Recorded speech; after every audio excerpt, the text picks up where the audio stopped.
Okay, good morning, everybody. I think we're going to try and get started. I know we have some people still kind of trickling in. But thank you all for being here. We're super excited. This has been a long time coming, a long planning process, but we're really happy to have everybody with us, and we're happy to be able to offer some CLE credits. Um, for all of the people that traveled here today, we really appreciate it. I just briefly want to run through the schedule so we have an idea of what the day looks like, and then we'll get going.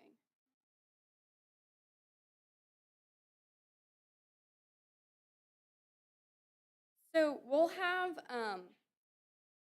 two longer sessions this morning, and then we'll have lunch at noon. And then after lunch, we'll jump right into our afternoon, and we're going to try and wrap up around like 4:30, 4:45. So feel free to come in and out if you need to, but uh, there should be plenty of opportunities to go back and grab water. We'll have water and coffee and snacks all day. Um, Lunch is catered by Tutto Gelato, so they'll be here this afternoon. So yeah, that's most of that. I just want to thank a couple of people before we get going. Dean Reinhardt and the College of Law for supporting us in this event. Our business planning officer, Sherry Stedman. All of our professors in the building. This wouldn't be possible without them and their support, so we really appreciate all of them.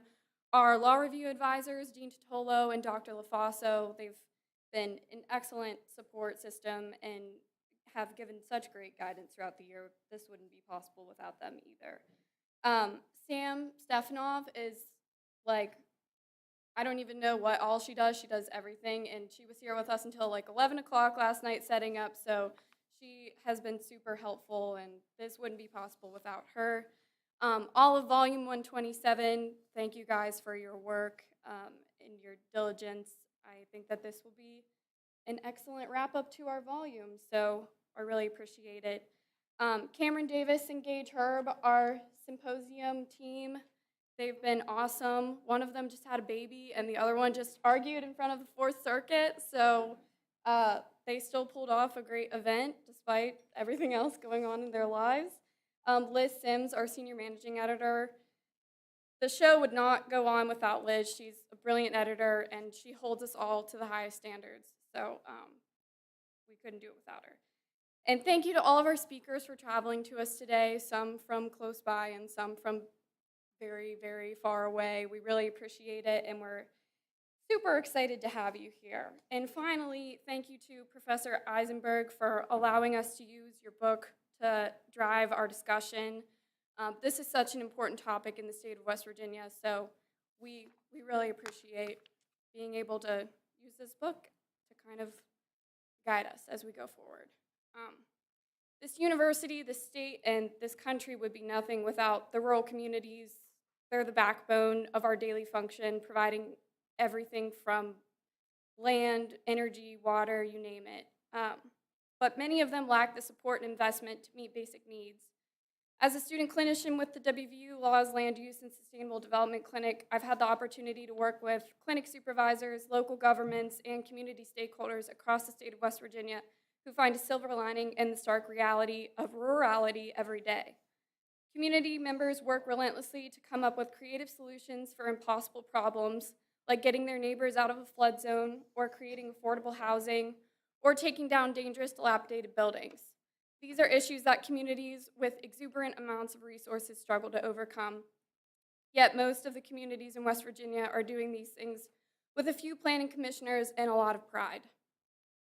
As a land-grant institution, we have a duty to rural communities, and the university land-grant mission reads that as a land-grant institution, we are committed to creating a culture that advances education, healthcare, and prosperity for all by providing access and opportunity, by advancing high-impact research, and by leading transformation in West Virginia and the world through local, state, and global engagement.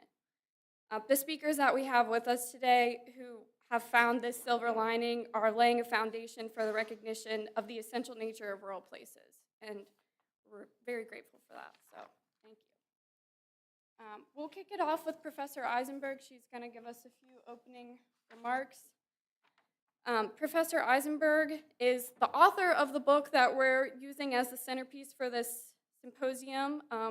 The book is titled Reviving Rural America Toward Policies for Resilience. Professor Eisenberg joined the faculty at West Virginia University College of Law in 2023 as a professor of law and research director for the Center for Energy and Sustainable Development. She teaches property law, energy law, and other courses at WVU. Prior to coming to WVU, she was on the faculty at the University of South Carolina School of Law for 7 years. Since entering legal academia, Professor Eisenberg has focused her scholarly agenda on law in rural communities. She recently published the book that is the focus of the symposium, Reviving Rural America. So please give her a warm welcome.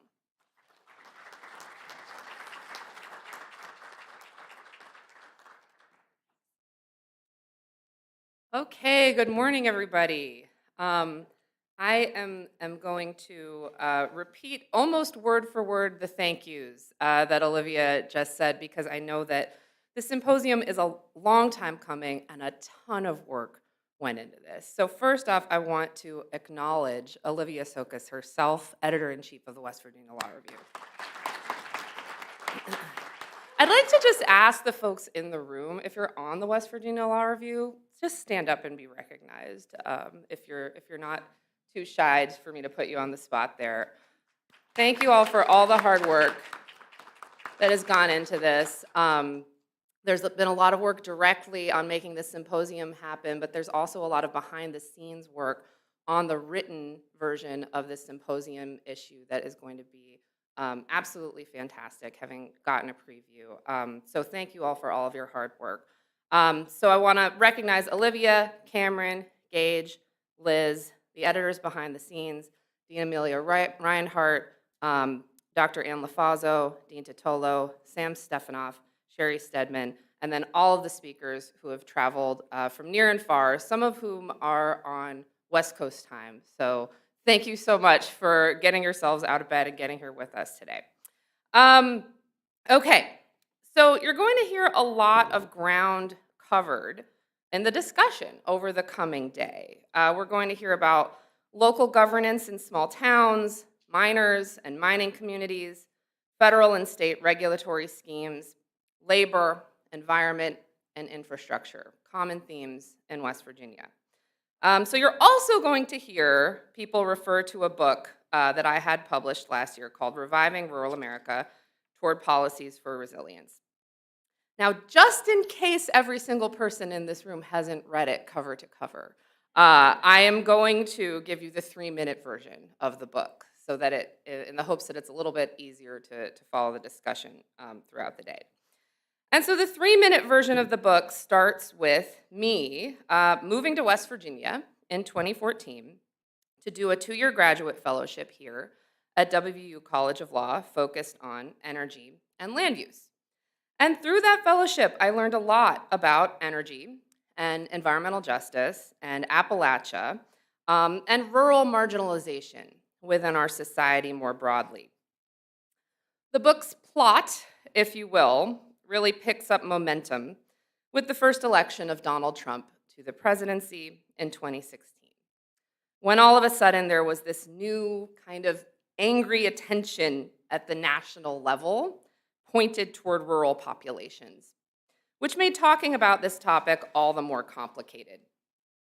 And the book sums up the subsequent decade of research I pursued, intermingled with a lot of little stories here and there, some from West Virginia, some from other places, in which I just wanted to investigate the how and the why of geographic inequality, with a special focus on understanding what I had learned about West Virginia and Appalachia. The basic question in the book is, how do we have some places in this country that get to thrive so much, while other places suffer so acutely?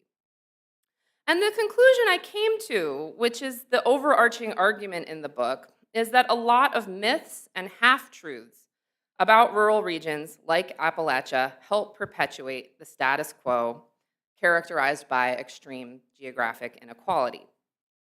And what I mean by that is there are a lot of oversimplifying narratives or stereotypes that tend to make the exploitation or neglect of rural people, places, and resources seem justified to the majority population that doesn't live with those conditions. Some of those myths or unhelpful narratives might sound familiar to some of you. Rural voters vote against their interests. Rural populations are to blame for the problems in their regions.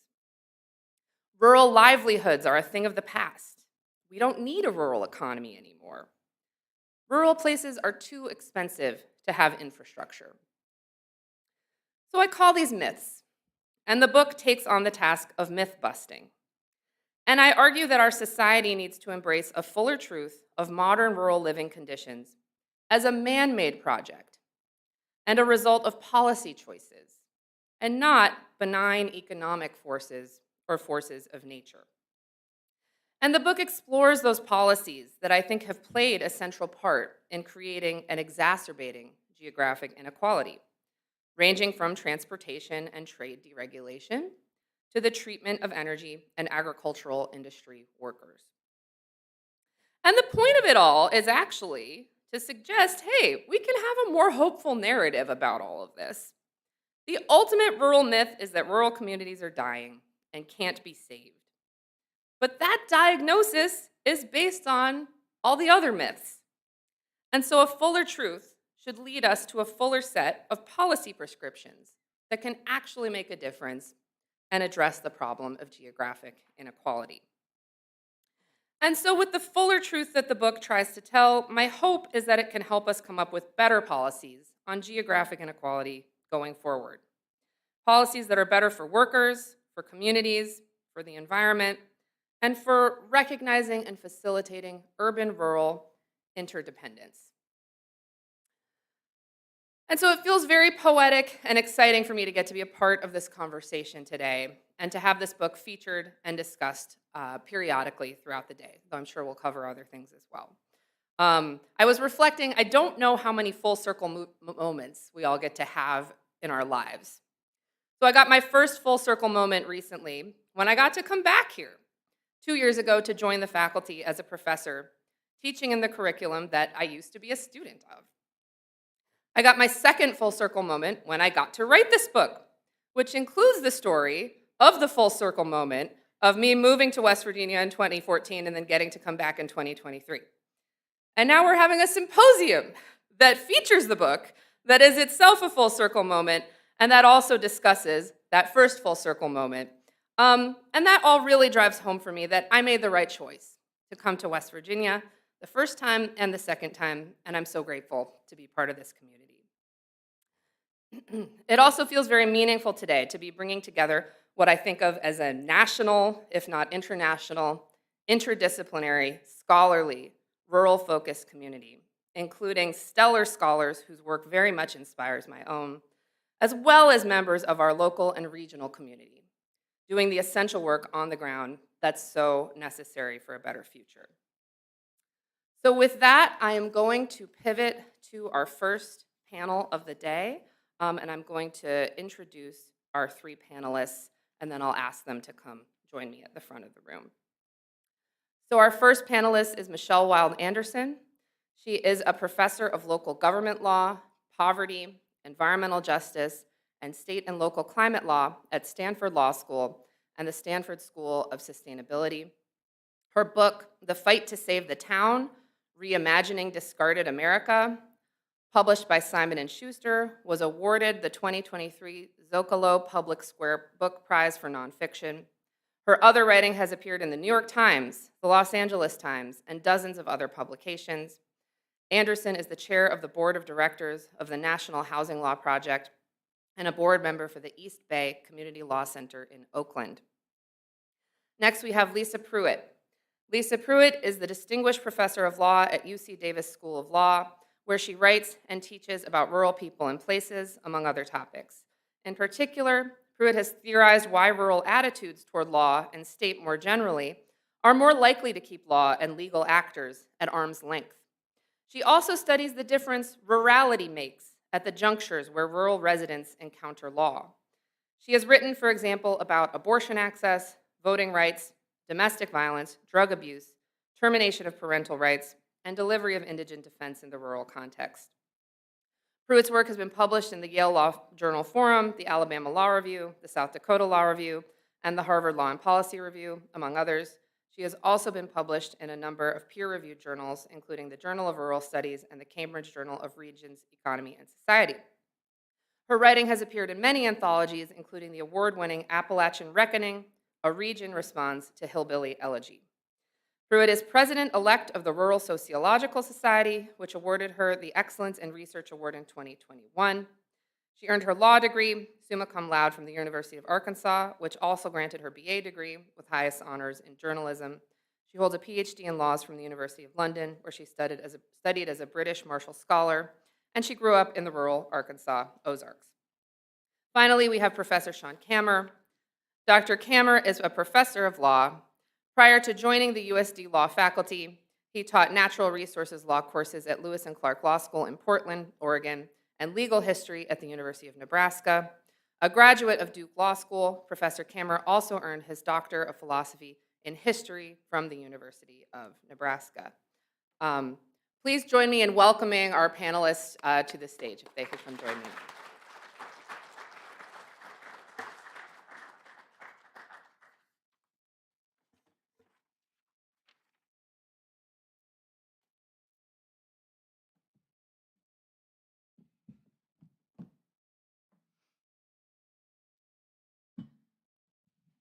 Okay, welcome panelists. So, to kick us off, I'd like to start with sort of the foundation of some of what we're doing to connect our symposium event today with the written symposium issue. So you all very graciously have written a contribution to the symposium journal issue. I'd love to get started by hearing a bit about each of your contributions to the issue. What were the key points that you made? How did they reflect your reaction to the book? And how did they highlight your own work, most importantly? So why don't we start closest to me and work our way down? Sure, I appreciate. This is on. Okay. Yeah. So my piece is actually co-authored with two other authors, Hannah Haxgard, who is much more in the rural law space than I am. She has a new book out as well on rural attorneys in South Dakota. South Dakota's had a program of where the state provides certain incentives for students to agree to represent underrepresented counties in the state. So that was the focus of her work. The name of the book escapes me right now, but search for it. I think it's The Rural Lawyer. I think that it is. Yeah. Yeah, The I think Rural so. Lawyers is what it's called. Yeah. So she invited me to participate, and again, my background is primarily as a historian and environmental lawyer. So I was drawn. Professor Haxgard let me borrow her book, and as you can see, like I kind of destroyed it. it's well read. I was drawn right away to the use of resilience. In teaching environmental law and doing the research I do, we draw a lot upon ecology, and as the basis of environmental injuries is some element of ecological harm or ecological disruption. So resilience as a term in ecology needs to be contrasted with a notion of stability. Or stasis or staticness, that aiming for resilience is not necessarily aiming for things to remain the same. And indeed, striving for things to remain the same or even to be returned or restored to some past, whether real or mythical, can often be misguided and counterproductive. So this notion of resilience as applied to rural human communities, I found really fascinating, and so a lot of these tabs are are where I found examples of that, and just sort of the question, in terms of land management and ecological management of ecosystems. This is something ecologists struggle with. if the goal is no longer maintaining the status quo, or even worse, trying to restore some past state of conditions, what is the goal? And how do we define that? How do we agree upon that?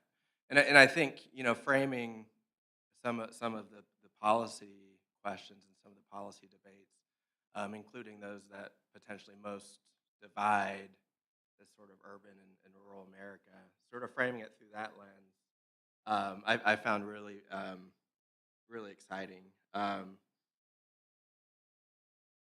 Yeah, and really what again, in general terms, is what we need as communities is an ability to absorb disturbances, right, and adapt, really, in a way where we can still be healthy and vibrant communities. I've already talked longer than I wanted to. I think we all emphasized the interconnectedness of rural communities and urban communities and suburban communities and exurban communities. As all, I think I used the word codependent, which is kind of has a negative connotation, but maybe that's accurate. Maybe interdependent is a better word. But that recognition that we're all parts of ultimately a single community, and that's another ecological concept that's been developed. This notion that each ecosystem is not as closed as might previously been assumed. That they are open.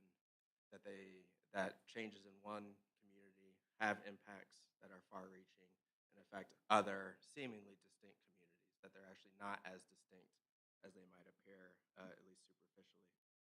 And I think understanding that and understanding our common histories and our common condition, right, as humans, is important. Okay. That's Professor Pruitt. Okay, great, thanks. So I want to talk about my response to Professor Eisenberg's book in terms of two big, long-standing goals of mine. And I will just pause here and say that I'm probably at some point going to refer to Professor Eisenberg as Annie, which is how most of us know her. So no disrespect intended, but we are all friends, so I'm inevitably going to do that. So I'll just offer that caveat up front. So what are these two big, long-standing goals of mine as a scholar and just as a person? I often say these are both my personal and professional preoccupations. One of them is saving rural America. So I've been writing about rural people and places for about 2 decades now, and I was a few years into that endeavor and had begun attending and becoming very active in the Rural Sociological Society when I realized that, gosh, we're going to have to convince urban America that rural America is worth saving because it costs more to deliver services to rural people because they are spread across the countryside, and so it's hard to achieve economies of scale. So there are lots of challenges to meeting the needs of rural communities, which means we're going to have to tap into the Commonwealth, right? We're going to have to tap into collective resources. And so I've given a lot of thought without a whole lot of success to how we do that. And I think that Annie's book and this drawing on the concept of rural America as a commons is a helpful frame for making that argument that rural America is worth saving because we are interdependent. Rural and urban are interdependent, and urban folks have skin in the rural game, if you will. So it's a way of arguing, right, that these investments and some of this diversion of what might be seen as urban resources to rural needs is the right thing to do, right? We could think of it as a matter of distributive justice. There are lots of frames we could put on it. My second preoccupation, which Annie's book responds to, is related, and that is building bridges across the rural-urban divide. You all will be aware, Annie mentioned it in her comments, that the world, urban America has gotten more interested, not always in a positive way, in rural America since Donald Trump's first election. And this has also driven a increasingly acute rural-urban polarization. And I've written a lot about what I call, rural bashing in the media, in social media, and so forth and so on, in the wake of the rise of Trump and so forth and so on. So Eisenberg's work, Annie's work, helps me think about these goals in related ways. So one of my side hustles, so I have a side hustle as a rural sociologist, and now more recently I have a side hustle writing about rural politics. So I've been sort of swimming in this burgeoning literature on the rural vote in the last few years. And one of the things that scholarship teaches us is that rural voters increasingly identify as rural. It is a really important aspect of their identity. So rural is not just a place where they live. It is integral to how they see themselves. It is who they are, right? And so this means, for example, that when there is rural bashing in the media or on social media or whatever, right? This really has an impact. It is very upsetting. We might say, oh, toughen up or whatever. But if we take seriously this rural consciousness or rural identity, then we have to acknowledge the reality that this rural bashing is actually a really consequential phenomenon, right? So as Barbara Kingsolver wrote in Demon Copperhead, to all the smart people in the world, we're right here in the bathroom stall next to you. We hear what you're saying about us, right? So another thing that we know from studying the rural vote and rural politics is that rural people think that they don't get their fair share of government resources. So this is obviously the flip side of urban people thinking that rural people are getting more than their fair share of the Commonwealth, right? Of the tax dollars that are being paid into the federal government or the state government.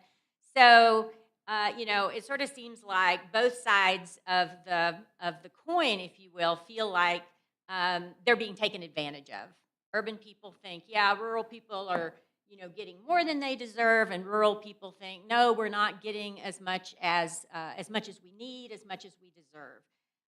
And these conversations, which occasionally play out, in the New York Times, for example, or the Washington Post, typically devolve into bean counting, right? Well, what are the transfers from rural areas into the state coffers or into the federal coffers versus what is the flow of payment back from those state or federal coffers to rural places? And so that can be broken down into safety net programs, right, which is often the focus of the people who are making these arguments.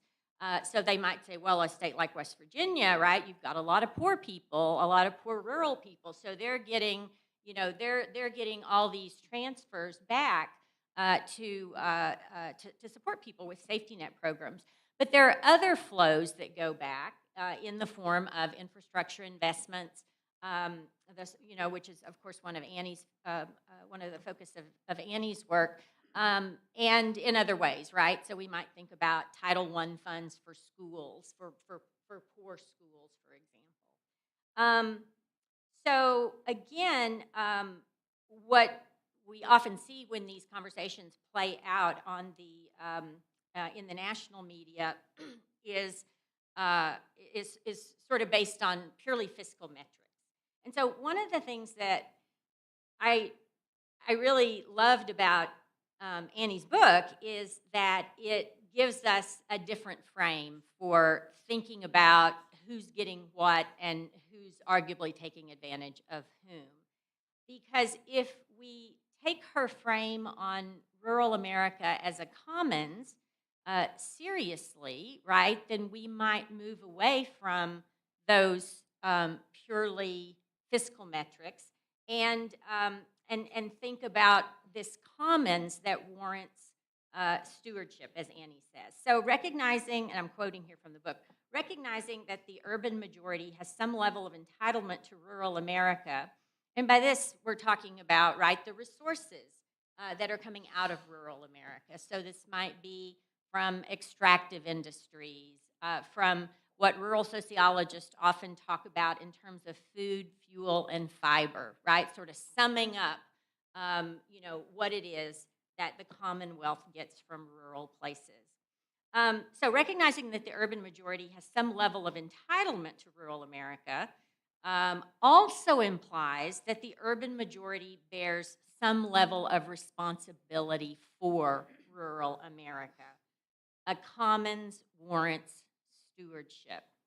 So Annie thinks about that stewardship in terms of these investments that are necessary for entire rural communities to thrive. Because if we want to take advantage, if we want to harvest, right, these resources, then we need to adequately support the people who are living in these communities and make that harvesting or that extraction and that production possible. So this is a frame, right, that focuses on the interdependence of rural and urban. And I see that as helping us solve two related problems, really the problems that I identified in a different way earlier. It helps urbanites see rural value. It helps urban people, urban communities, see rural people and rural communities not as some sort of taker class, right, that doesn't pull their weight, but as actually delivering for urban people things that make their lives possible, right? And Annie's got this great passage in the book where she talks about, living in New York City and thinking about all the things that she's consuming. I remember chocolate, beef, I'm remembering the food items. Chocolate, beef, starting with chocolate, beef, salmon, but also energy, right? So the things that make urban living possible are by and large coming from rural communities. And then also the ways in which the waste of urban living is often flowing back to rural communities. So illustrating this interdependence. So if urban folks thought about rural America that way, then maybe they could move away from thinking about rural people as sort of, on the scam, taking more from the Commonwealth than they are contributing. And then, of course, it responds to the flip side of the coin, and that is responding to this sense that rural people have that they are not adequately seen, and when they are seen, they are not adequately valued. So it responds to that sense of rural consciousness or rural identity, that desire to have their labor and their contributions recognized. So in the end, I suggest that thinking about rural America as a commons is a way that we can begin to rebuild the mutual respect between urban and rural interests that has really taken a hit in recent years. So I'll stop with that for now. Fantastic. Thank you so much, Lisa. And we can move on to Michelle. Great. Thank you so much. Thanks, Lisa and Sean and Annie. I'm so glad to be here. I actually really mean that. I'm really glad to be in West Virginia. I've actually only spent an overnight in West Virginia. I hiked the 2.5 miles of the Appalachian Trail that cut through West Virginia. I just did a section of it with a friend, and those were unforgettable views, and just that entire passage looms large in my memory. But I have to say that I think West Virginia in general looms large large in the national memory that those of you who live here may not fully appreciate anymore. As somebody who spent almost my whole life in California, West Virginia has this kind of oversized status in our national imagination. And to me, I was thinking this morning about sort of why that is or where that comes from. And to me, it's deeply rooted in your musical tradition. I was listening this morning again to Hazel Dickens, who to me embodies this kind of spare, sorrowful resistance, a kind of fight that was so tied to the labor movement and to organizing and to this incredible history, this industrial history, the social history of the coal wars and labor organizing in your state. It is so powerful in sort of how we think about poor people's movements in the country and how we think about organizing. But, you know, West Virginia also looms large for scandals, for conflicts in and capture of politics by industry. It looms large for, in so many ways, kind of feeling like the entire US Senate turned on y'all for huge votes, where West Virginia was sort of holding the floor, in part because of this transition from blue to red that feels like itself a window into American politics right now. So, and then of course, to me, it looms large because of your mountains in fall, and then your mountains with their tops blown off. So you have this oversized kind of meaning, I think, to so many people out in the country. And, you know, again, as a Californian, that's familiar to me because obviously the imagination of what is California sort of sometimes lines up with what I know about it and sometimes has nothing to do with what I know about California. So I'm very aware of the way that these kind of stock narratives sort of do and don't represent real people and real history, and how sort of life moves on from whatever imagery is kind of left over in a national imagination. And so my piece in the materials that you have and related to Annie is really about these stock narratives and really the downside of them, the way that sometimes are sort of junk caricatures of people, of sort of rural people. I deal with it in the urban context too. Urban areas are plagued by, and urban poverty is plagued with just junk caricatures of what people's lives are like, who they are, how they structure their families. And in both settings, those things do a lot of harm. They're deeply dehumanizing in ways that everybody at this table has captured and written about. In the piece that you have, I wrote about that in the context of Trinity County. I do this little narrative experiment related to a family story I had in Trinity at one point. But I don't want to repeat that here. Instead, I thought I would just use my time to hone in on one amazing lesson that I take from Annie's book and from the work of the clinic, the Land Use and Environment Clinic here. And to get us started, I want you to just imagine that you're in a legal aid clinic, and here it doesn't matter if it's urban or rural. Imagine you're in a legal aid clinic and a woman runs in and says, "Oh my God, help me, I'm about to get evicted." Do you immediately file a lawsuit with affirmative defense to her eviction? Do you do the opposite? Do you say, "Get out, move your stuff tonight"? Do you have her move into your house? Do you hand her $1,000? No, you don't do any of those things. Everything we teach you in law school teaches you to ask a bunch of questions before you would ever even imagine what is appropriate for this person. You've got to know the conditions in her unit. You've got to know her lease. You've got to know her family support. You've got to know her job situation. You have to know the law of West Virginia. You've got to know the law of the town that she's in. You have a job to do. And before you can diagnose what's appropriate for her, you've got to know what her options are and what her alternatives are.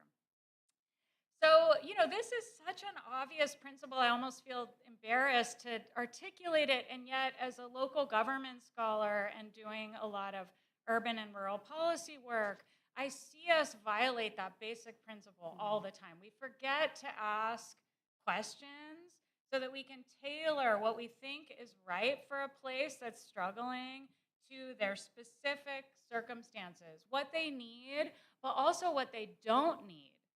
What has to come from outside and what can come from inside, right? You always have to ask those questions. You have to get your bearings on the real facts, the real plays. So to me, this is kind of a basic principle of doing good local government work, doing good urban policy work. And Annie's book and the clinic give us just such a terrific example of the best of this kind of practice. She describes in detail the effort here to help struggling communities around the state, tiny up to bigger, that are struggling with dilapidation. And the problem of sustained population loss is something that, as all of you know, West Virginia is also very widely known for. In fact, I've done tons of work on the depopulation of the Rust Belt, and much of that literature looks here and in East Germany and other places that have struggled with this for solutions. So you've got a lot of empty structures, a lot of abandoned property, confusion in who owns things that somebody has left behind years ago. And the clinic took on this problem, but recognized that these communities have totally different levels of resource in terms of their building codes, their staff, and so forth. And so Annie describes this listening tour, which might sound kind of gimmicky, and yet how else are you going to start a statewide program in which she and other staff travel around the state, meeting with officials and just asking lots of questions and learning, looking at their codes, learning what they can and can't do, what specific properties are causing the most trouble. And from this tour emerges this brilliant toolkit from liability to viability, which is a great name, in which they recognize that they've got to roll out solutions that begin at the beginning for some of the small towns who may not even have a basic building code to enforce from, and then sort of graduate all the way to eminent domain. There's going to be tiny towns for whom applying for a federal grant from HUD or something is just not feasible. But if they actually understand those programs, they can align with multiple towns and actually put themselves forward for funding. All across Ohio and a lot of Appalachia, there have been extraordinary efforts of small towns sort of banding together to actually draw massive amounts of federal resources toward them through the Inflation Reduction Act, the Jobs Act, and various programs in HUD. So this toolkit kind of explains how, again, this kind of, you start where you need to start, and the resources are laid out in a way that is relevant to people's problems. And what Annie describes in the course of this is seeing how many of the sort of blight removal or blight remediation tools in the country are assuming kind of Baltimore, or they're assuming how you do that work in San Francisco. They're not. We do, in fact, in San Francisco have lots of blight. And they are actually, the clinic here works to build out a set of resources that are adapted to much smaller places. So Annie calls this urban normativity, but I think it is this common sense reality that some resources are built for bigger places. And a second really important lesson from this toolkit story in the book, and a lesson I take from your clinic, is very consistent with all the research I've done throughout my whole career, which is that you have to restore trust and open relationships and lines of communication in order to get things done across a complex state and local landscape. And so, that listening tour is not just about writing the right toolkit. It's about actually having audience members and partners on the other side who will read it. Because lawyers write all kinds of toolkits that just sit as this irrelevant PDF online and nobody even cracks them open. In order to have our work matter in the world, there have to be people there who trust us, who know us, who take our calls, who open our emails, who assume that a PDF that's generated by our law firm, our NGO, our school is going to be worth their time. So to me, it is about building these kinds of open lines of communication, and so that our work will sort of exit the academy and matter in the world.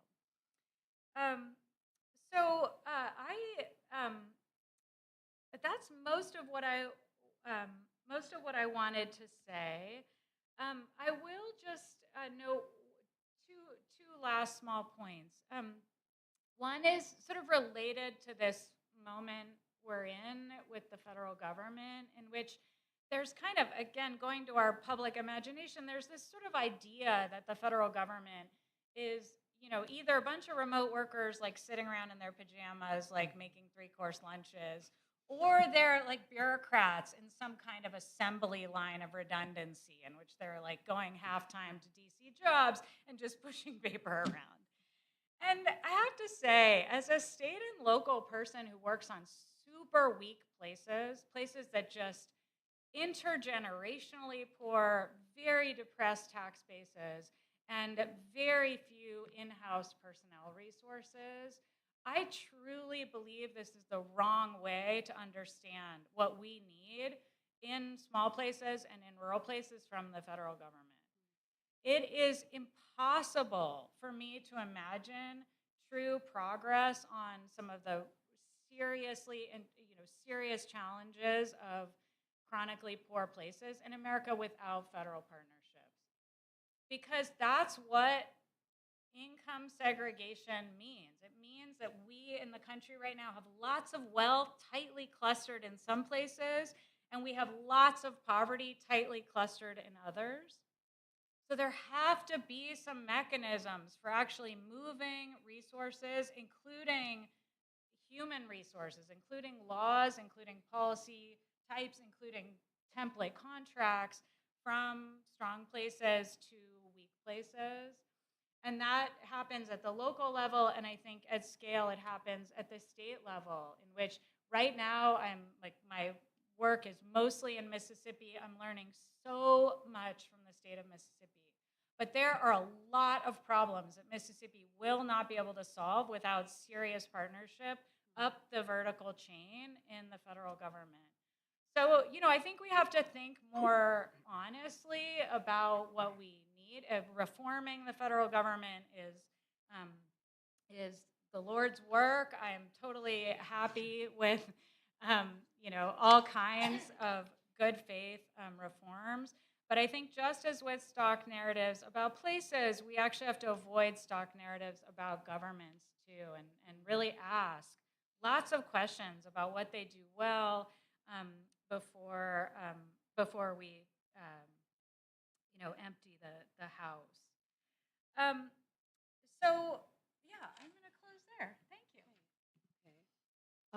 Fantastic. Thank you all so much for these sort of opening comments. I appreciate the shout out to the land use clinic, and that's a preview that we'll be hearing from the peerless director of the land use clinic, Kat Garvey, and collaborators a little bit later in the day.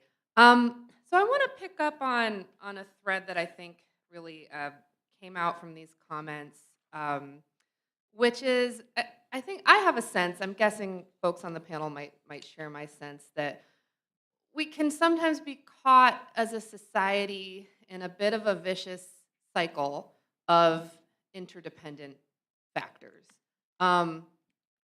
Cultural to political, political to economic, and back again.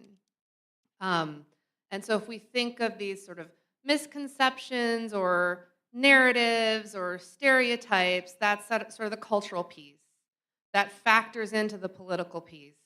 And then you've got the economic piece in there too, where you have maybe rich places and poor places, and then a cultural narrative evolves that, especially about the poor places, but about the rich places too, these sort of mutual alienating, that place is different, they get more than their fair share. So I'd like to ask the panel, and we can just go down the line in the same order again if that works. I'd like to ask the panel if you could either correct the record rhetorically, narrative-wise, um, or if you could wave your magic wand for a policy intervention, recognizing that maybe one of our misleading narratives is that we can prescribe policy with a broad brush when we're talking about geography. And maybe that's simply not how it should be done. But so if you could either correct the record rhetorically on this topic in some fashion, whether about geographic polarization or geographic inequality, or if you could wave your magic wand with a policy prescription to address geographic inequality, what would you want to say or to see? Sure you want me to start? Those are yeah, great questions. I like your framing of the vicious cycle of interdependent factors, and one of the thoughts I had while I was reading the book that didn't show up as much in our piece um, is this question of blame. And I mean, we see that politically where it's tempting to blame a certain block of voters for such and such negative condition, right? Or at least something we perceive as a negative result, whether that's voting against their interest or what have you. But this notion of blame, I think, also relates to the question of agency, and whose choices can actually impact the well-being of communities. And I think one of the things that I think pervades our politics in a negative way is to see any identification of social structures or social failings as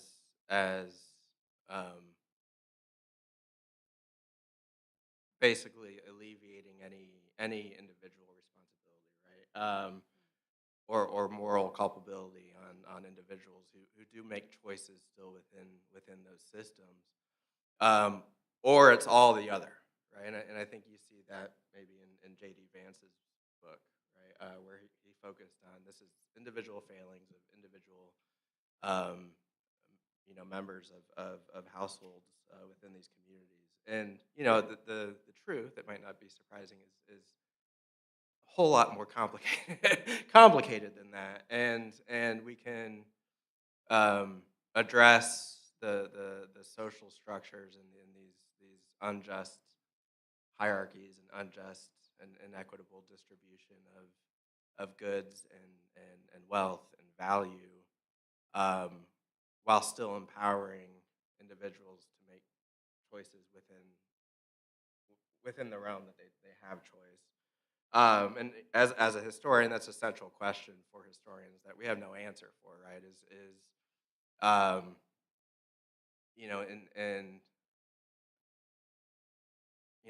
As historians, the goal of history is to basically debate history is the goal itself, right?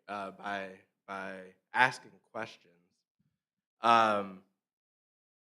we come to better understand ourselves, right?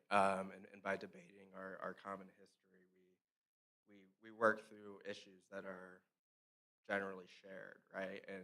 And hopefully gain some semblance of empathy for our common conditions. Yeah, and I think, gosh, so how do you save somebody without without being paternalistic, right? How do you not perpetuate some of these structures that people are right to resist and distrust, even if well-meaning? And one of the focuses of my research in the natural resource and water management, public lands management, land use is, to make things legal is to try to universalize and to try to conceptualize problems in at least somewhat abstract terms and conceptions, and that is a function of law. But what often happens is those abstractions end up obscuring the complexity of the problems and of people's actual experiences. And so, in the space of water law, we can identify problems, but we're forced to act against laws that were crafted in the 19th century United States with goals and with conditions that weren't really even true then, but they're certainly not true now. And because law functions as something that's rooted in tradition and precedent, we can't shake those because certain rights that we call property, um, come to be attached to them, or at least it becomes much more difficult to solve. Um, I'm talking longer than I want to because I want to hear from you two more. But it strikes me that as much as we can invest in people, and I think that the focus, and this might be somewhat rhetorical or messaging, but when it comes to things like the Green New Deal, I think the way that's often sold or marketed is investing in technology. And I think that's unfortunate because technology is sort of a cause of our sense of detachment and sense of despair and sense of pessimism, right? I love Barbara Kingsolver. I also love Kurt Vonnegut. So I always think back to Player Piano, which was one of his first novels, where basically the technology, the machines had taken over basically all human work, whether physical or mental. And I think Bill Gates just predicted AI would make like basically all of our jobs obsolete within 10 years. We won't need teachers anymore. We won't need lawyers anymore. And just technology's scary. It's always been, every advance in technology creates some really great dystopian fiction. But it's rooted in that sense of, why are we here, right? And as much as we can invest in making people's lives meaningful, and supporting them materially, making sure they have the ability to make choices and raise families and do what they want to do, while also having a sense of purpose and meaning. And so as much as we can sell, yes, we technological developments can be a fix, but I think marketing it as investing in technology is misplaced. I would emphasize, and this happens, so I don't mean to paint too broad of a brush, which is what I was trying to argue against, but investing in communities, right? And investing in jobs, investing in families, investing in these community centers. And I forgot in my opening remarks, I've lived in Nebraska. I'm originally from kind of the borderlands between Appalachia and the Rust Belt in the Midwest.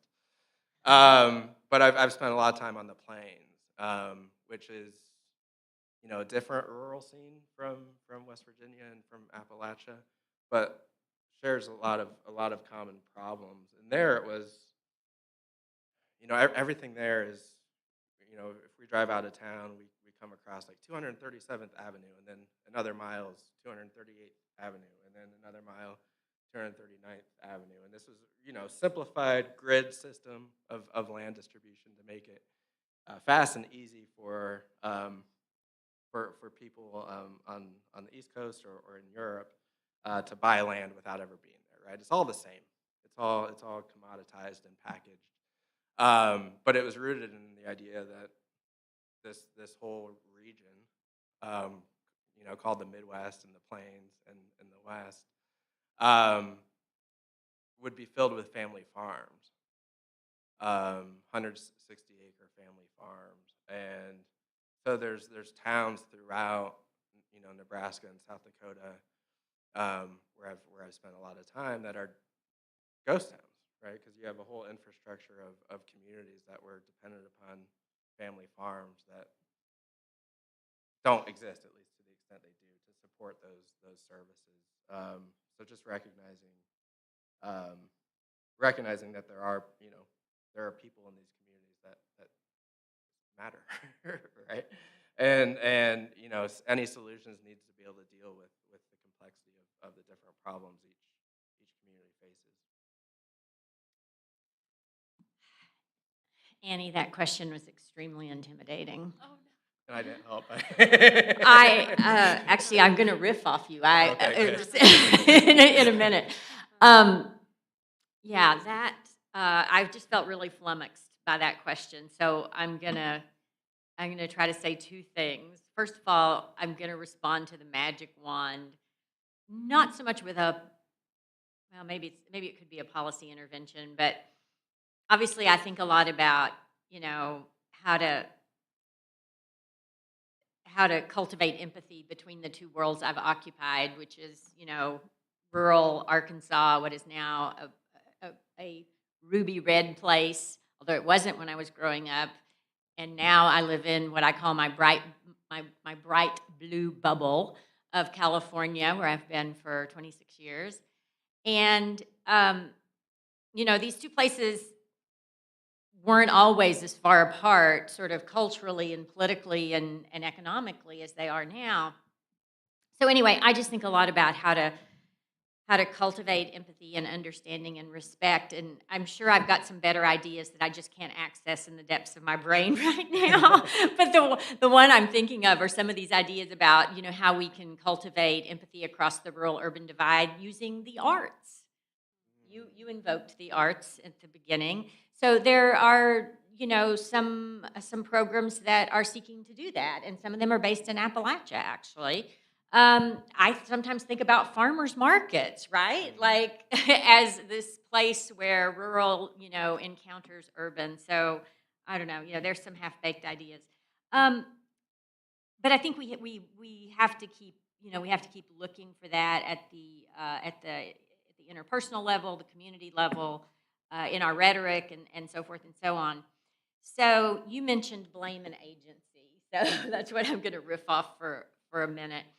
So I was one of the first critics of J.D. Vance's book, Hillbilly Elegy. You may remember that the New York Times, The Economist, all the progressive outlets were saying, wow, and I was like, no, this is a net loss for my people, right? And why are you New York Times book review people, willing to throw poor white people under the bus if this were Barack Obama saying, oh, those, ne'er-do-wells in Chicago, aren't working hard enough, there's no way we would have tolerated that, right? So I'm just saying, I've had plenty of negative things to say about JD long before he became as powerful as he is now. But what I'm now thinking is so one of my criticisms of JD, for example, has been he has not adequately acknowledged the structures that supported him. He had an opportunity to make a career in the military. He had the benefit of a very good public education at the Ohio State University, blah, blah, blah. So he's not adequately, he's saying it's all about bootstrapping, and it's more than that. But now I'm thinking, right, that's too one-sided. I'm going to give JD his due. he worked really hard. And so I now practice this narrative, which takes me back to the narrative that I grew up with, which I was raised with a total bootstrapping narrative, right? I was told that if I worked hard enough, I could do absolutely anything. And thank God my mother told me that, because I don't know where I'd be if she hadn't convinced me that I really did have agency, right? So I sort of practice in my head, like, could we just be a little bit more nuanced? So maybe we need to say to JD, hey, JD, yeah, I give you credit. You've worked really hard. Now, I'd like you also to acknowledge, right, that you had the benefit of these structures. But I think part of the way that I've gotten here in my thinking is because I hear my students who are almost to a person, right, strongly ideologically on the left. And so the only thing they want to say to JD is white privilege. And I'm like, you know what? It's actually more complicated than that. So maybe we could just all practice being a little bit more, a little bit more complex and nuanced, and not say it's all this versus it's all that, because of course it never is one or the other.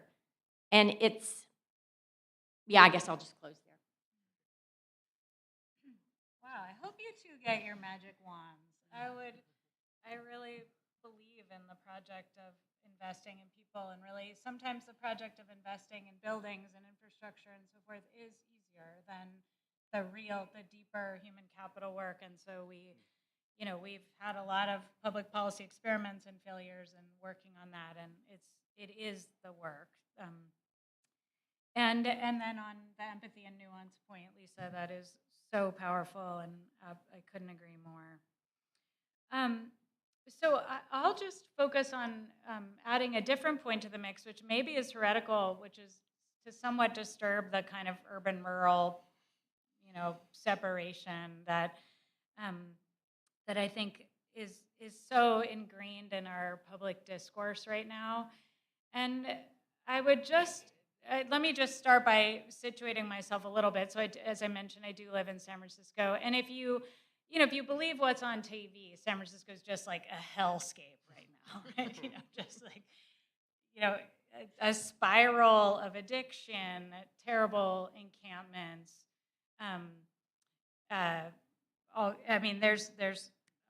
There are a few pockets of the city that are really in free fall, and we have an addiction crisis in San Francisco like the rest of the country. It is absolutely unmistakable that America is in the throes of a historic drug crisis if you live there. But that's not the daily experience of living in San Francisco. It's a really regular place. There are people who help, there's people who need help, and there's people who don't need help. And it's just a regular community of people. But what San Francisco is, and here I just want to shift this kind of urban versus rural frame, is a really heterogeneous tax base. And what I mean by that is it's super unequal internally. It's got very concentrated, big money, and it has very concentrated poverty. And when those two things come together in a single tax base, it means that it has a lot more capacity. It's got a lot more NGOs, it's got a lot more government services, it's got a lot more experiments with this or that sort of addiction, intervention. It is not all successful, it's not all well spent, I'm sure.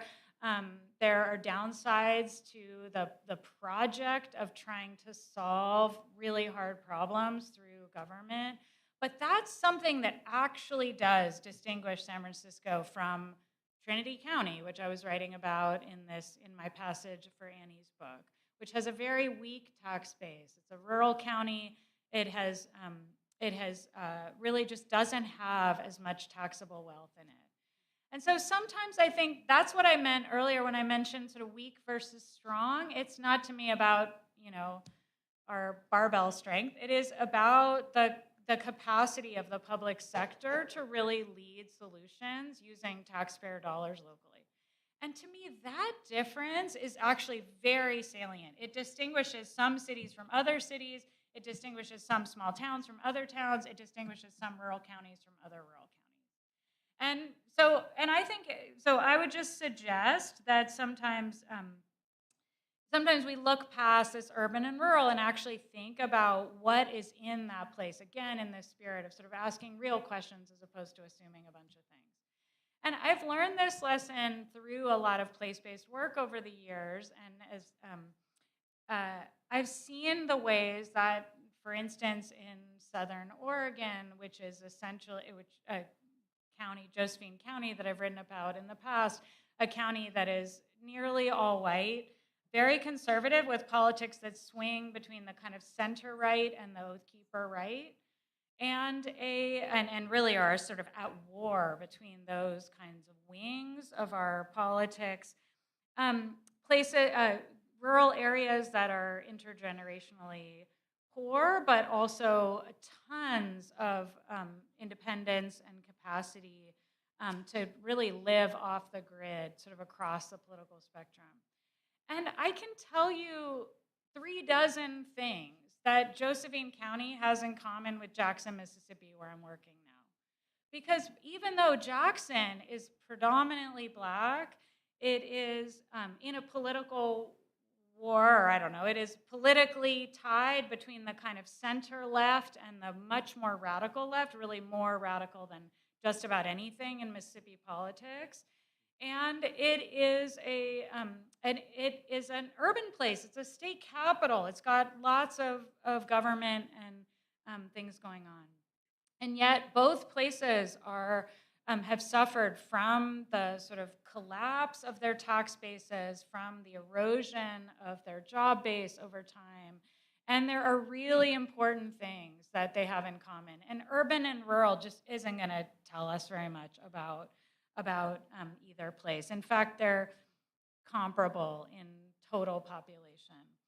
So I think sometimes I would encourage folks to think about this kind of weak versus poor, really think about what is enclosed in the jurisdictional unit of that local government and where it pulls its local resources. Last thing I'll just say, on this magic wand invitation myself, is that I actually daydream sometimes. I don't really know what it would look like, and I'd have to spend a lot more time. I might someday spend more time really working on it. But I daydream a lot about heroic generational reinvention of our community college system. Community colleges are scattered all over the place. They're in lots of small towns. They're in lots of rural areas, and they're in lots of cities. And I really think they could be reinvented as more than an AA degree. I mean, in many places they are. They are opportunities for adult education. They're opportunities for, and I mean that both in a quality of life sense of sort of arts and history and so forth, but also in a practical kind of skills way, a place for people to learn the things they need in order to make a job transition. They are hubs for language acquisition. They could be hubs for exposure to cutting edge technologies. And honestly, I think we're sitting at a period of something like 40 years of chronic disinvestment in that wing of our education system. And I think we could do a lot better. And I think because they are already built facilities, they could be much more they could become a real hub of connecting kind of teenagers in all through the life spectrum, from teenagers all the way through elder care, and really become a kind of focal point for community activities in ways that, in some places, they've found their path to that. So I'll leave it. Wonderful. Thank you all so much for these reflections. We've got just enough time to open it up to the room for a question or two if folks who want to put something out there, either for the whole panel or an individual panelist. I'd love to bring in the lived experience and expertise of the many folks in here who I'm sure have thoughts about the full range of topics that we've covered. Please talk to us. Not all at once.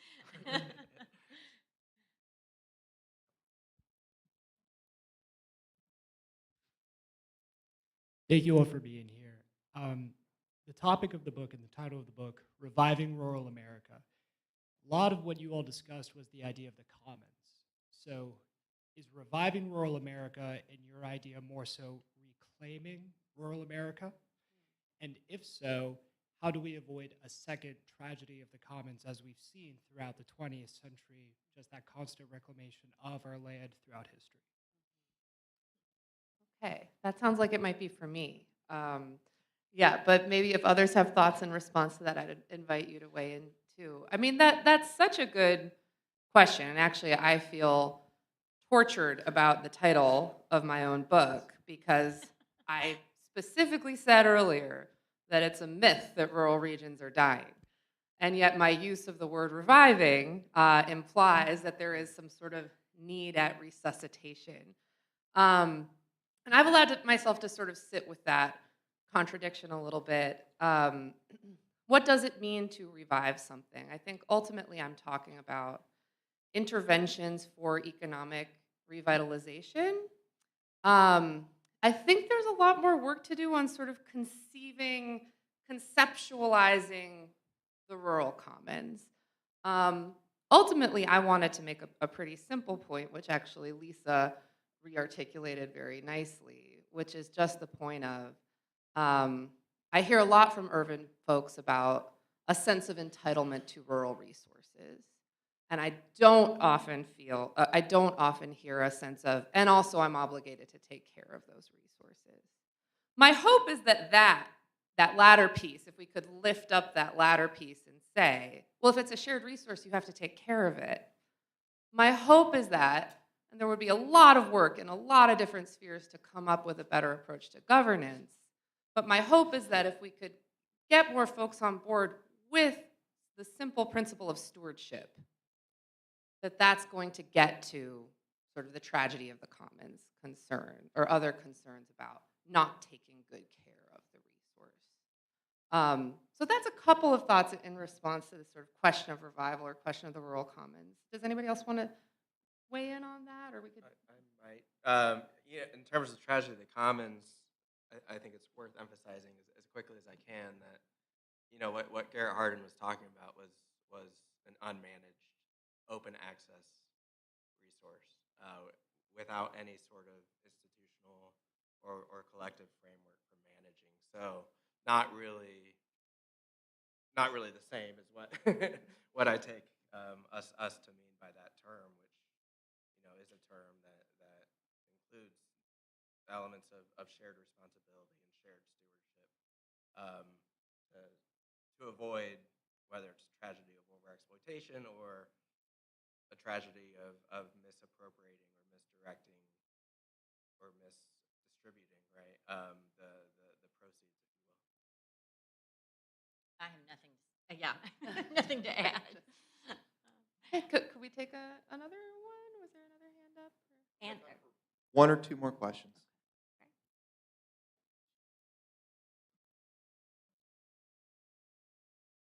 I just have two comments if anyone wants to comment on my comments. So first of all, hi, Lisa, Ann Hi. Lafaso here. I completely agree with you about J.D. Vance. But my students will tell you I've said the exact same thing you said, the word nuance, and also the sort of hate you get when you say it's more than white privilege.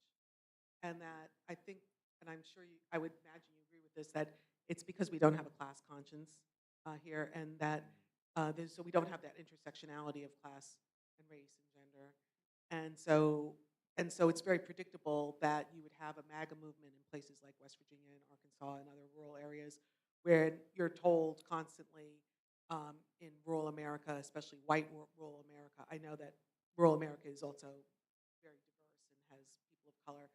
That one, you're lazy. Two, and so one side is telling you you're lazy. The other side is telling you that you have it really easy.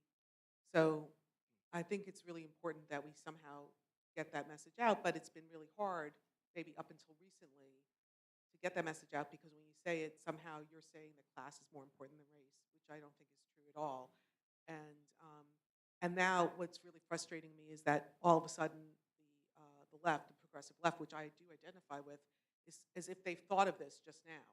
And they haven't listened to any of us, and somehow we're like, we've been telling you this for decades, but okay. So that's, I'm frustrated. The other thing, so for Sean, if I can call you Sean. Oh, yes, yes, please. Because I haven't met you yet. The whole thing about labor and technology, right? That's a long-standing debate, and of course they've been saying. I mean, what Gates is saying is something that they were saying in the 19th century too.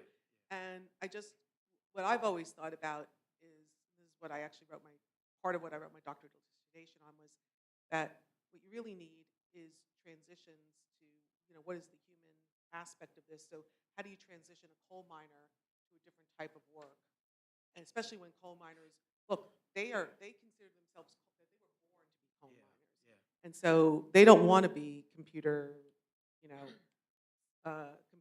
even though they can make probably a lot more money for safe, or at least maybe the same amount of money, or maybe even more, but certainly in safer conditions.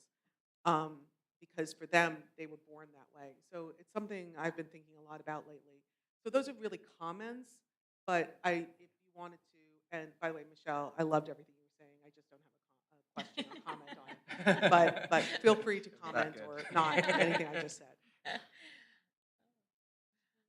you want to say anything? I'll just.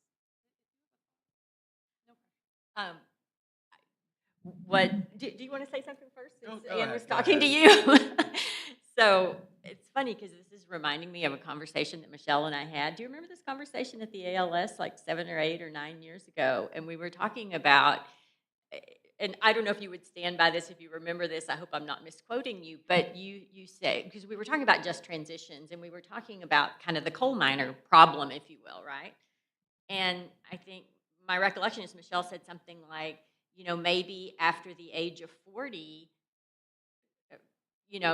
job retraining is just not it's just not something that's ever going to work. Did you say that? Do you remember that? Probably. I mean, I thought it always was- think of myself like if somebody asked me to be a computer scientist right now, like, What? God Yeah, help me. right. So yeah, I think I was probably about 40, and I was like, no, I'm done learning. Right. And so that's so interesting, right? Because there's so many things now. My 20-year-old son wants me to learn. I'm like, no, honey, you don't get it. The bandwidth is not, right? And so if we could think about our response to being retrained, and more, would lead us to a more empathic place. But then, of course, there is the struggle, right? When people like coal miners, like my father, who was a long-haul truck driver, are so identified with work. I grew up in an extraordinarily work-identified household. Gee, anyway, how did I get here? So the thought of not having a job, right? I hear, I have some students, lots of people I respect are really, big proponents of universal basic income and so forth and so on. But what did these solutions do? How did they respond to the work identification problem or issue? People want to work, don't they? I mean, yes, no, I get that. I get that. And so to some extent, obviously implicit in what I'm saying is I'm pushing back against that. So I'm mindful now that we're eating into our next panel's time, but I understand we might be able to eat a little bit into lunch here. So please join me in thanking our fabulous panelists for this really interesting discussion.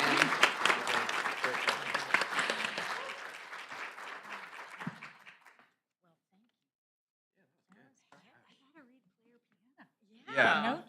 I just want to thank you all so much and really appreciate all the work you've done. Been fantastic working with you all up to this point. We do have gifts as a token of our appreciation from the Law Review. So we'll go ahead and get those out to you right now. Oh, thank you.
All right, everyone, we're going to move into our second panel here. I'll go ahead and introduce them. First up, we have Christopher Williams. He is a proud what is it? Williamson. That's what it said, I think. All right, well, up first, we have Christopher Williamson. He's a proud Appalachian and a native of the coalfields of southern West Virginia. He was nominated by President Joe Biden to serve as Assistant Secretary of Labor for Mine Safety and Health on December 6, 2021, and he was confirmed via voice by the United States Senate on March 29, 2022. He served as the Mine Safety and Health Administration's Assistant Secretary until January 20th, 2025. As Assistant Secretary, Mr. Williamson was responsible for leading a large enforcement agency with a $388 million annual budget and approximately 1,700 employees located in over 80 field offices throughout the United States. Prior to becoming Assistant Secretary, Mr. Williamson served for almost 6 years as Senior Counsel to former National Labor Relations Board Chairman Lauren McFerrin. Prior to joining the NLRB, he served in the Obama administration at the U.S. Department of Labor at MSHA and the Office of the Solicitor. Mr. Williamson previously worked in the United States Senate as Labor Counsel to Chairman Tom Harkin on the Health, Education, Labor, and Pensions Committee, and as a legislative assistant to Senator Joe Manchin III. Mr. Williamson began his career in public service as an attorney advisor to Administrative Law Judge Jacqueline R. Bullock at the Federal Mine Safety College of Law, at the Federal Mine Safety and Health Review Commission.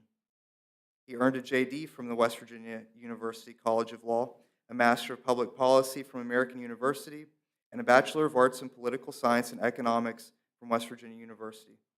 Mr. Williamson currently resides with his wife and his children in Crofton, Maryland.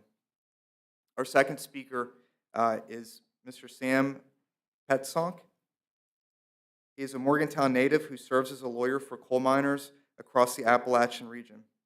Sam's law practice includes labor and employment law, workplace safety and health, black lung benefits, retirees' rights, and the rights of people in recovery, and various class action matters.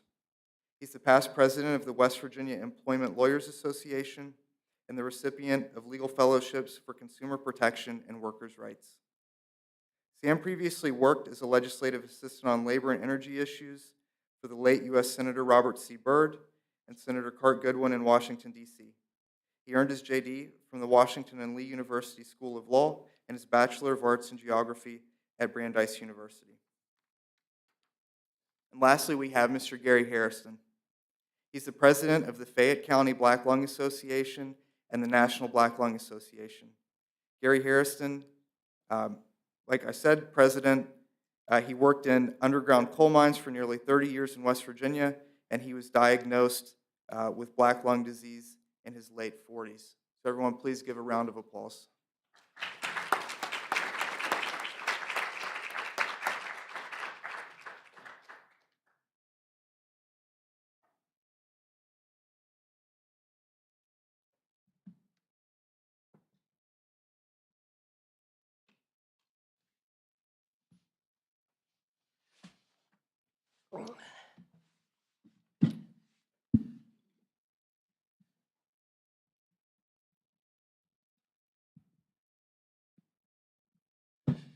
All right, I'm going to wear a couple hats. So just to give you all a little bit of an outline of how we're going to proceed, I'm going to speak for a little bit to try to sort of set the table.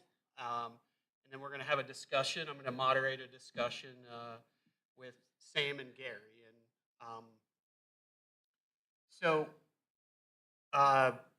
thanks, Cameron, for the introduction. I'm going to add a little bit more color to it because it sort of adds to the story that we're going to tell here today. And I'm going to try to weave in a couple comments from the last panel. So I don't know. I'm trying to do a bunch of flips here. We'll see if I hit the landing. I am not an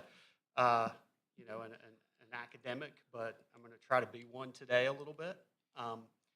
One of the things that I think is valuable for the discussion that we're having, and what I tried to do, and I also am in the process of writing an article that'll be in the Law Review as well about what we're talking about today and my time at MSHA in the Biden administration.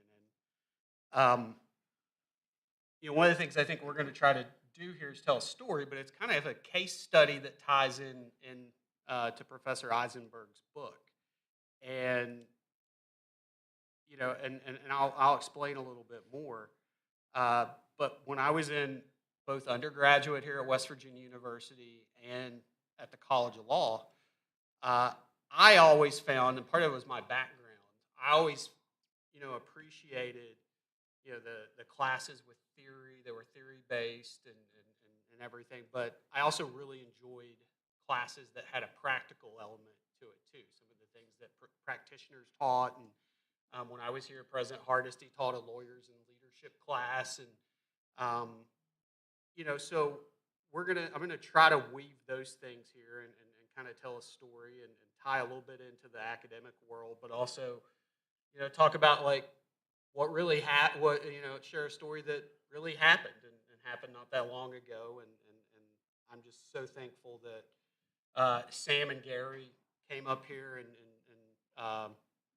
joined and decided to join me, and because instead of me telling you what I thought they felt, they can tell you themselves. So just to add a little bit more color about me. So I'm the great-grandson of a proud UMWA coal miner for over 30 years. Like Gary, my great-grandpa, my papaw. This is a panel in a symposium about Appalachia. My papaw had black lung disease. I've seen those things in my own family. And I grew up in Mingo County, West Virginia, known as Bloody Mingo. I'm the the fact that I am wearing a red tie today is not because I like the color. And on special occasions I wear it to honor and in solidarity with the redneck miners who fought in the mine wars here in state and in southern West Virginia, where I'm from. Right, so to kind of set the table and to talk a little bit about public servants and even to tie into some of the themes that are in Professor Eisenberg's book, one of the things that drew me in here. So, well, just to give you a little bit of background. So I had just spent like almost 3 years in a whirlwind, net-breaking pace of running this agency and trying to get this big rule across the finish line and doing a lot of things. And then, the election happens, and then I'm like, well, okay, well, now I got 2 months to whatever I can get done, right? And so, I get this invitation to come speak, and obviously I accepted it, and I appreciate the opportunity to be here. And it's a full circle moment for me too. And I'll talk about that just a little bit more in a second. But going through and pulling it. So I first had to get a copy of the book. I actually got it as a Christmas gift, and went through it and like, well, how am I going to tie in this story that I just lived to this, other than you'd be hard pressed to find a more rural community than the one I grew up in. I lived in West Virginia for most of my life and went to school here. So I certainly knew rural America, knew rural issues, and the agency that I had just led, all those offices that Cameron mentioned, almost a vast majority of them are in rural communities all throughout this country. And so I just led an agency that had a big role in some of those communities. MSHA is the face of the federal government. It may be the only federal presence that's there. So I had all that, but I'm like, okay, well, how do I fit this into this book? And it actually turned out to be a little easier than I thought it would be. And one of the things that's in the relevant chapter and section that I sort of pulled from talked a little bit about, and what we're going to talk about in the framing I did for my article. And here is sort of the rural Americas and rural communities' view of the regulatory state and their feelings about it and different things. And one of the pieces talked a little bit, and Professor Eisenberg rationalized or said it's reasonable for some of these communities to have anti-government views because basically the government wasn't doing its job and wasn't doing a very good job, and there was at least a perception and maybe sometimes a reality that you had decision makers and policy makers who either didn't know anything about rural America or frankly just didn't care about rural America, right? So our story's a little bit different, and that's what I'm going to try to tell. But I think it's also important to keep in mind too that these stories change in rural communities' perceptions of the regulatory state or even certain agencies. Like the regulatory state's this huge thing, and maybe there are some agencies that are doing a better job than others, even within the same administration. So it's fluid and it can change. We'll talk a little bit more about that as well, explore that. But at least for the period of time that I served in at the agency that I served at, I think it's important to acknowledge that there was this huge issue going on in central Appalachia with this black lung epidemic, and President Biden, who ran on a platform to be the most pro-labor, pro-worker president in history, nominated the grandson of a coal miner to go lead this agency and to try to tackle the problem. So I think that's worth underscoring and recognizing. And I wasn't perfect, but I tried to live up to that, and I think I did an okay job. And we'll talk about that a little bit. So I mentioned about it being a full circle moment. So I was about a month, really about 15 years ago from where we're at now. I was about a month away from graduating from the College of Law. And I already knew I wanted to do public service. I had taken Professor LaFosso's labor law classes, and I'll just do a quick aside and mention the couple points I was going to make about the previous panel. One, as it relates to the vice president. You know, I do think there's a class issue there. And I do think it's nuanced, and I do think it's complex. It's not black and white.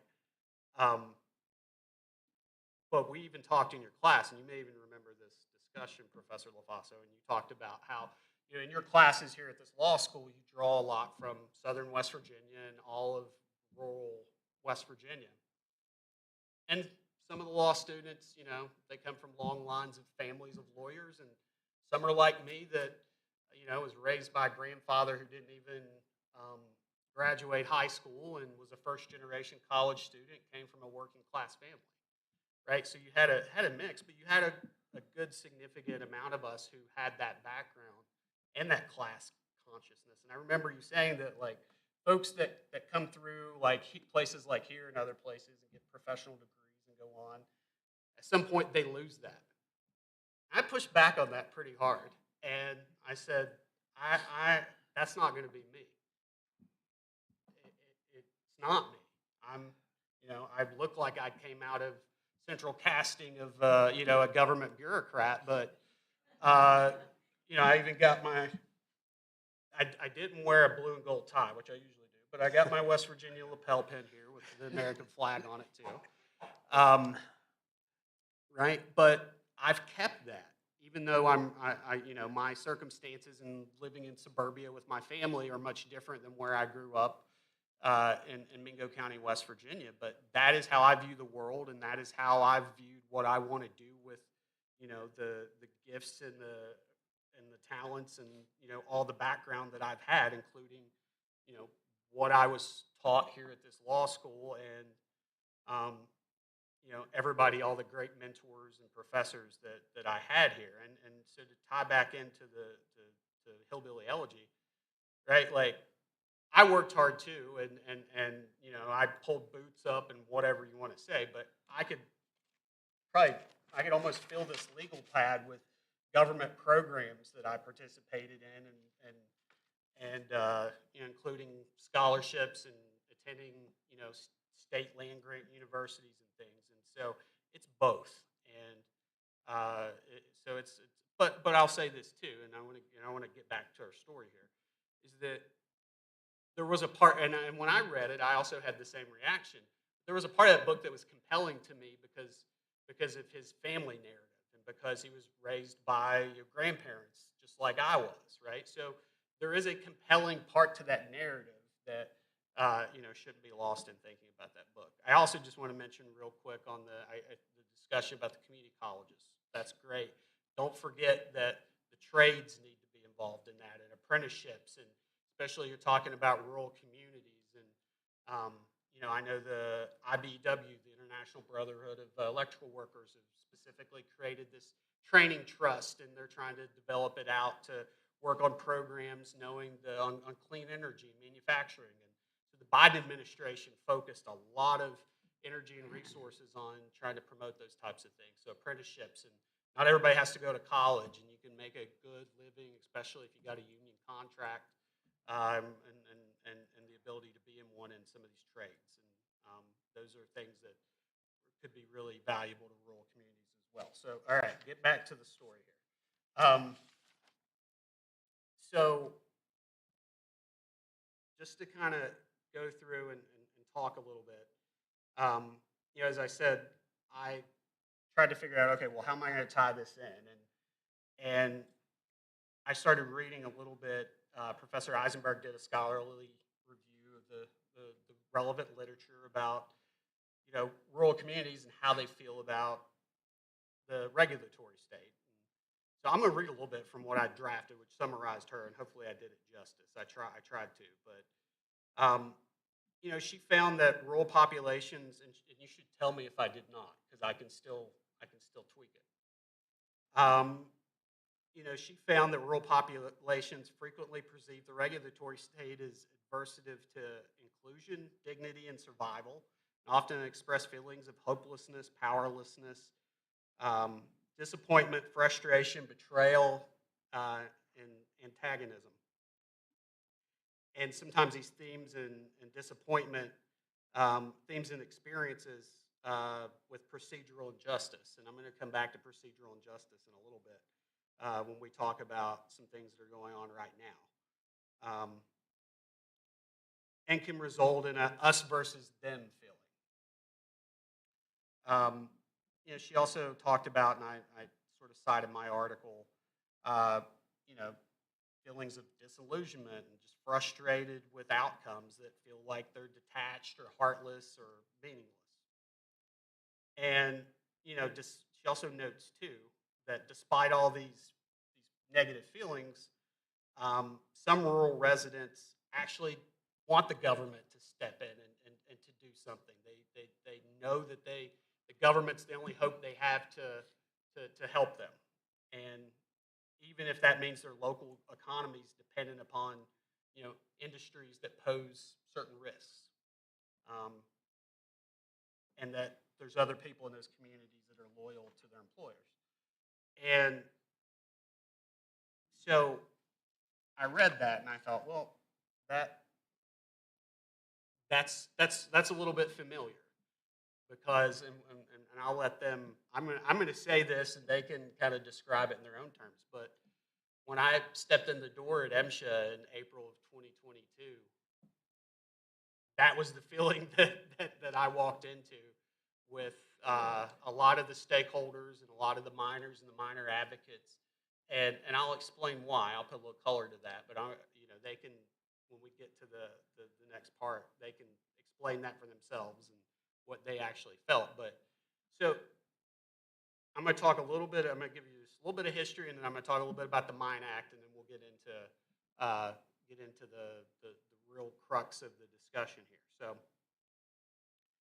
right, there's history here. There actually was talk about it in the last panel. I very much appreciated the Hazel Dickens reference. We ought to play her singing Black Lung a cappella at some point. It really does just, like, her voice puts these issues on a whole nother level. Like, you hear the working class struggle and she had family members die of black lung disease, and that's why she wrote that song. Like, you hear it in her voice. Right, there's a whole history here in West Virginia. I mentioned a little bit about the mine wars and why I'm wearing the red tie. But there's also been a history in West Virginia and other places and other mining communities all throughout this country of horrible accidents that have killed thousands of people.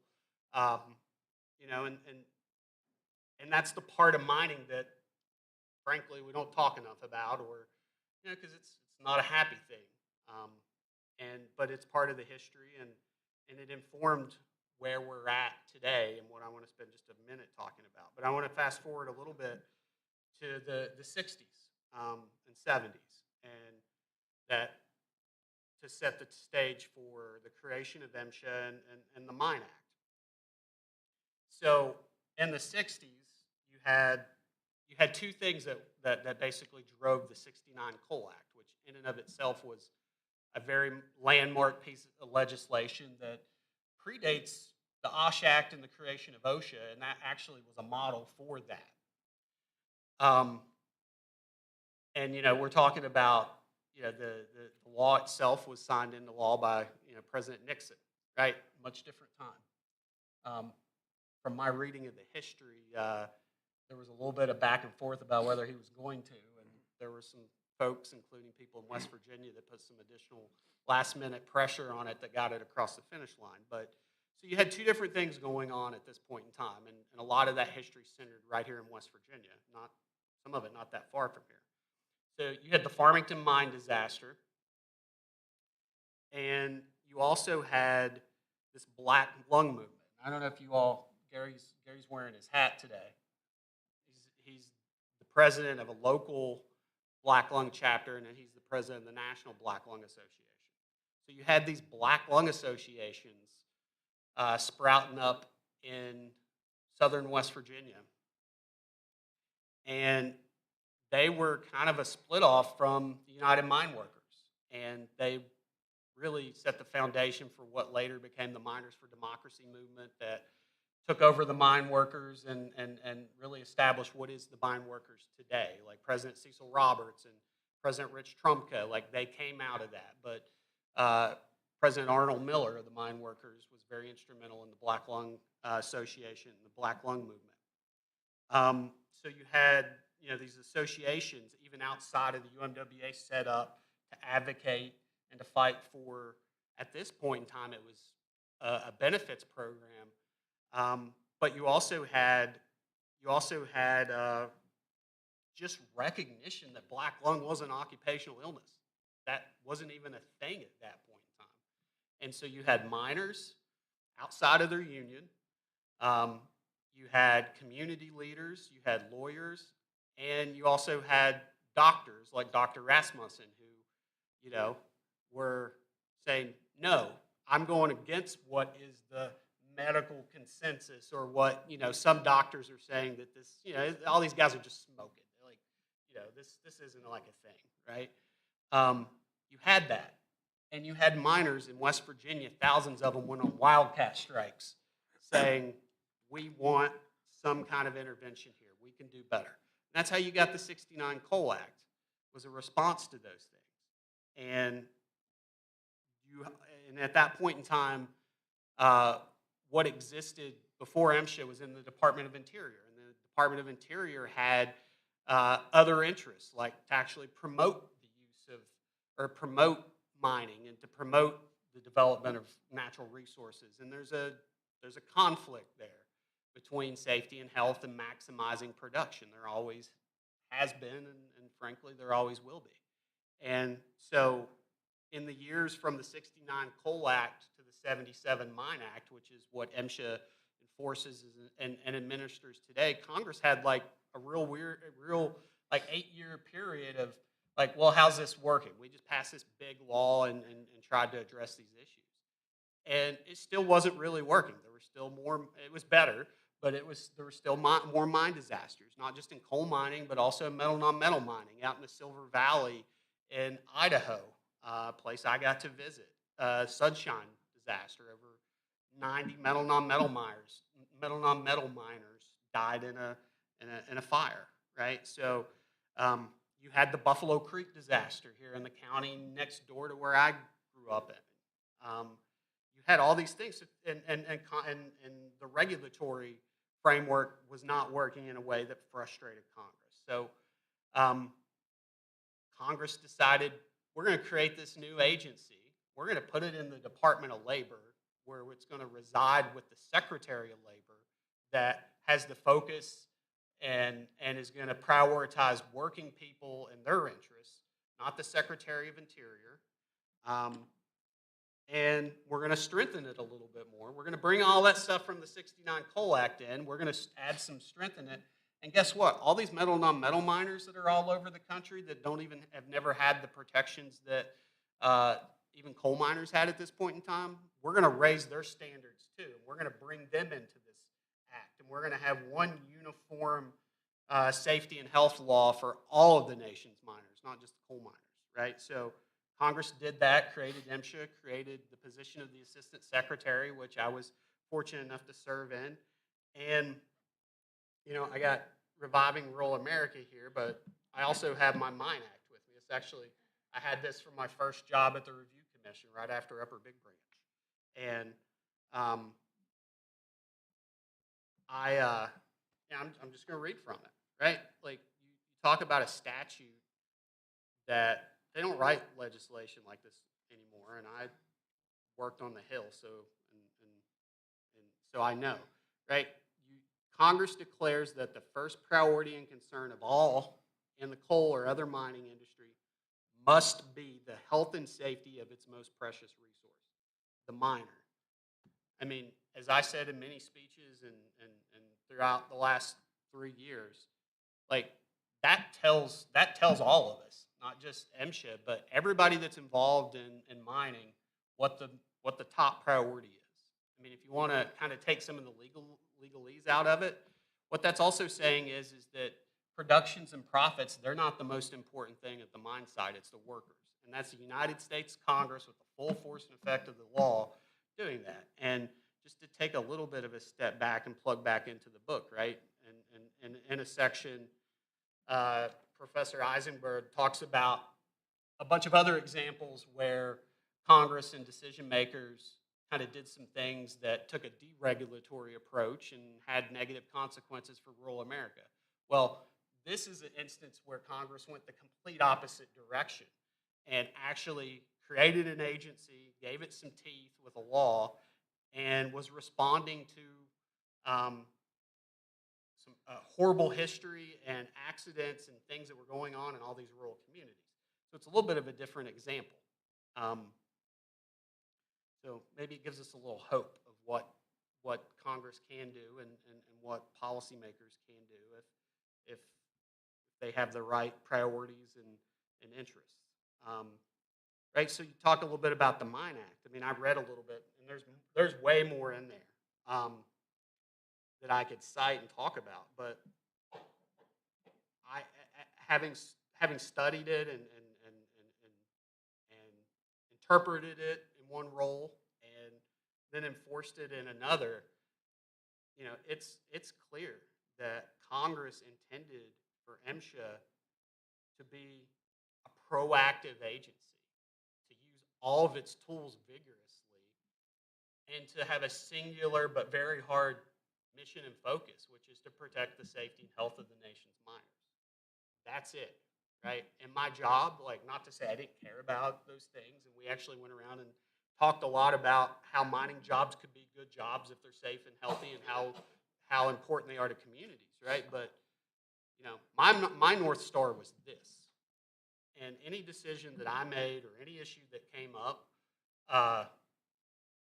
was looked at through that lens and thought about in terms of, is this advancing miner safety and health? And, that was a very powerful thing that Congress created. And I'm a firm believer that that's what Congress intended for MSHA to do. And the Assistant Secretary and the leadership of that agency, that's what they should always be doing. Congress put some tools in there. I mentioned OSHA a minute ago. MSHA has the authority under 104B of the Act to issue withdrawal orders after a citation, if mine operators haven't reasonably abated it. Which what that means is that if they don't fix the hazard, we pull all the miners from the section until they do. It's an incredibly powerful tool. OSHA doesn't have that. Imminent danger orders. If an MSHA inspector sees an imminent danger, they immediately issue an order, and the person has to be removed until the issue's fixed. OSHA has to go to federal court to get permission, basically, to enforce an employer to correct an imminent danger. Like, two big differences, right? And the statutes were made generally in the same period of time. And there's a lot of other things that are in there, and to me, it's just the statute. And if you're into administrative law, which I hear is the new sexy thing in law school, that's what I hear. I'm having to relearn it on the fly, I guess, in light of Loper Bright. But it's a fascinating statute of all the things that Congress put in there and all the tools that they gave MSHA to use to ultimately protect miner safety and health, and all the pieces work together and they complement one another. And when you have somebody that's using them all, then miners are you're at least trying to get the highest level of protection for miners' safety and health as possible. And so, like, just for an example, and I've dealt with a few different statutes, but by far and away, in my opinion, the Mine Act's protection for miners against discrimination and anti-retaliation for filing complaints or raising hazard complaints, it's the most protective of any statute I know in sort of the federal and employment workspace. And it's that way for a reason. Like, it includes this temporary reinstatement function that doesn't exist in any of these other statutes. That while the decision is being litigated on the merits, the miner either goes back to work, and it's a very high bar. It's like basically it's frivolously brought. So if a miner can basically prove, or the Department of Labor on their behalf proves that their complaint wasn't frivolously brought, they either get to go back to work, or oftentimes they get economic reinstatement all throughout while the merits of the actual underlying cause is heard by the review commission. Very powerful tool, right? But all those, the reason why the framers of the Mine Act set the Mine Act up that way is minors play an incredibly important role in the safety and health of and the sort of administration of the statute. Congress even told miners that they had to do that. It was very clear that the ultimate responsibility always lies with the mine operator. That's why the Mine Act's a strict liability statute. But miners play an active role too, and they wouldn't speak up, and they wouldn't raise complaints, and they wouldn't do those types of things if those protections, those other protections, weren't also in the law. And one of the things I spent a lot of time doing, and is sort of one of the pet things that I was interested in, is that as assistant secretary, always educating and encouraging miners to do exactly that, because it makes sense. It makes practical sense too. They're the ones that are there working. They're going to be the ones that are going to be able to identify if there's a hazard in their workplace. We want them to speak up and to say that not only for their own safety and health, but for the safety and health of everybody else that works there. So you have to have those protections, and they wouldn't do that if those protections weren't in there. I mentioned Loper Bright a little bit, and I'll just say real quick that, in this whole new era, and I actually went to an oral argument, watched the D.C. Circuit struggle a little bit applying Loper Bright on the case is called Casey Transport. It has to do with jurisdiction. It actually originated out of southern West Virginia. I and watched them struggle a little bit in how they were applying Loper Bright and interpreting the statute. But, to me, Chevron deference or not, just read this thing. Like, if you can't read this thing and you're a judge and tell, what Congress has clearly intended to do, and what courts for the last few decades have been very clear that you're supposed to liberally construe it. It's a remedial statute. There's all this very informative legislative intent. Congress did all these things. If you can't pick that up and read it and say oh well, yeah, I don't even need Chevron deference, right? It's pretty clear what Congress intended with this statute and intended for this agency to do. And I hope that in this new era that we're moving in, that's what courts continue to do, because to me it's pretty clear on its face, what Congress wants them to do, and that's in the best interest of minors. So that's a little bit of my attempt to be academic and weave in different things. But I as I mentioned, we're really fortunate to have both of these two folks here today to talk a little bit. And I'm going to thank Gary in particular.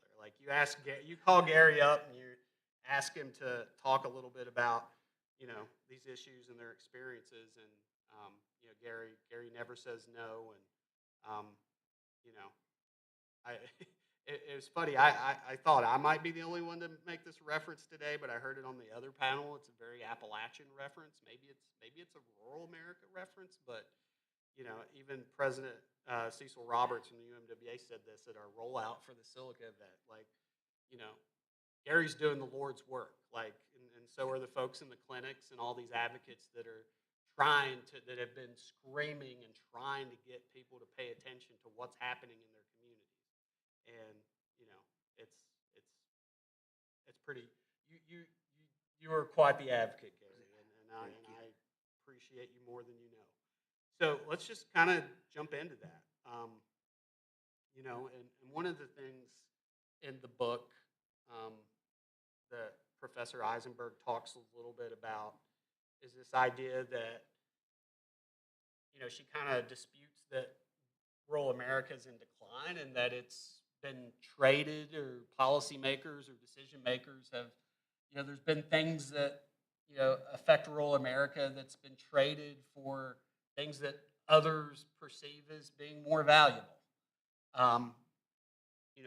One of the things I was going to ask you to do, Gary, because I've heard you do this a ton of times, and every time I do it, hits me right here. And I even before I got in this job, I'd read things where you were cited and talked about in it, and it always did that, is just to tell people what it's like to, to struggle and to have black lung disease and what it feels like. But to tie it back into this book, right? One of the things that I said all throughout this process, and after we got this rule, is that these types of things should shock the conscience of anybody in this country.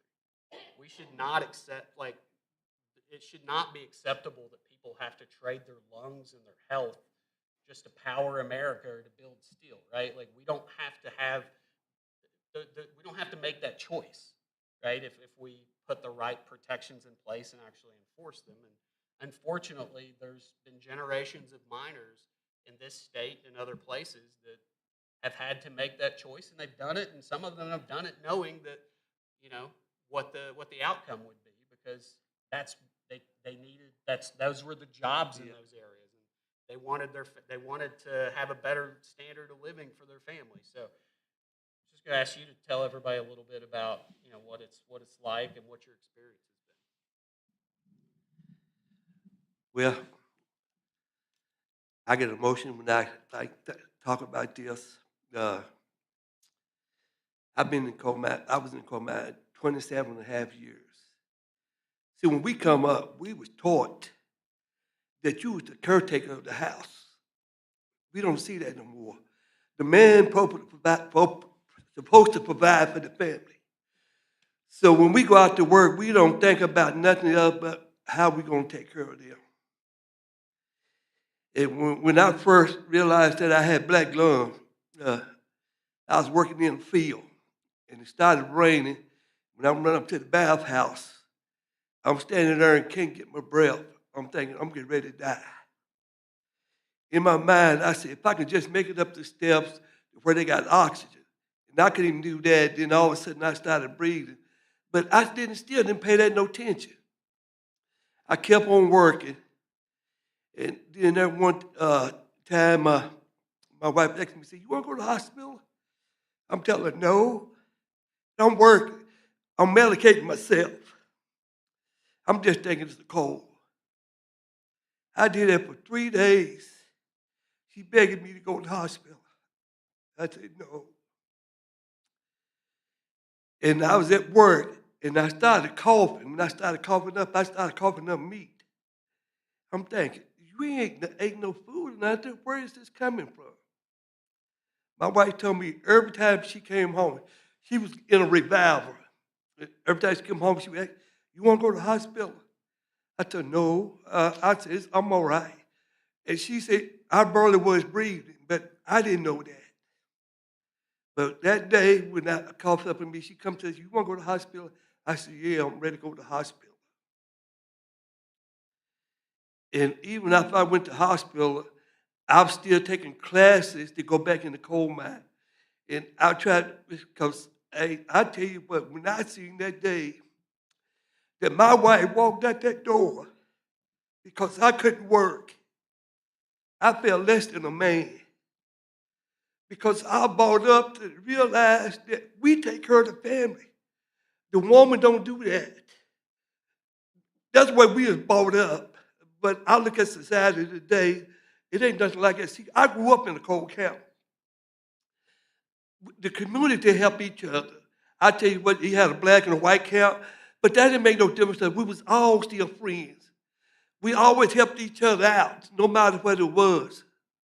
Even when I was sick and couldn't work, I had guys down at the coal mine taking up money for me to help me to pay my bills. So, like I say, I'm here because I don't want to see our young people going through what I'm going through. Black lung, most of mine is from dust, but the silica that we're trying to get past right now, it's way worse than black lung. The dust that we get in there, it's cutting the lungs up. And we got young men now, been in mine 5 years, just 5 to 7 years, they're coming out, and most of them need lung transplant. And what I'm going through, I don't want to see them down that way.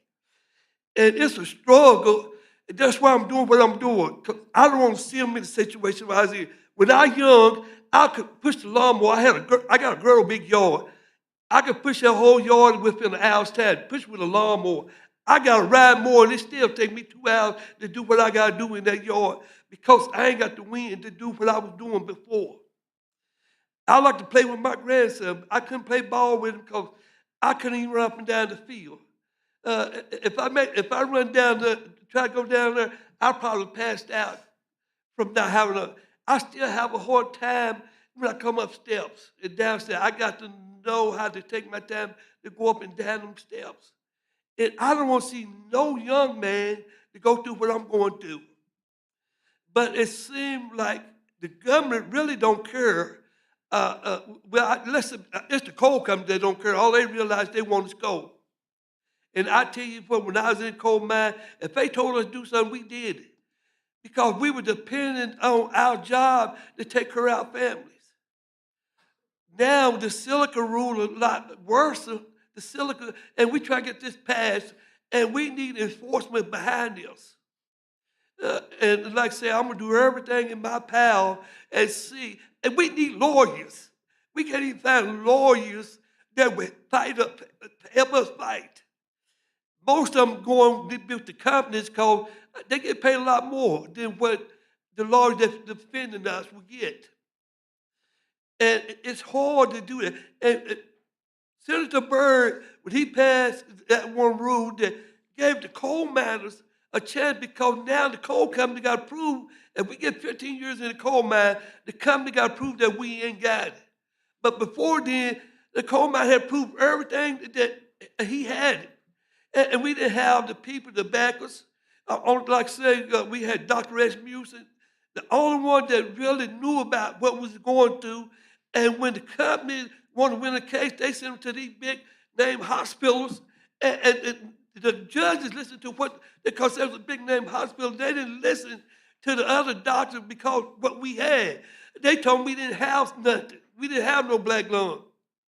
And I tell you what, when I went to court on mine, the doctor that the company had, they told me I had arthritis. Told me it wasn't black lung, but it was arthritis.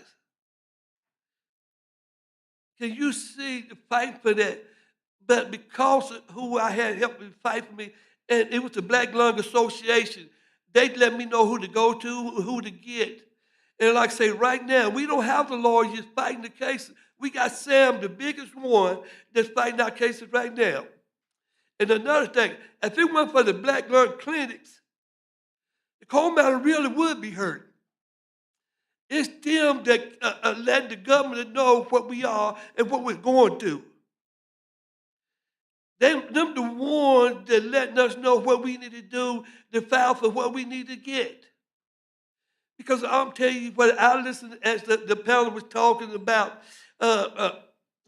We don't have the knowledge that get on computers and stuff to feel what we really need to do. But because the clinics help us fill our paperwork out, help us fight for what we need to have, and they push us and they tell us, the coal miners, what we need to do. But yet, if they speak up, guess what? Because they get government funding, they can't say nothing. Because they can lose their job, or they can take the funding away from the black lung clinics. I'm worried right now what the government is doing right now, that they'll start cutting back on the clinics that helping us, help us to get where we need to get to. And I think people like Sam and all the clinics, I think Christopher, all that he do. Let me tell you, when I was working, we were scared to even go to the federal government and tell the company to do something because they told us, say, we got somebody ready to take your job right now. So if you go start something, we get rid of you. So, but now, because of what they doing, the federal government, now they a coal miner can call and they would come into action. But I'm still worried about that because they get rid of the different sections of the mine academies and stuff. They shutting them down. So where are we gonna get our inspectors to inspect the coal mines? If they said, where are we gonna get the money if they don't put the money out there for them? Gary, we'll get into that one, no, it's okay. So I wanted to just underscore something, and get Sam to jump in here, and for the academics and folks that are here that study and look at rural issues, I would tell you to look at what exists here, and Gary mentioned the black lung clinics. Like, take a look at that as a model that has been very successful here in West Virginia, and still is very successful, and they help provide benefits. I take a look at that, and Lisa is here, and she could probably talk to you a little bit about some of the clinics and the role and the work that they do too. So, but Sam, I want you to jump in here, and so just a couple things if you want to. Well, I'm going to tee up. Maybe you hit on, but feel free to whatever you want to add to. But you work with a lot of minors, and Gary actually underscored, and there's a lot of law students in this room, and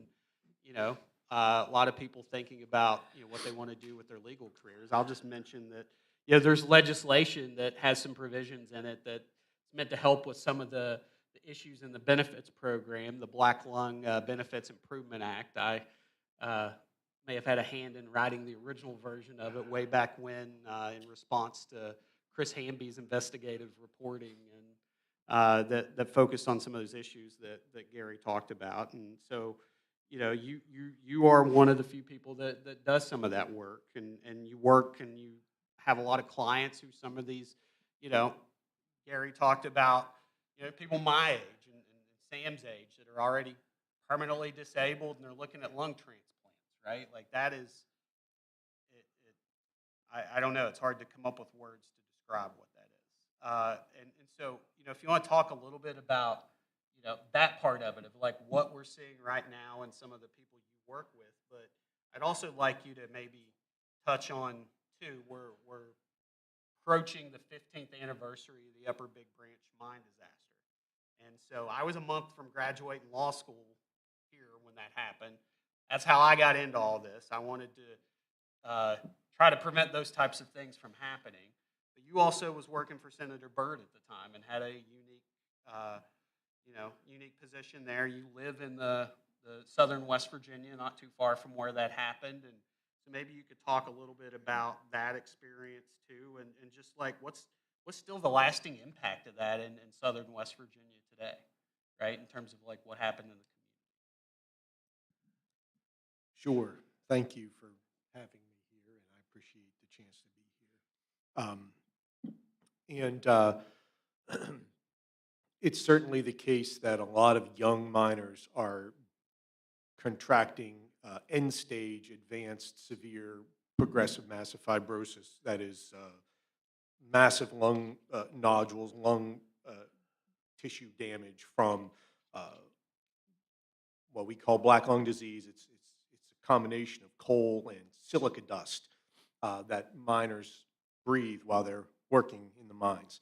And the disease has really accelerated in Appalachia because, in large measure, because in the late 90s, we really hit an inflection point in terms of the Appalachian coal basin and the coal seams that were being produced in central Appalachia, especially like central West Virginia, points south into eastern Kentucky. They became much thinner right around the turn of the century. So we mined out most of the really thick seam coal over the last century and a half. And you can really see an inflection point if you look at the U.S. Bureau of Mines and the Geological Survey over the last 20, 30 years. And they describe how we began in the late 90s to have to produce very thin seams of coal. And what that means is that our mining equipment, there's a technical limitation when you're mining coal. You've got to get mining machinery underground. And in order to do that, when the coal seams became, became less than about 3 feet thick, 2 or 3 feet thick, mining operations had to start cutting a lot of this rock on top and the bottom, which meant cutting through a lot of sandstone. Sandstone is comprised of silica dust, crystalline silica. And so, right about 1998, 2000, Appalachian coal miners began breathing a lot more silica dust. And not coincidentally, the coal industry prevailed on the legislature in West Virginia in 1997 to enact a subsidy, a very substantial subsidy, which is known as the thin seam tax credit, to make the production of that coal, that type of thin seam coal, economically feasible for the industry. And the thin seam tax credit is essentially an 80% abatement on the typical severance tax that we normally charge for coal production in West Virginia. So we call it a tax credit. It's sort of like a credit against the severance tax. And so you saw a lot of production of sandstone, which ostensibly, if you believe in the economic wisdom of that tax credit, these are seams that would not otherwise be produced but for the tax credit. The tax credit has a purpose. That's the purpose. So we've seen a lot of mining of sandstone. So a lot of these young miners. Now, I have clients who are 32, 34 years old and are coming down with a diagnosis of progressive massive fibrosis. That means they've lost nearly a quarter of their lung, which has become basically rock. And these are really young people. And then by the time they're in their 40s, I just turned 40. That's what Chris is saying. We're starting to see those guys are losing a lot of lung function. And when you have that much lung damage, once you start aging when you hit 40. I'm feeling it. And your lung, if you have that much tissue damage, your lung function tends to plummet. And what the clinics have described, and I see it in my practice, is that these guys are losing a lot of lung function really fast. Just today, I was brought a breathing test from a 50-year-old miner who was diagnosed or developed to massive fibrosis about a decade ago, I believe. He's down to about 23% of his predicted breathing capacity. In about 10 years, he's lost 3/4 of his ability to breathe, and he's waiting on a double lung transplant. So if you get that massive fibrosis by the age of 35 or 40, you're going to need a lung transplant in order to keep on living, in many cases, within 10 years. How expensive are those? Those are $1 million procedures. So look, I want to say I'm not a doctor. I'm just describing what I see with my clients. So, but this has been documented, great extensively. So the Mine Act is so important, like Chris said, because and the Mine Act is a useful analogy for this broader conversation about rural development, because the Mine Act, the statute itself, is really quite deeply skeptical of the federal government's ability to solve our problems for us. The structure of the Mine Act, like many statutes, it has workers' rights, it has discrimination provisions, but unlike other statutes, it has these extraordinary remedies to ensure that rural workers get reinstated immediately while they wait on trial. It has provisions to ensure that workers have an affirmative right to walk around with federal mine inspectors and double-check the work of the mine inspector. Those are called walk-around rights for miners' representatives. Any two miners in a mine can designate a representative to accompany federal mine inspectors. This is because the union understood and our representatives in Congress understood that we should be skeptical of the federal government's ability to do a very complex job in rural places like this, especially when you're talking about 5 miles underground, 2 miners working at the end of a long tunnel. That's a long way from the jurisdiction of the federal government. So the miners also have the rights under the Mine Act to review engineering plans before they're approved or submitted to the federal agency. They have a lot of procedural rights under the Mine Act. It's because we should be skeptical of the federal government's ability to do a complex job in rural places like this. And it's an analogy to development, rural development more broadly, because, in a similar way, the developments, the economic development system has a sort of a federally distrustful structure in Appalachia, because we created this thing of the Appalachian Regional Commission, which is a sort of a hybrid agency that exists a little bit independent of the federal government. And so you might think of the Mine Act as an analogy.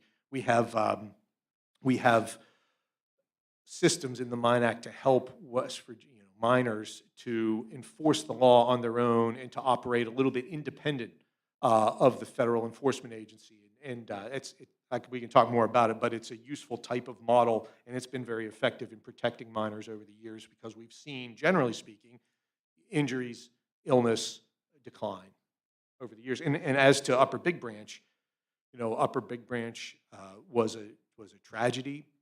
It came about for a lot of reasons. It was heartbreaking,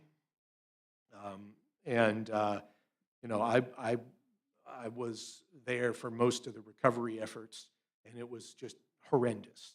I was at the mines throughout the time that they were working to find the miners underground and bring them outside. And there were hundreds of people from all over southern West Virginia who were connected to the people who worked. It was a pretty big mine, and a lot of people were there waiting and hoping the miners would be found alive. And it was just a terrible moment when it was clear how badly the industry and frankly MSHA had failed those miners, and so that was a painful point of memory for people. And I would just say to respond to kind of a couple of the points that Chris and Gary made on Loper, well, if you want to talk more about it, Chris, I have something to say about that. And I think what Gary mentioned about the changes to the Mine Act is worth, or to the Black Lung Benefits Program, important to mention. Like, around the time of Upper Big Branch, it was clear to a lot of people that there was substantial change happening in the Appalachian coal industry. So one of the things we did at that time was reform the federal Black Lung Benefits Program. In the Affordable Care Act, there were major changes to the federal Black Lung Benefits Program. It's one of the things we worked on with Senator Byrd. Those changes have helped to basically triple the award rate for federal Black Lung benefits over the past decade. Also, the rising incidence of disease has helped to triple the award rates, but those changes streamlined that process. Also, around the time of Upper Big Branch, it really was an inflection point in Appalachian coal history. We were doing a lot to restructure the way the ARC works with the mining industry on coal-related development, and those efforts have been stymied repeatedly over the last 15 years. And I can talk more about it, exactly how, and how the Mine Act is a good example, of a way to do better. Yeah, so I want to hit on a couple points you said, and then I definitely want to make sure we jump into the silica rule because we definitely need to spend some time talking about that, and then I'd like to take a few minutes to talk about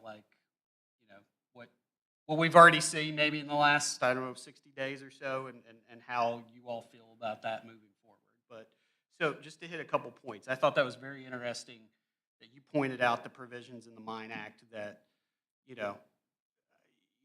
viewed it, you framed it as being a little skeptical of the government, which I think I can understand and appreciate. But I guess the way that I would maybe add to it is that it's also a recognition that, even though Congress, again, I talked about some of the difference between MSHA and OSHA, even though, OSHA has such a vast jurisdiction. It's like over 100 years it would take OSHA to inspect one time every place it has jurisdiction for. Whereas Congress, wanted more of a presence in the mines because of the history of why I talked about it, the accidents and the illnesses and all that. So MSHA inspects every mine in this country, underground mines 4 times a year and surface mines twice. And that's just the baseline in addition to everything else that MSHA does. So I guess it's also a little bit of a reflection of MSHA can't always be there. And MSHA's not going to always be there. Now, to your point, though, Congress also put that provision in the act that empowers miners to call in and make hazard complaints. And if they do that, MSHA does have to go out, is required by law to go out and investigate and take appropriate enforcement action if needed. So it kind of connects everything. I was going to mention too about you talked about Upper Big Branch, right? And there was a lot to that. There's 4 or 5 reports been written on it. MSHA did an exhaustive internal one, took a number of actions, corrective actions, you know, and there were a lot of lessons that were learned from Upper Big Branch, and you know, I think maybe we might in a little bit get into that, but you know, I think a lot of us right now are fearful that 15 years later, and we don't want to have to repeat history, and people have either forgotten it or chosen to maybe forget it, or they just don't know that all that's already there, been written out. All you have to do is take a look at it, and that there's certain things that need to be in place if you want to try to prevent those types of things from happening. And knock on, if it's wood, I'm going to assume, no, it's bright plastic, but you know, there has not been an Upper Big Branch in 15 years, and that's a remarkable thing. And we don't want anything like that to ever happen again, because it destroyed that community. You know, like I was here at law school when it happened, and I remember talking to Professor McGinley, who worked on one of the reports, and like right after it, and it just like everybody in West Virginia was tore up about it. It's like, how could something like that? I thought we got past all that, right? Like this isn't the '60s anymore. So it was a very horrible thing, but MSHA did an internal review, and you know, yeah, there was some things that even MSHA could have done better, but you know, it's also very clear too that MSHA did not cause it. So I want to be very, very, very clear about that. And one of the things that I took very seriously in my role as assistant secretary is you know, my job was to support all the MSHA employees and to make sure that they had what they needed to do to go out and advance, you know, Congress's directive that was given in the Mine Act and do all those things. And so, you know, I'll just say real quick, we're having a pretty robust discussion in this country right now about federal employees, right? And yeah, and it was mentioned in the last panel, and you know, are they all in their pajamas taking bubble baths on the federal dole?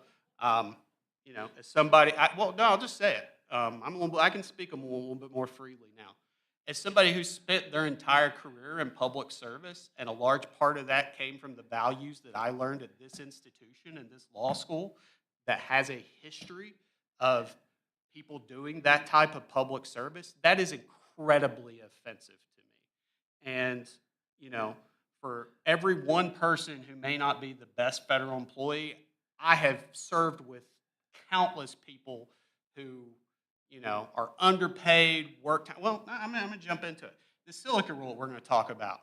You have no idea how many federal employees that I served with that gave up holidays, nights, weekends to get this damn rule done, and we owe every one of them our gratitude, because there wouldn't be miners in West Virginia and all throughout this country that are going to breathe a little easier and not have to go through what Gary did if those dedicated public servants had not done that. MSHA inspectors, they have incredibly hard jobs. They're underappreciated. You go crawl around in, you know, coal seam that high and do an inspection, and you know, we talked about Upper Big Branch and things happen. Well, something like that happens, even though the law is very clear that it's the ultimate responsibility of the mine operator for the safety and health. Well, MSHA gets its fair share of like, well, you know, criticism, and some of it is fair, and that's fine, and the agency should be accountable, you know, for what it does, because it gets a lot of money from the taxpayers and Congress to do what it does. But you know, for my money, you won't find a more mission-driven workforce in the entire federal government. Those people and the people that work out in the field that live in rural mining communities, they get up every day wanting to go out and protect miners, and many of them were former miners. And so, sorry I went on a tangent there, but it really bothers me, this discourse that we're having right now, and I strongly, we used to be able to have civil discussions in this country about the role and scope of the size of government. I used to have them all the time with my colleagues here at the people that were in the Federalist Society and the Republican Law Caucus, and I was in the Democratic Law Caucus and, you know, the American Constitution Society, right? Like, we used to have great debates, and I loved them, and that's what places like this exist for. We can't have those discussions anymore, and you know, and we're not having near as many as we should, and it kind of goes back to the rural-urban conversation that you all were having, and it's a lot more nuanced, and it's not as black and white as some folks may think it is. And you know, federal employees do lots of things for all of us, and they don't deserve the vitriol that's being spewed at them in this moment. Silicon. You know, the thing I want to start with that I should have mentioned already and didn't. You know, Gary described what his experience has been. Sam talked a little bit about some of the minors that, you know, he works with.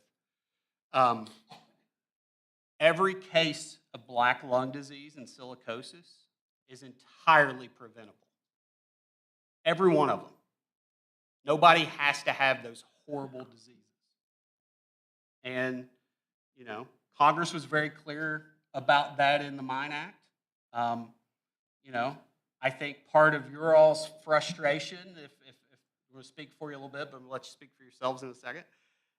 At MSHA, for years, you know, was that you didn't feel like the government was living up to what Congress intended it to do, what Congress clearly laid out in the Mine Act, and what you were experiencing and seeing right in your own communities and in the clinics and with your neighbors and, you know, for minors themselves.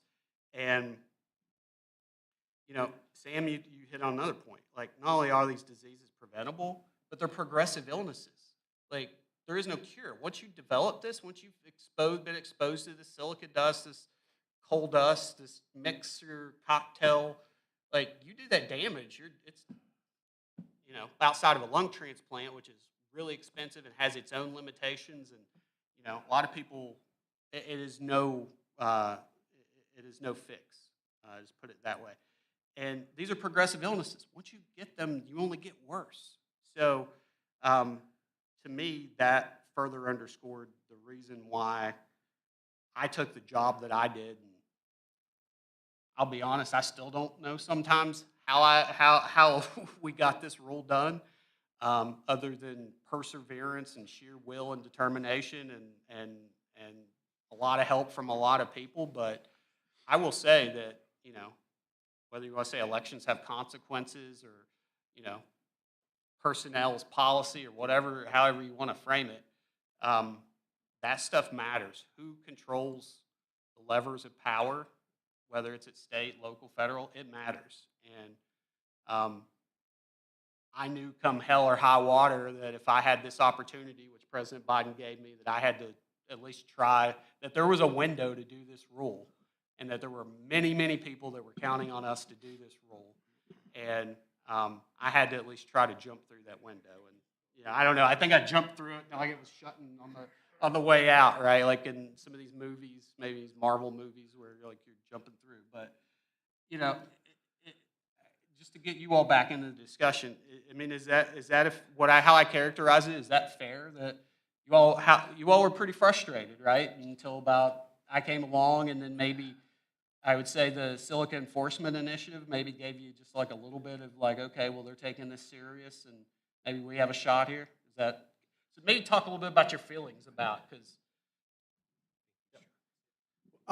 I would just say yes, very frustrated. It was 1974 when the federal government recommended reducing silica exposure in American mines, and it didn't happen until last year. And so that was a very long delay. But I would just say, you know, also, you're right. These federal mine inspectors deserve and require investment and support.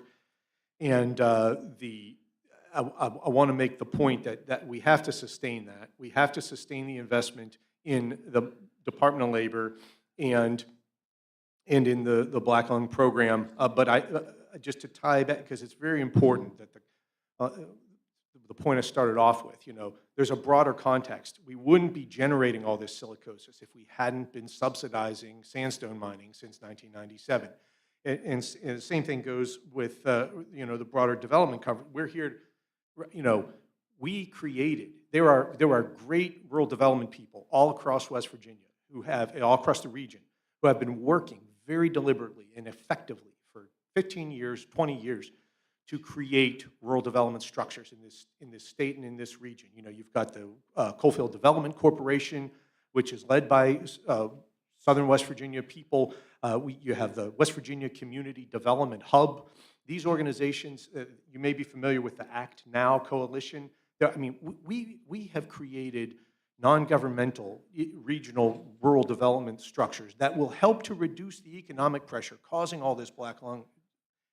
Though, just the past year, we had $500 million, $500 million committed to the what's called the Green Bank to do regional development work, which is led by, read about, Brookings has written about this. This is they're very innovative models for locally community-driven federal investments so that you can disabuse all of this federal skepticism. There's so much deep, good, wise learning in Appalachia that has gone on, including a $500 million investment that was on the table this past year that has now been yanked away from us in the last 60 days.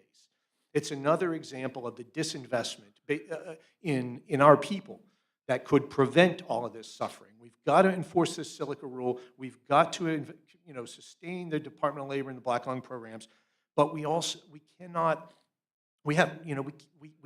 have to invest in the broader economic development and not to neglect. We cannot neglect the work of these organizations that have built the basis for a more healthy economy in this area, and then continually are stymied through this politically driven disinvestment. So that's my takeaway on the need for both investing in the silica rule, but also the broader effort to reduce the causes of severe silicosis. Gary, why don't you tell us how you felt when that rule came about? Because you testified in Congress, Yes. right? Yeah.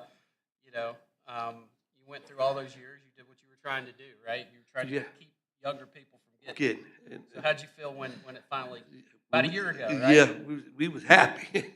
We would say now we got, because every time it seemed like we fight for years and years to get something. But we didn't fight as long as we usually have to. The biggest thing I'm worried about, as I told Chris when he first became one, I said our problem is that we ain't got enough inspectors. And on top of that, we ain't got enough money to help them to get to do what we need to get done. And we depend on the coal company to watch over themselves. I've been in the coal mines. I know what coal companies want. They want coal. And they don't care how they get it. To the coal company, we just a number. When I try to go back, I said, let me work on the outside of the coal mine. I said, I can work on scoops and stuff, wherever come out. They said, we ain't got no job for that. So they didn't need me no more because I couldn't do what they wanted me to do. So it's the same way right now with the Part 90. If it weren't for Sam and some of the others, they would try to get around the Part 90. And see, really, I had the Part 90, but I really didn't know what the Part 90 was. I had it only in my drawer because I didn't even know what it was, how it would help me. Like I say, it's something not to know something, but now we got the resources to do it. The only thing we need is the government to back the resources that we got. Let's talk about that a little bit. Just real quick, Part 90 is, we'll see. My hope is that we did lots of engagement, encourage people to exercise their Part 90 rights. We worked with the communities and the black lung clinics and the advocates to get the word out so people could do it. But for those of you that don't know, it's a provision. It actually goes all the way back to the '69 Coal Act, and Part 90 is the reg. But miners, it's only in coal. Coal miners who've already developed evidence of pneumoconiosis, they can exercise this right, and they get to be transferred to a less dusty, healthier part of the mine because it allows them, for those that either need or want to continue to work, it allows them to slow down the progression of the illness they've already gotten. And it's a protection that I don't know exists anywhere else in law, where you get to go to your boss and say, hey, I got this right. I get to go work here. You can't dock my pay. You can't discriminate against me. You can't do those things, right? But it's really hard to exercise, and we put a lot of focus and could have a whole nother conversation just on that. I do want to leave time for one question, But I just want to mention too, real quick, to tie back into the book, and then we'll do a question real quick. Because, I talked about the procedural injustice earlier. And, right, like there's a situation that's going on right now, and we don't have time to get into it. We're going to talk a little bit about the future. But suffice it to say, you all are, it's probably fair to say, anxious and don't know what's coming. And you've already talked a little bit about that these investments need to continue. I'm not going to get into the numbers, but MSHA's already lost a lot of people. You may have seen some of the reporting. There was one yesterday. There's the Doge website that has the, what do they call it, the wall of, to me it's like putting trophies up on a trophy case, but it's a wall of receipts. And there's over 30 MSHA field offices that are on there right now. I hear there's more coming. It's like maybe half of the offices that we had that are in all these rural communities. It allows all these mine inspectors to actually protect miner safety and health. We talk about this concept of procedural justice and creating us versus them. I'm going to give you one example here in West Virginia.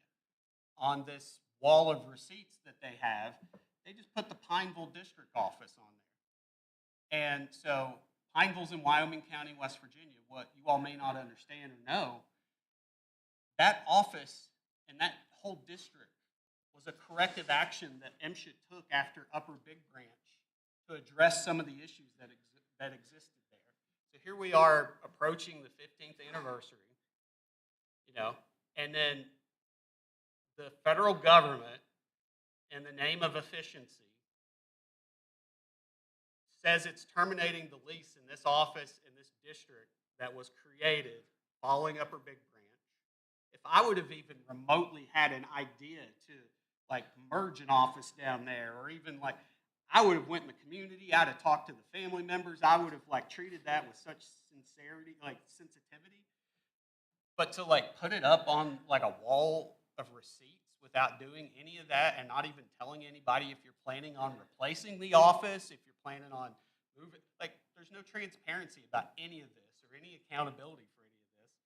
And then even on their own website, on this wall that they have, they're claiming $0 of savings to the federal government.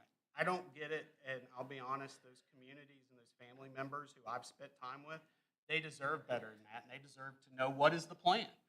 And, journalists are asking about it, can't get an answer. I don't know about Congress, we'll see. But,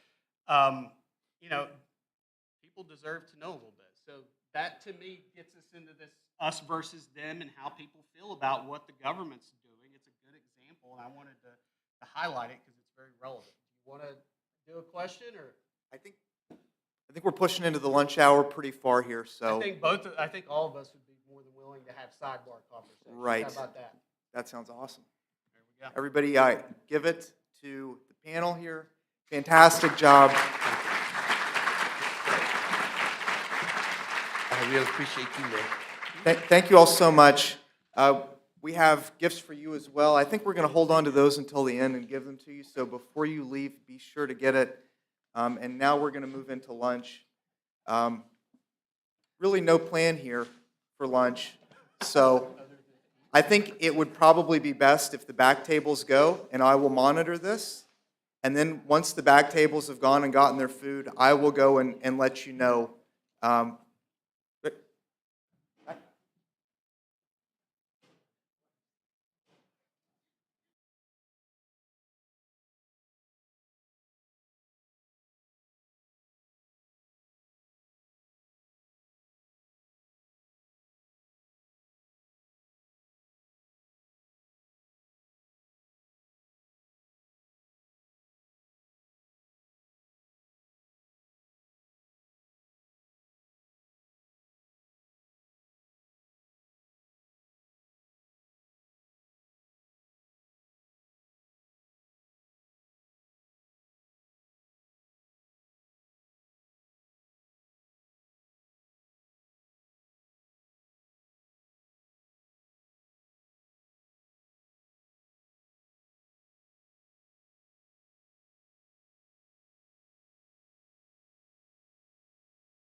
Right, I hope everyone had a good lunch. We're going to get started again here. I have the privilege of introducing the Land Use and Sustainable Development Clinic to you, who will be our next panel. First we have Catherine Garvey. She is the director of the Land Use and Sustainable Development Clinic. Kat Garvey began her career at the U.S. Environmental Protection Agency, Region 7, in the National Agricultural Compliance Assistance Center, and with the Office of Pollution Prevention and Toxics. Garvey is an ISO 14001 Environmental Management System Certified Lead Auditor. She developed and audited environmental management systems for military and large agricultural operations. Garvey transitioned from federal to local government in 2006 when she worked for the city of Lee's Summit, Missouri, as the environmental coordinator. She helped the city comply with permitting requirements for the airport and landfill. In addition, she helped the city develop a solid waste management plan, stormwater plan, stream buffer ordinance, and a national resource inventory map. She continued her focus on local protection of natural resources as an assistant professor of law and staff attorney at the Land Use Clinic at Vermont Law School. In Vermont, Garvey worked with local governments, land trusts, and other nonprofits to address legal questions related to land conservation in the Northeast. Professor Garvey received her JD from the University of Missouri in Kansas City in 2004 and her LLM from Vermont Law in 2010. Next, we have Stacy Thornsberry. Stacy is the managing attorney at the Land Use and Sustainable Development Law Clinic. Stacy obtained her undergraduate degree in political science from West Virginia University in 1994, and then graduated from the West Virginia University College of Law in 1997. Following law school, Stacy clerked with the West Virginia Supreme Court of Appeals. After her clerkship, she entered private practice. Stacy brings to the clinic almost 25 years of practical legal experience, with a large part of that focusing on real property, real estate title, and real estate transaction. Additionally, Stacy has worked as an instructor at the undergraduate level, teaching courses on various legal topics, including real property, wills and estates, mineral title, and contracts. She loves the opportunity to help underserved areas in West Virginia through her work with the clinic. We also are joined by Devin McDaniel. Devin McDaniel is a technical/grant writer at the West Virginia Grant Resource Center, focusing on broadband grants that improve technology access across communities. With a strong background in the nonprofit sector, Devin has significant experience in program capacity building, creating strategic partnerships, and optimizing resources to drive meaningful initiatives. Devin earned a bachelor's degree in multiple disciplinary studies from West Virginia University, with concentrations in human services, disability studies, and family and youth intervention. Additionally, Devin holds a master's degree in nonprofit leadership from management from Arizona State University. Finally, Katie Loudon is an innovator in the community development and nonprofit sectors in Central Appalachia. Katie is currently the Director of Strategic Development at West Virginia Community Development Hub, where she served on the executive leadership team since May of 2021. In her role at the Hub, Katie has been a primary program strategist for the organization, securing funding through federal and private grant resources to serve rural and historically underinvested communities across Appalachia while building a strong organizational culture. Prior to joining the Hub, Katie built an early career of developing young leaders and growing nonprofit organizations. She was the Director of Community Engagement at West Virginia Wesleyan College from 2010 to 2020, where she joined the One Foundation as the West Virginia Program Director and eventually as the Executive Director. Katie became deeply invested in growing the capacity of community and economic development ecosystem through her role at the One Foundation. Katie graduated from West Virginia Wesleyan College with a Bachelor's of Arts in Sociology and Applied Music in 2007, and taught English on a Fulbright teaching assistantship in Thailand after graduating from Wesleyan. Katie then earned a Master's of Public Affairs degree from Indiana University in Nonprofit Management and Policy Analysis in 2010 before returning to West Virginia as a young professional. Katie lives in Buchanan, West Virginia with her family. Katie serves on the board of the West Virginia Hive and is an active community member serving on the board of Buchanan Community Theater and Upshur County Public Library. Let's give a warm welcome to our panel.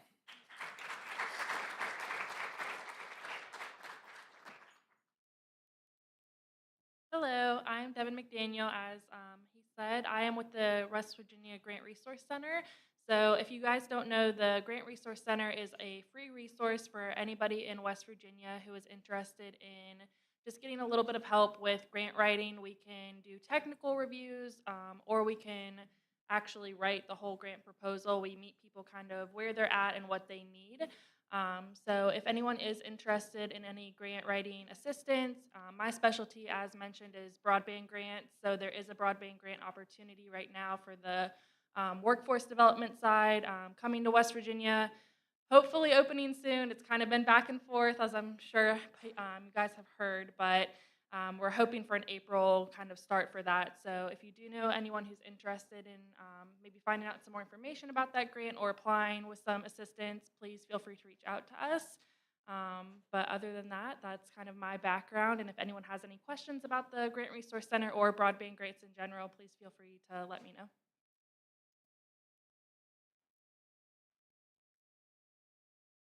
All right, I'm going to start us off. And we're talking about really trying to fit rural ideas into federal programs that aren't always tailored for rural programs.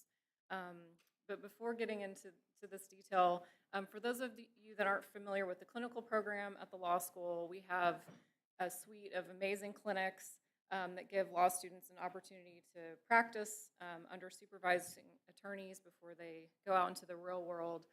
We had our information session a couple weeks ago, and one of my favorite things about that info session is all the clinics think that they have the best clients, whether it's veterans or immigration clinic. But the land use clinic has the best clients because we represent, at this point, we have represented someone in all 55 counties, local government, and at least one of the 55 counties, hundreds of local governments. We represent nonprofit agencies, mostly land trusts, land trusts or local governments, and have protected about 6,000 acres over the last 10 years and done a lot of great planning and flood work. So we specialize in real estate and land use law. And as part of that representation of local governments, we hear a lot about some of the themes that are being discussed today, lack of capacity, and so I'm going to talk about just a couple of examples on how federal programs have been a struggle for compliance and also just local government capacity to achieve federal goals or participate in federal funding. And just as some characteristics that we see a lot in most of our communities, there is population decline, limited economies of scale, and very limited local government or staff capacity. As far as I know, we are the only land use clinic in the United States, and it's unique in that instead of representing individual clients, we represent low-income local governments because a lot of our local governments do not have planning capacity or staff attorneys that might have specialized expertise in land use or real estate law. A lot of the places where we work, there might, the local government may have just a prosecuting attorney and the judge. Those are the attorneys that work at that local government. In at least one county, there's only 3 or 4 attorneys in the county, and that includes the prosecuting attorney and the judge. So most of the examples that I'm going to talk about are from McDowell County, which is a community where we've worked frequently over the last 10 years. I see Amanda Demerly, who was a student clinician at the time that we talked to the county commission about adopting the comprehensive plan a long time ago. But they've had very significant population decline. It at one point was over 100,000, and now it's closer to 20,000.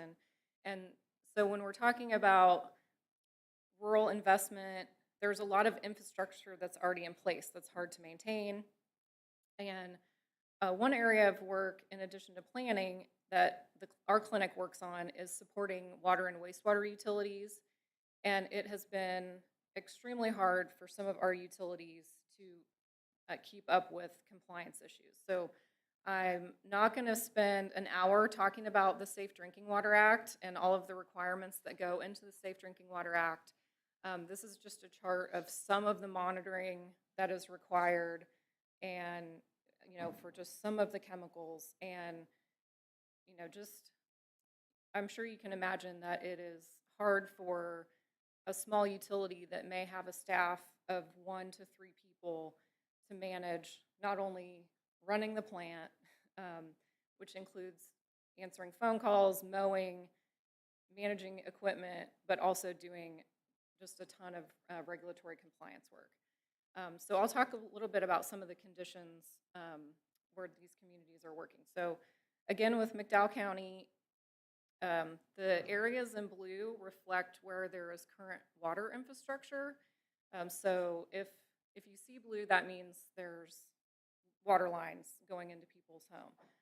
The areas that are not in blue means that those folks are either using well water, sometimes there's not well water available, but even where there is blue, the infrastructure at a lot of the utilities in this area is considered failing or beyond failing. Here's some pictures of an active water treatment plant in Kimball, and the equipment has exceeded its functional life, some cases by 30 years, and the guys that work at these plants are just wizards at welding and trying to make it work. So earlier, in one of the earlier panels was talking about how rural communities will say, we promise we're not getting over our fair share of resources from the federal government, and that's my experience. I'm sure that's not true everywhere, but if you're comparing even just basic infrastructure in communities where we work compared to urban areas, the communities where we work, I think, have it worse in a lot of cases.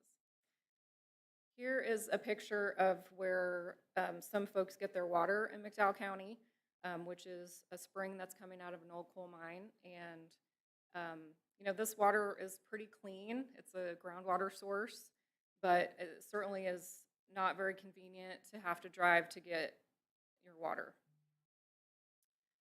Here is another map that shows wastewater infrastructure. And so similar to drinking water, there's not a lot of coverage of wastewater pipes in the county.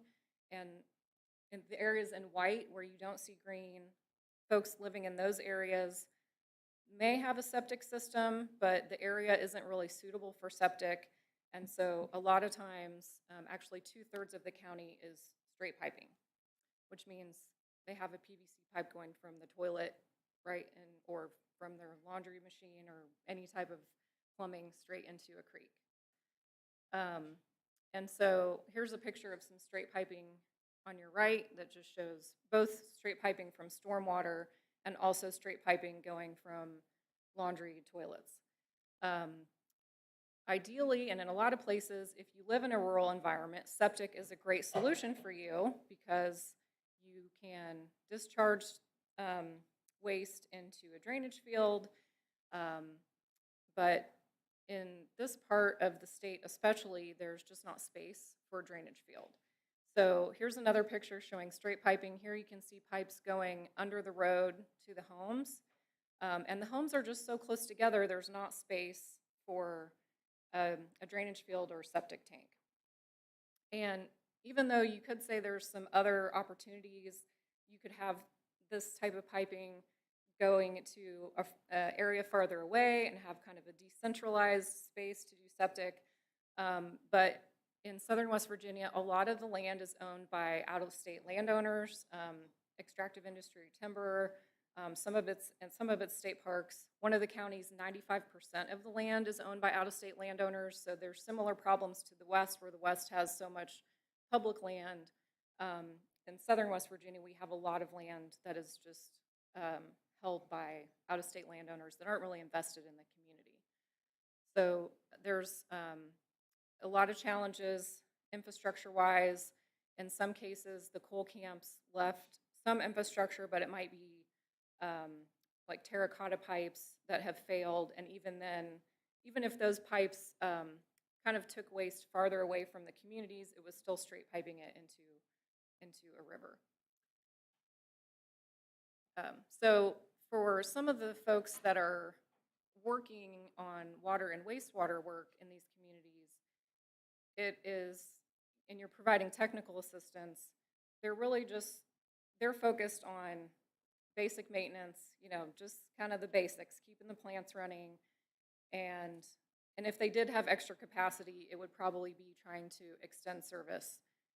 And so there's a lot of violations. There's a lot of the violations are not because the staff are incompetent. It's just because they are so understaffed and so under-resourced that they aren't going to prioritize filling out paperwork over their other responsibilities. One of the communities in this county was on a boil water advisory for 10 years.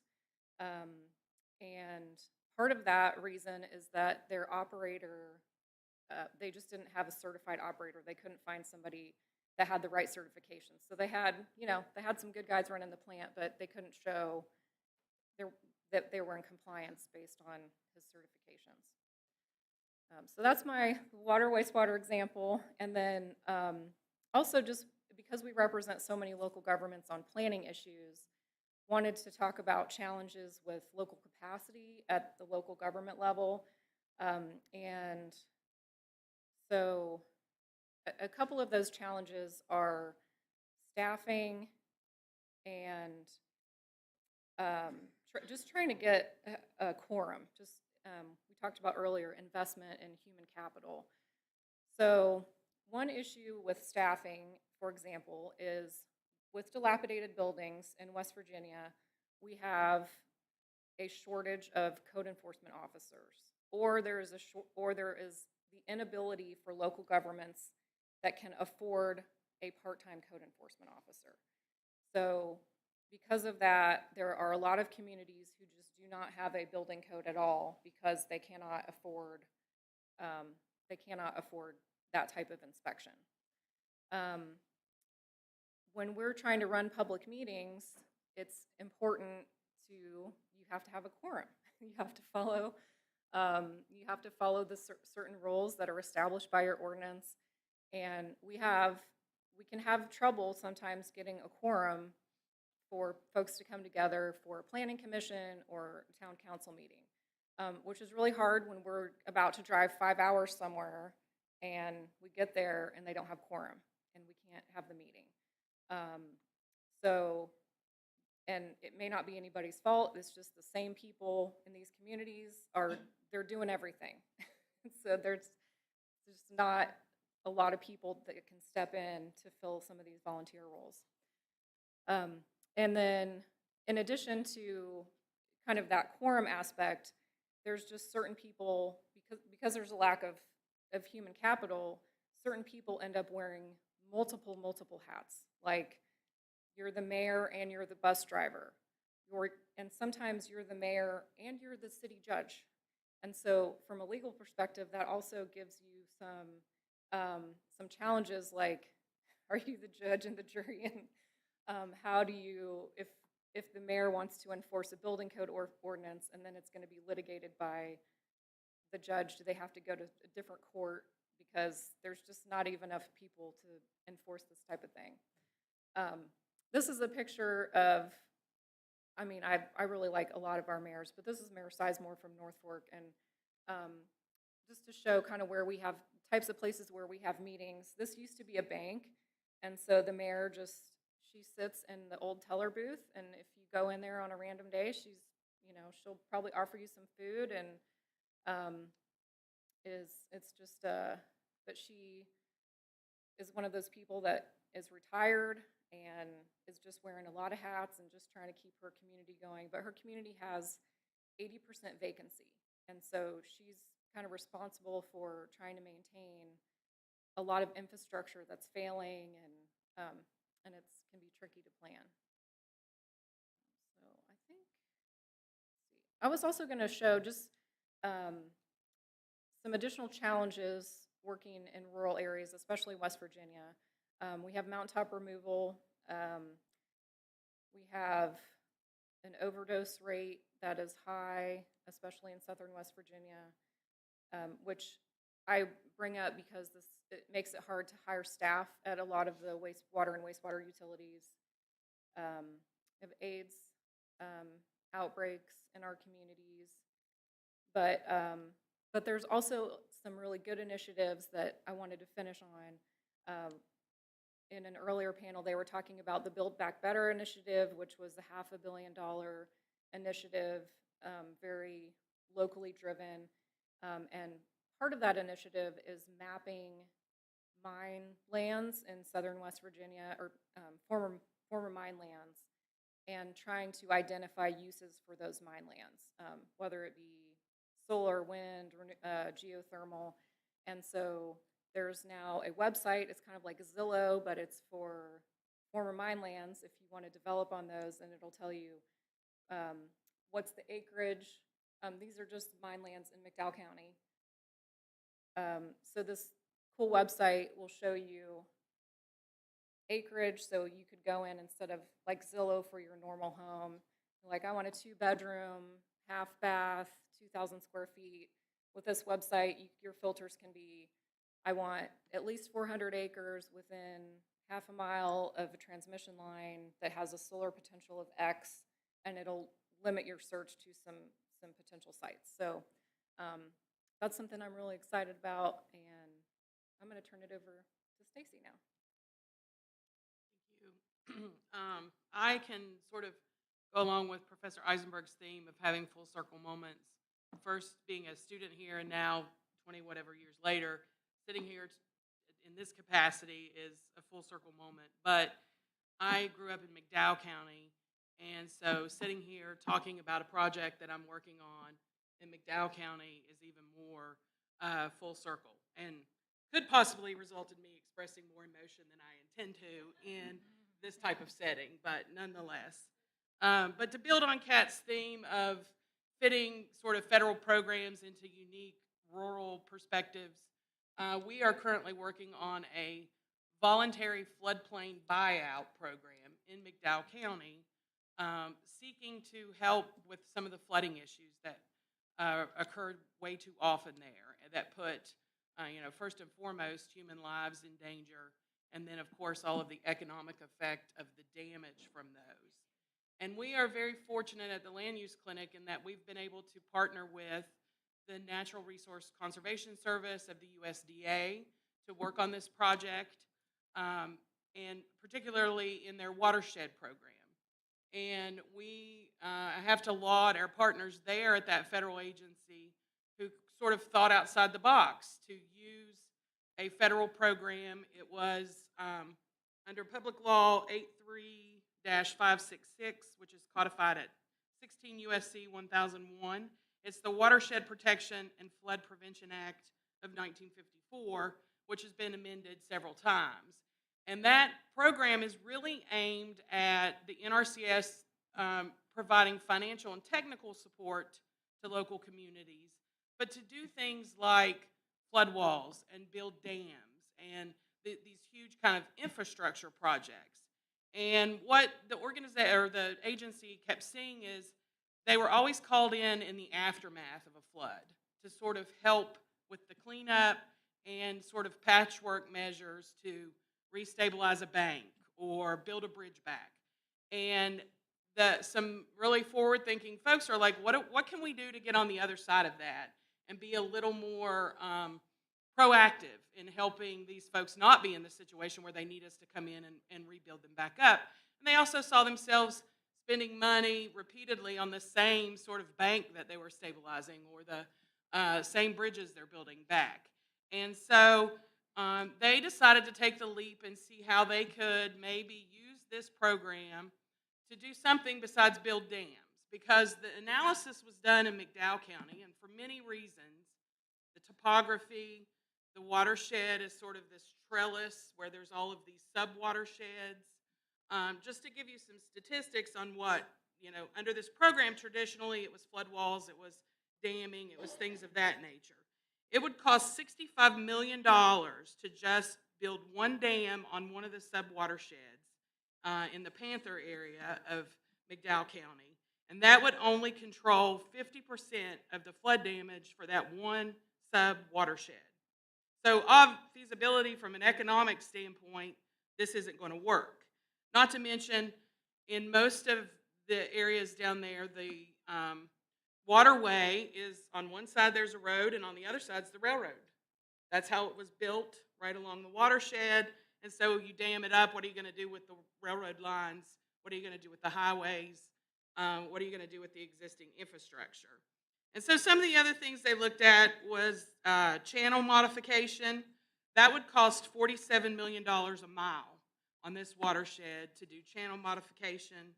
So as you can see, those traditional methods of responding to floods just do not work in this community. But our partner, she was a watershed economist, and she wanted to do something outside the box to help these folks. And so she came up with the idea of a voluntary floodplain buyout where, the government essentially buys these homes and relocates these folks or tries to help them relocate and gets them out of harm's way, with that being the overarching response or hope of the project. And so we did the economics on it, and for $2.8 million, we could move about 128 homes out of the floodway.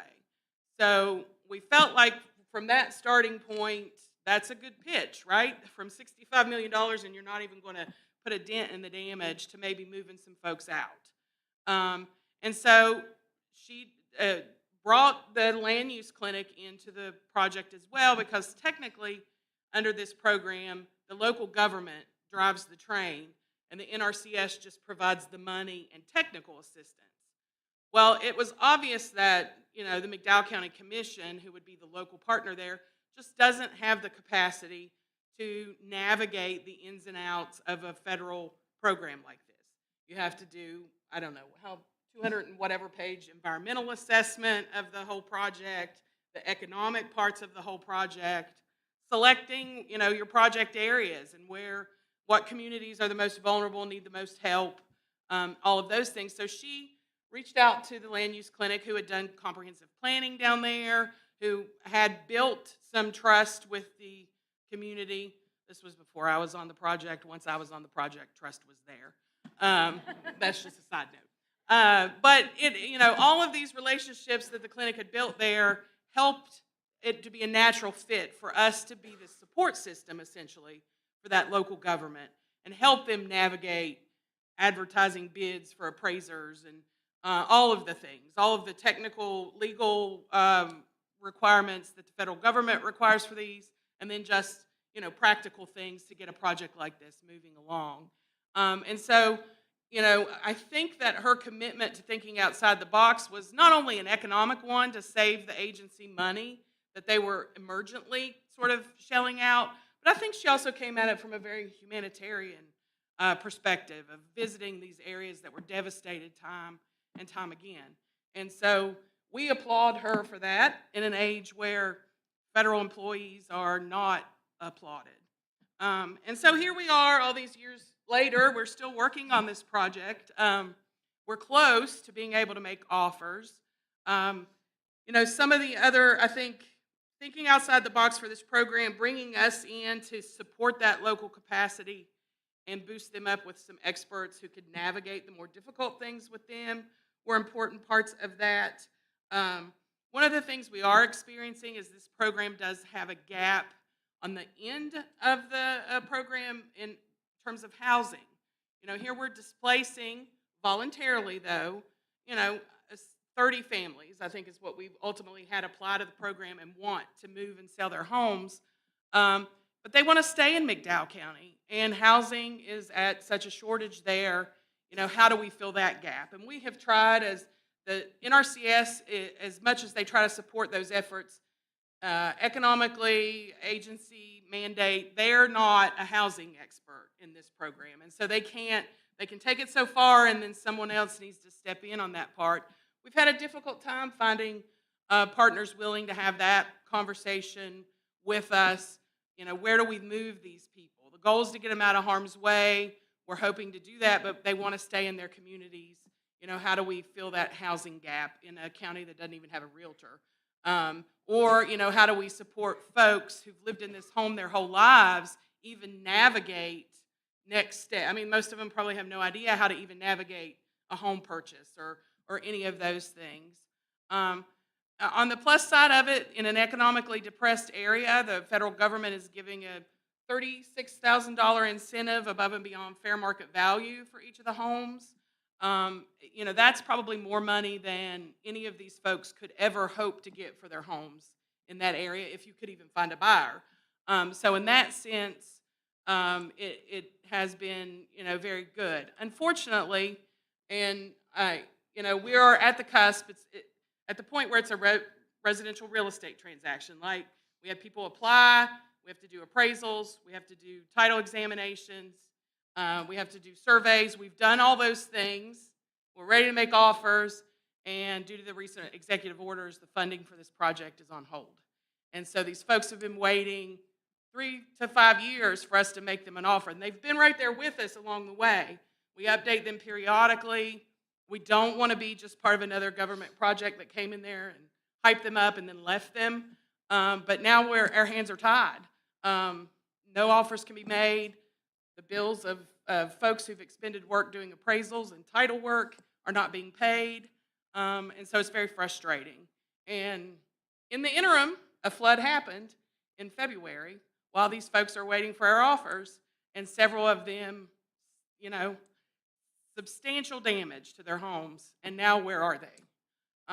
So it's emotional for me. I know these people personally in a lot of ways, and the ability to help is there, but we are where we are.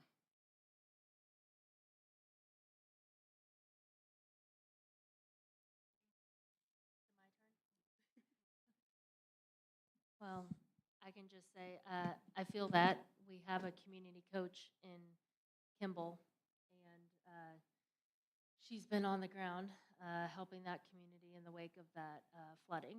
So, and there are no easy answers in southern West Virginia, and there are no easy answers in rural places.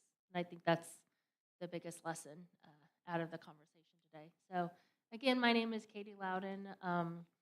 It's a pleasure to be here with you all today.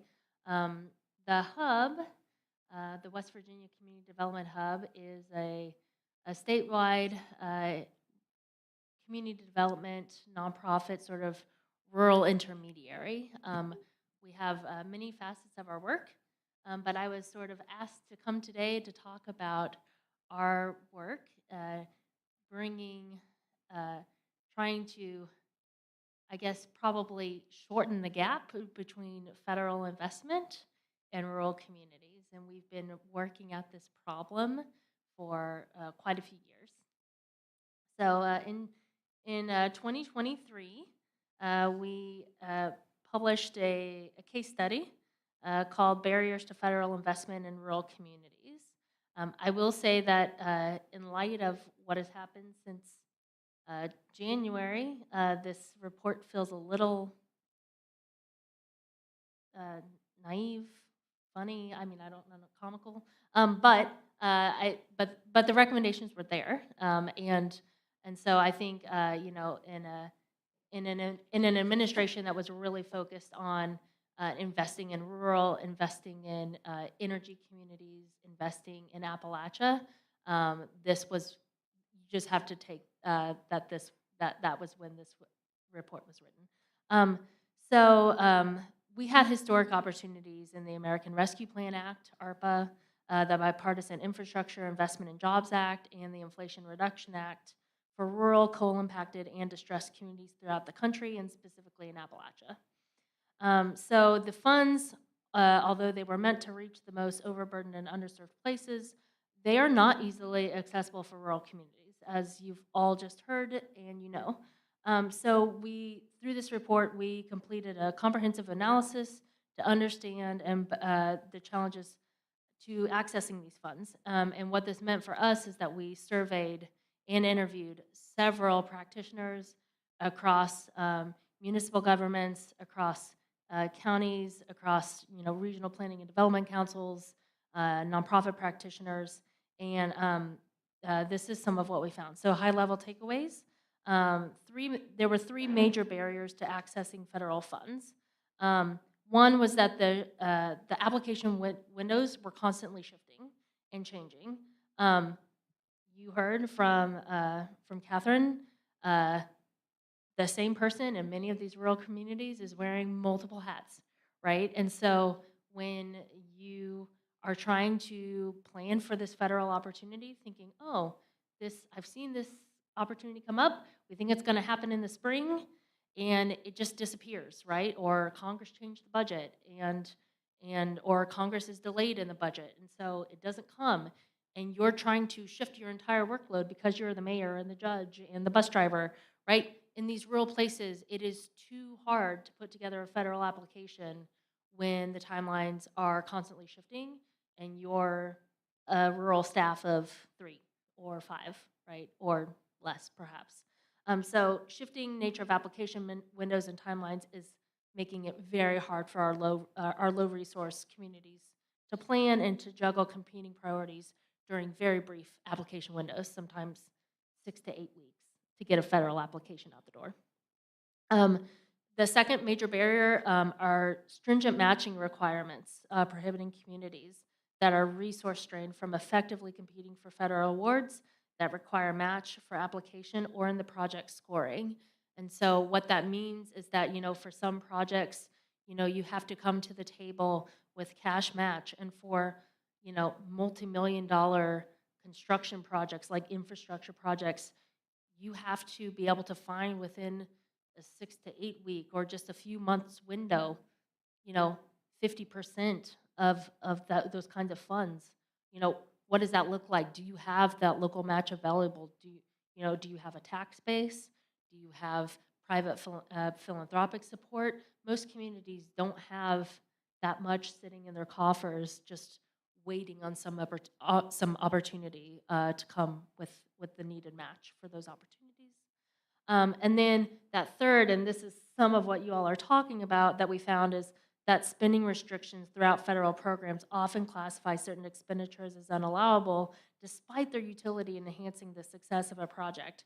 So again, this requires awardees to undergo a lengthy compliance process to determine whether expenses are allowable under a program's guidance. So whether it's getting bogged down through environmental reviews or just the paperwork, right? Like, it just stops sometimes a program dead in its tracks from getting done. So the Hub put together some recommendations that were we thought they were very strategic. We thought they were very doable.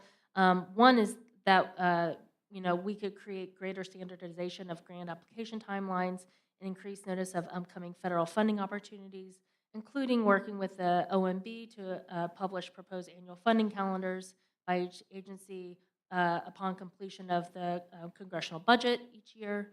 And then also, where there's opportunity, creating match waiver opportunities across multiple federal agencies where match is not strictly set by statute, building up pilots and experimental initiatives from the EDA, the EPA, and other federal agencies. And then also requesting that the interagency working group on coal and power plant communities, as well as other interagency councils, should routinely analyze notice of funding opportunities to determine which spending restrictions are not existent in statute negatively impact programs within their jurisdiction. So when are the federal agencies creating more rules than what was actually written into the proposed bill? So those were some of the recommendations that we put together, and I will say that we did see some movement after we put those recommendations together with some of the federal agencies that we have probably the closest relationships to. Sort of knowing that, so you can sort of get at this, right? So you can sort of advocate to the federal agencies to say, please change the rules, right? Please make it easier up here. The other thing that you can do is to build capacity at the grassroots level down here, to work with the McDowell counties, to work with the Boone counties to work with all of the rural places in West Virginia to bring them up, right? So it's a two-pronged approach to say, like, we have to meet in the middle somewhere. And so the hub has been working in both places. And so to really, despite the barriers to federal investment, some of the things that we've done to bring more investment into West Virginia, in the last several years, we've been having these federal training events where we invite multiple agencies participating. Like, they come and talk about available opportunities that they have. Practitioners in some of these small places talk about how they've been able to put together these different opportunities and how they've been able to stack these opportunities together in their communities to leverage some really big wins. And so other communities hear that and they say, oh, like, maybe it's possible for me too. We've also been really involved in the USDA Southern West Virginia Rural Partners Network, and that has been, the Rural Partners Network has been really helpful, again, in connecting small business owners, local municipalities, county commissions to those federal resources. And I see the USDA, I see those network, the Rural Partners Network, as really getting federal government close to the ground in Southern West Virginia. And then, of course, the hub, we're really well known for our community coaching work. Last year, we provided professional community coaching to 42 communities in West Virginia and in Central Appalachia. And those 42 communities leveraged $12.4 million in external funding last year. We were really happy and proud of those communities and happy to see that. And projects included like trail development, abandoned mine land grants, historic preservation, solar, workforce development planning, public and private investment into those communities. So, you know, you have, again, it's the investment in the human capital, in people understanding, you know, this is my community, and, you know, there are other people here who want to make it better too. And it doesn't have to just be on me, and it doesn't have to be on the 3 other people that are always here, but there's other energy here. We can do this. And so really this community capacity building that happens at the individual leadership level, people come together, they can leverage those small wins, stack them together, and go after the next thing and the next thing and the next thing. And that's how we do business. That is like the magic of the hub. So I don't want to go too much longer, but I do want to talk a little bit about how the shifting federal funding priorities and the decreased federal investment is going to impact rural and energy communities in West Virginia, because it is, and it's already happening. So, you know, changing operating environments at the federal level particularly threaten nonprofits in West Virginia. Recent research from the Urban Institute details the level of funding that public charities receive from government grants. The report from the Urban Institute found that 75% of nonprofits in West Virginia would have a negative operating surplus if they were to lose their government funding, which is the second highest rate in the country. Another report from Candid found that 30% of U.S. nonprofits receive grant funds from the government. The 3 states with the highest proportion of nonprofits receiving government grants are Vermont at 47%, Alaska at 46%, and West Virginia at 44%. Among all of this, West Virginia was successful in national competitions for significant federal awards over the past few years, including the Act Now Coalition's EDA Build Back Better Award, as I know has been mentioned, and the Appalachian H2 Hub's DOE Office of Clean Energy Demonstration Regional Clean Hydrogen Hub Award. So what I'm trying to say is that we've been building all of this capacity in climate and green energy and sustainable practices within our local food systems, in the skills of our people, within our workforce development systems, and in the leadership development and assets within rural communities, and in the people who live and work here. And my fear is, like, we're building all of this capacity and all of this momentum, and the projects are ready, and we're finally competitive. We're seeing huge gains, and all of this is at great risk now. Workers are trained, architectural plans and brownfields assessments are complete. these projects in McDowell are ready.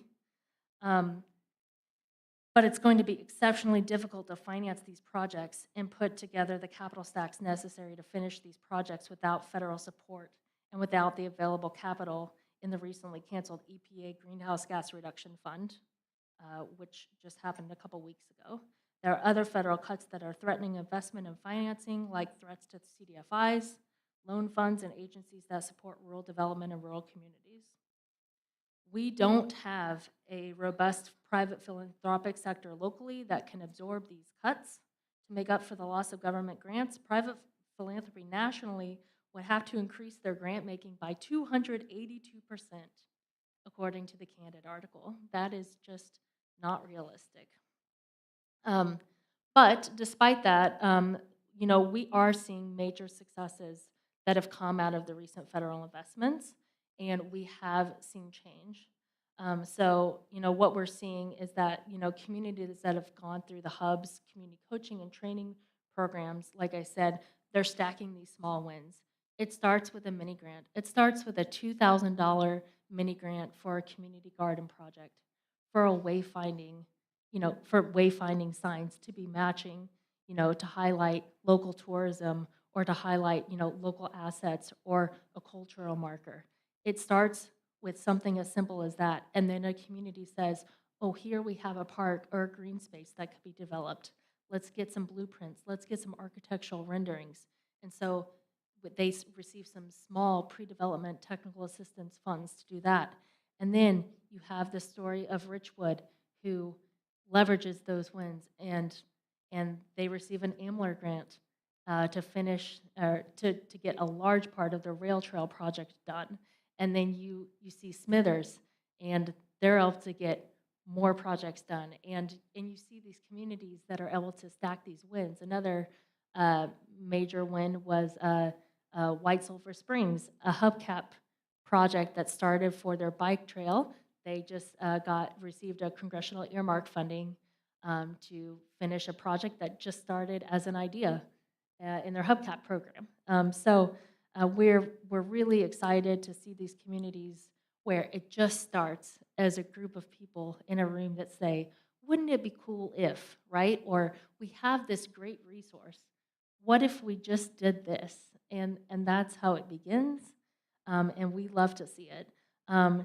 Richwood, since we started hubcap in Richwood in 2016, we finished there in 2019, and since 2016, over 42 new businesses have opened in Richwood. And the downtown is being revitalized. There's art, there's coffee shops. Go to Richwood, see what's happening, right? Don't count out these rural communities. Another place, over 100 people came out to Madison, West Virginia for their Good News event. Madison's an Accelerate West Virginia community right now. Don't go to sleep on Madison. Good things are happening there. So I just want to say that these efforts are synergistic, right? These small wins, even though the odds are like insurmountable, right? You can't look at those pictures of the water treatment plants and go like, oh my God, how could anything happen? But things do happen, right? The spirit of the people here, like, keep it going. So no matter what happens with the federal government, like the 100 people who show up in Madison, they will keep it going, right? Like they will keep it working, right? You just have to give people the opportunity here. So, and I also wanted to say that we have 2 people on our staff who have law degrees. They did not go into law, so if you want to go into community development work, both Stephanie and Brianna said they would be happy to talk to anyone. So shameless plug for the hub. If you want to talk to me afterward, I'm happy to connect you with them. So thanks. Katie, can you tell us a little bit more about your community coaching program, like what that entails and what that is exactly? Yeah, so we have different levels of our community coaching program. So usually we try to open an application. It depends on, honestly, how the program is funded.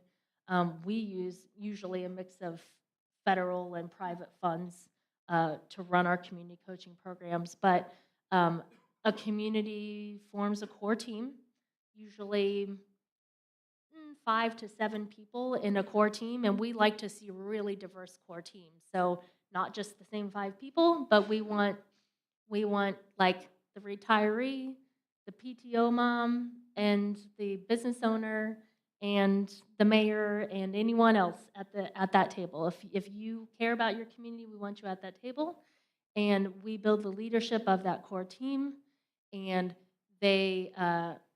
we basically walk them through the hub curriculum about like how do you grow your community, what are the aspects of community development, how do you grow in a local economy that works for you, how do you build your community's assets, what are the things you want to do, how do you create larger community engagement opportunities, so how do you open up this process to your larger community, and how do you get their feedback. And then usually these programs are anywhere between like 15 months to 2 or 3 years.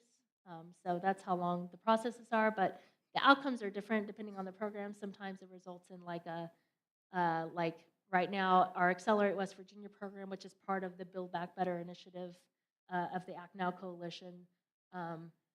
Those communities are in 2-year cohorts working on economic resilience plans by the end of it. So it's like the communities are really fired up, and they're like, yes,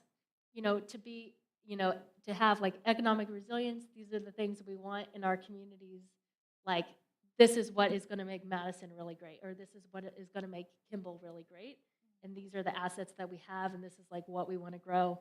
And we try to infuse like a lot of outside technical expertise and resources, and a community coach works with that team alongside the whole time to make sure they're achieving their goals, like making their milestones, and they're in a cohort with the other teams at the same time. So like no one's sort of like walking through this alone.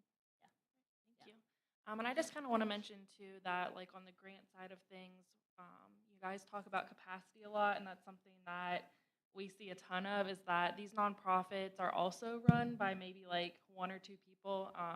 I come from the food pantry world. Before this job, I worked at Scott's Run Settlement House here in Morgantown. And we had 5 staff, and when we went to these other meetings with other food pantries, they were amazed by how many staff we had. And we're like, we have 5 people here, and we're trying to feed thousands of people every week. But pretty much every other food pantry had maybe 1 director and then a few volunteers. So the Grant Resource Center is kind of doing the same thing, I feel like, as the hub is just building that capacity up. These smaller nonprofits don't really have the capacity to fill out these federal grants that are hundreds of pages long, that need all these different resources. They might not have the money for it, or they just don't have the staff for it. So that is something that the Grant Resource Center really tries to put emphasis on too, is that if the staff maybe just don't have the capacity to really fill out these different funding sources, that's kind of where our team comes in and can kind of help build them up and meet them where they're at. But with that, we do want to open up for questions. We have about 10 minutes left, so if anyone has any questions, we're happy to answer them.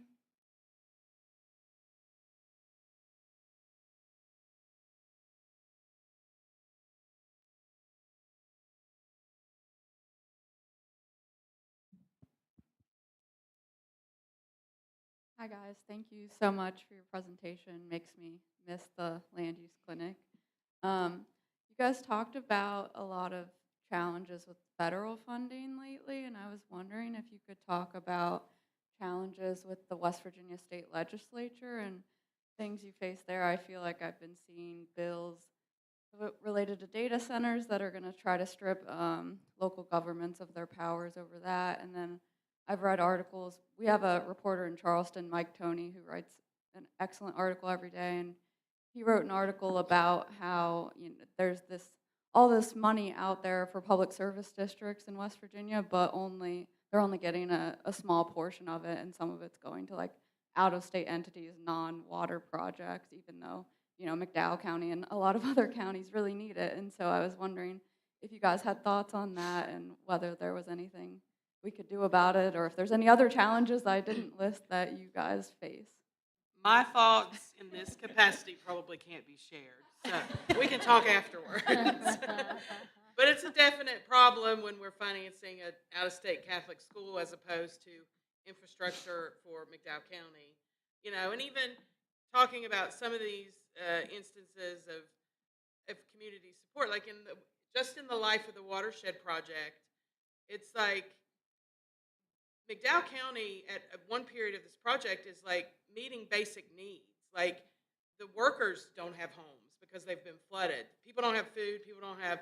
So it's like, how do you get them to respond to an appraiser in a floodplain buyout project when they've got to make sure people have food to eat? You know, I mean, it's like, it's more than just having enough people on deck. It's how do you navigate these basic needs on a daily basis before they can even think about.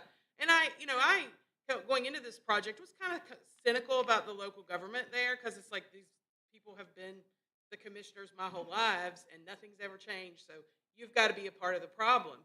But we always would go down there on like commission day meetings because they'd all be there because they have full-time jobs beyond their role as commissioners. And in the 20 minutes they'd set aside to meet with us, a community was flooded out and their bridge is gone and the Department of Highways won't fix it, and so they need to come help these people. And, you know, just build like all of that. And I think I even commented to the folks in the clinic, I'm like, you know, I was always very cynical about they're just in it for themselves and they're not doing what they're supposed to, but they're literally in a reactive state 24 hours a day. There's no forward planning. There's no capacity for that. And so, you know, some of it is maybe we can be that forward thinker for them while they're ankle deep, knee deep, whatever, in reactive planning. I'll add before, I'm sure Katie has a comment too. We haven't had, well, at first there's another bill that I think wants to provide public water utilities access to the same grant funding as local government utilities, which is, you know, not ideal. And then I was just going to say generally that we have struggled to find state funding. We've also struggled to find funding even through the Appalachian Regional Commission. And I think one reason is it kind of goes back to what Stacy's saying about basic needs. A lot of the grants want you to be doing something transformational. And that's just not where, you know, there's not the capacity to do transformational when you don't have clean drinking water and you can't afford ballots. And so, you know, there's other conversations. Well, if they don't have the capacity to run the local government, they should dissolve.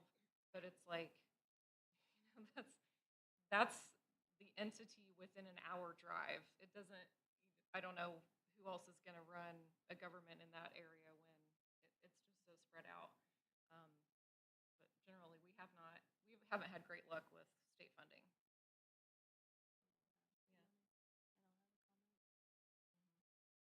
Good question. Some of the state funding schemes is kind of crippling. To like McDowell County is crippled economically by the regional jail bills they're required to pay in the millions of dollars because of the regional jail system. I mean, it like not only is there no help, it's like imposing upon them even more repressive structure.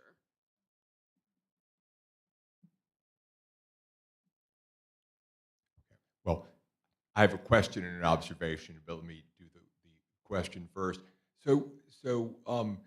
Kat, I had never been to McDowell County until last summer, and it was an eye-opening experience in a lot of ways, but it's fascinating to hear you all talk about. It's giving me more context for some of the things I saw. The straight pipe thing, you probably saw me sitting here with my jaw hanging open like, holy crap. Some years ago, Joyce McConnell was involved in a big grant thing around community septic, which I assume maybe there are reasons why that is even unworkable in these kinds of situations. But where the straight, I mean, I presume that's against the law in some sense, right? But there simply are not other options. And so for some of these places, I guess you've got to have genuine sewer lines or nothing. And that takes money that is not available. But anyway, could you speak more to some of that? Yeah, so on community septic, part of the issue is that it is just expensive. And so when the assessed value of the house is $10,000, even the cheapest community septic project is going to be at least $8,000, and a lot of estimates go up to $40,000 per house. So it really is just more expensive. And the other trouble with community, because it's expensive, it's not as easy for homeowners to do on their own. And so, maybe in rural Morgantown, there's families that can afford to put in their own septic system and have that financed because they have credit to finance something that's $10,000. And there are some loan opportunities, but in a lot of cases, it might be a renter or just the landlord that's not going to invest in that type of technology when they don't even know how long folks will be in that space. So there's technology issues. There's also the public service districts don't want to manage septic system. They prefer to manage more highly engineered systems where they have control. And so part of the reason that we are working on that is because Joyce McConnell wrote into the consent decrees that started the clinic, let's work on straight piping. And although we've had a lot of success in other aspects of the clinic, I feel like we have not moved the needle much on that issue. And it is one of the things that could be a point for the voluntary floodplain buyout is we would be removing many homes that are using that type of. I just wanted to say how inspiring and important the work that you all are doing is.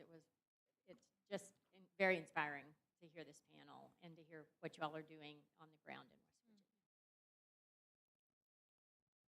Oh, wow. Lisa kind of stole my move because I wanted to basically give you my verbal standing ovation because I just really think this is the work. And so it's just amazing to hear you talk about it. But I'll pretend I had a question also, which is that it is amazing to hear a university sort of playing this role of sort of getting out of the city, getting into areas that probably don't have a lot of outsiders sort of rolling through, offering partnership and offering assistance. And so I'd just be interested to hear some of the reactions that you all get from your rural partners about what it means to have professionals supporting them, and also, in this moment of just skewering higher ed, what it means to have universities sort of as partners. Generally, we have had a lot of success, and I think it helps that WVU is the main sports team. So there's a lot of Mountaineer fans, and that's a decent in a lot of ways. And a lot of our students are from the communities where we work, and so that helps build some trust. We really thought when we started, especially with zoning, that we would be run out of meetings, and so we've just moved pretty slowly in some of those communities. I will say, for the first time in several years, we have experienced more hesitation about our services at least one meeting, where even though we had students from the community in the meeting, we had Pledge of Allegiance, the prayer, and then someone immediately said, "Why is WVU here?" And that has not been my experience traditionally, and so I'm not sure if that's from kind of this new attitude towards higher education. Hopefully, it was just a change in leadership, and maybe because they thought maybe they really liked their attorney and thought we were going to step on their toes, but even though that probably wouldn't have been the case. But generally positive. I have a joint appointment with our extension office, and so we also, if in the case that we don't have a connection, we will work with extension agents and others to help us make that connection too. But yeah, let's go Mountaineers really helps. Some swag with you.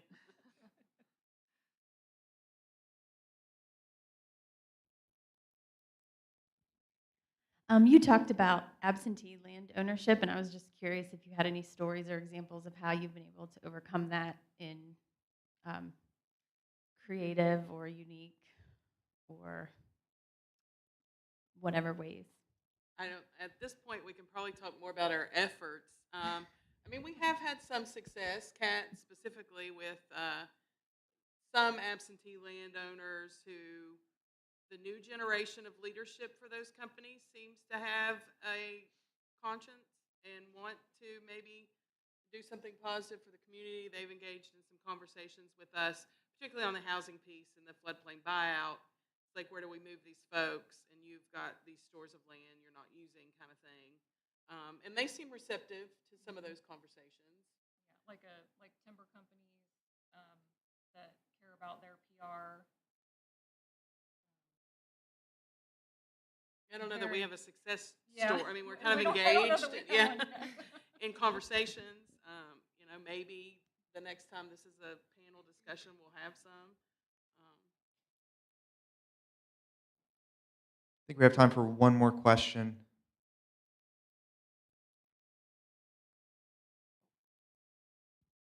Our fearless leader.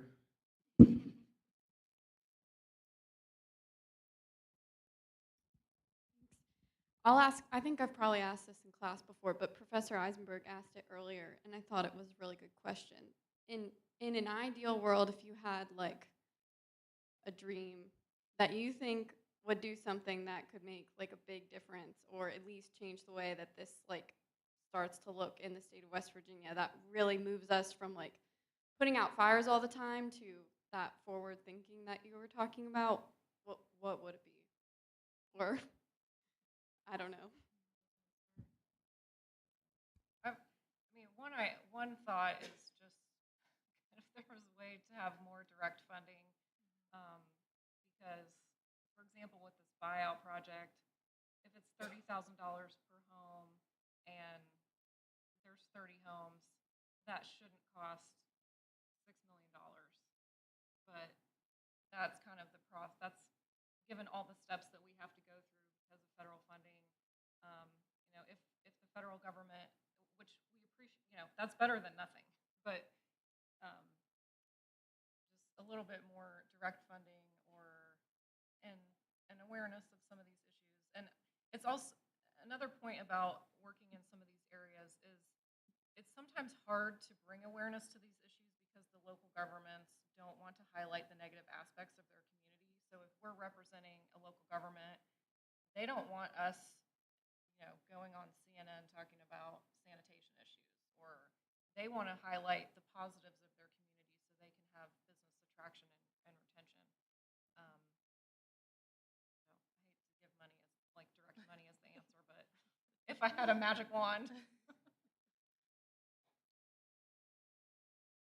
Yeah, I would say for us, you know, we work with communities all the time that have projects ready for financing and access to low interest capital for these projects that are ready to go would be huge. It would be transformational in West Virginia. There are several communities that are just on the cusp and not having to pay like market rate, like housing, like energy efficient housing that could go up in small business development that could move into downtowns. And like there is so much that could be done if this capital could just get unlocked, right? And you've got like new energy in a community and new tax base, people moving in, then you would have like the people and the energy and the vibrancy, and it would fix some of these other problems.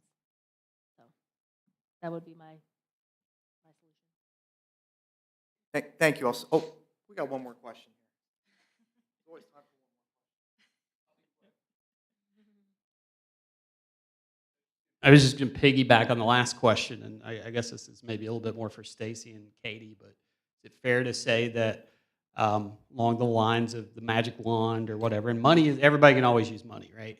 That's always a good answer, and it sounds like you all are doing really good work with all the money that you are getting and the support you're getting. But I mean, is part of the answer to that simply just you had some pretty good plans in place and there was some focus and you had some momentum going, and now you just kind of are in the wilderness and don't really know, and maybe just letting you continue on with what you had in place, or just some transparency and communication about what the plan is moving forward. Maybe, I don't know, is that, I was just going to ask, is that maybe the half measure solution, or at least maybe not a magic wand, but it's a hat or something? I don't know. At least something to work with. Yeah, sure. I mean, right now it's very disruptive to things that were in motion and close to crossing the finish line. And I think, with my next comment, if I'm never asked to be on a panel again, we'll know why. Or if I don't work here anymore, we'll know why. Visionary leadership that focuses on the real issues that West Virginia is facing, as opposed to divisive vilification of things that aren't impacting us, would go a long way. Yeah, we just.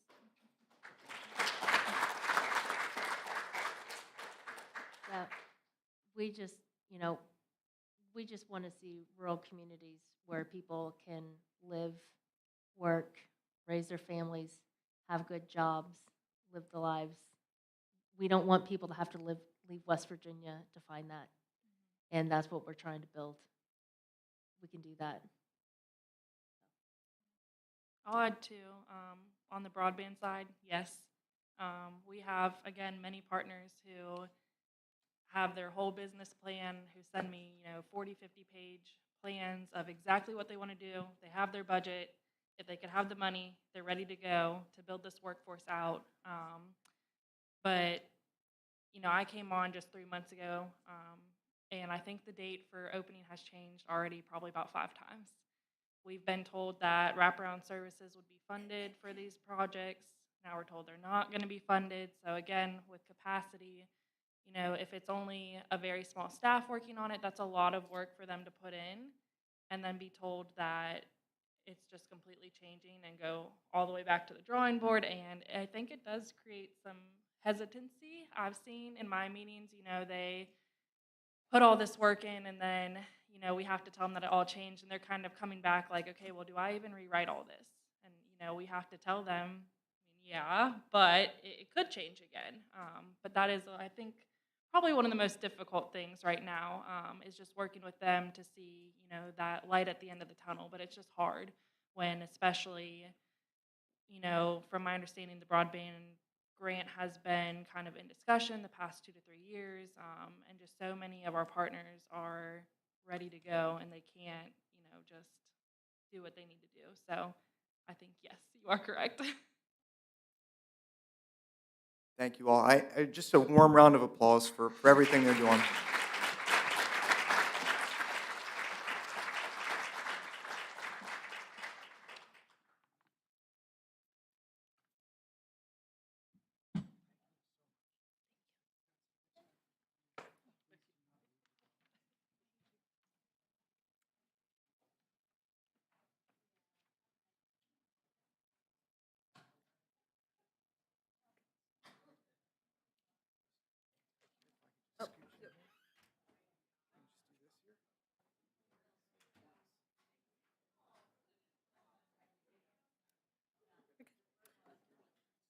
Okay.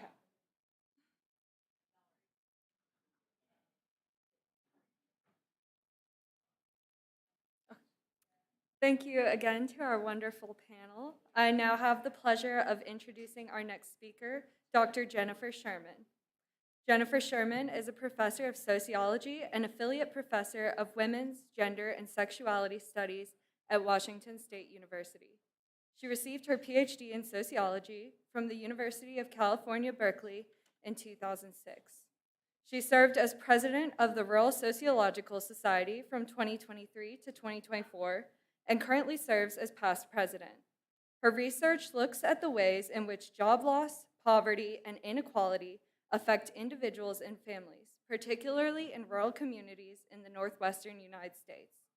She is author of the 2009 book, Those Who Work, Those Who Don't, Poverty, Morality, and Family in Rural America, and the 2021 book, Dividing Paradise, Rural Inequality and the Diminishing American Dream, which won the Rural Sociological Society's Frederick H. Buttle Outstanding Scholarly Achievement Award for a book in 2023. She also co-edited the 2017 volume, Rural Poverty in the United States, which won the Buttle Award for a book in 2018. She has authored articles on topics including rural poverty and survival, rural education, surveillance of low-income parents, relationship issues and violence in poor families, farmers' decision-making processes, and inequality and the impacts of gentrification in high-amenity rural communities. Her work has been featured in sources including the LA Times, National Public Radio, Politico, The Atlantic, The Guardian, and the Boston Globe. Her current grant-funded research examines the drivers and impacts of rural jail incarceration in Washington state. Please give a warm welcome to Dr. Jennifer Sherman.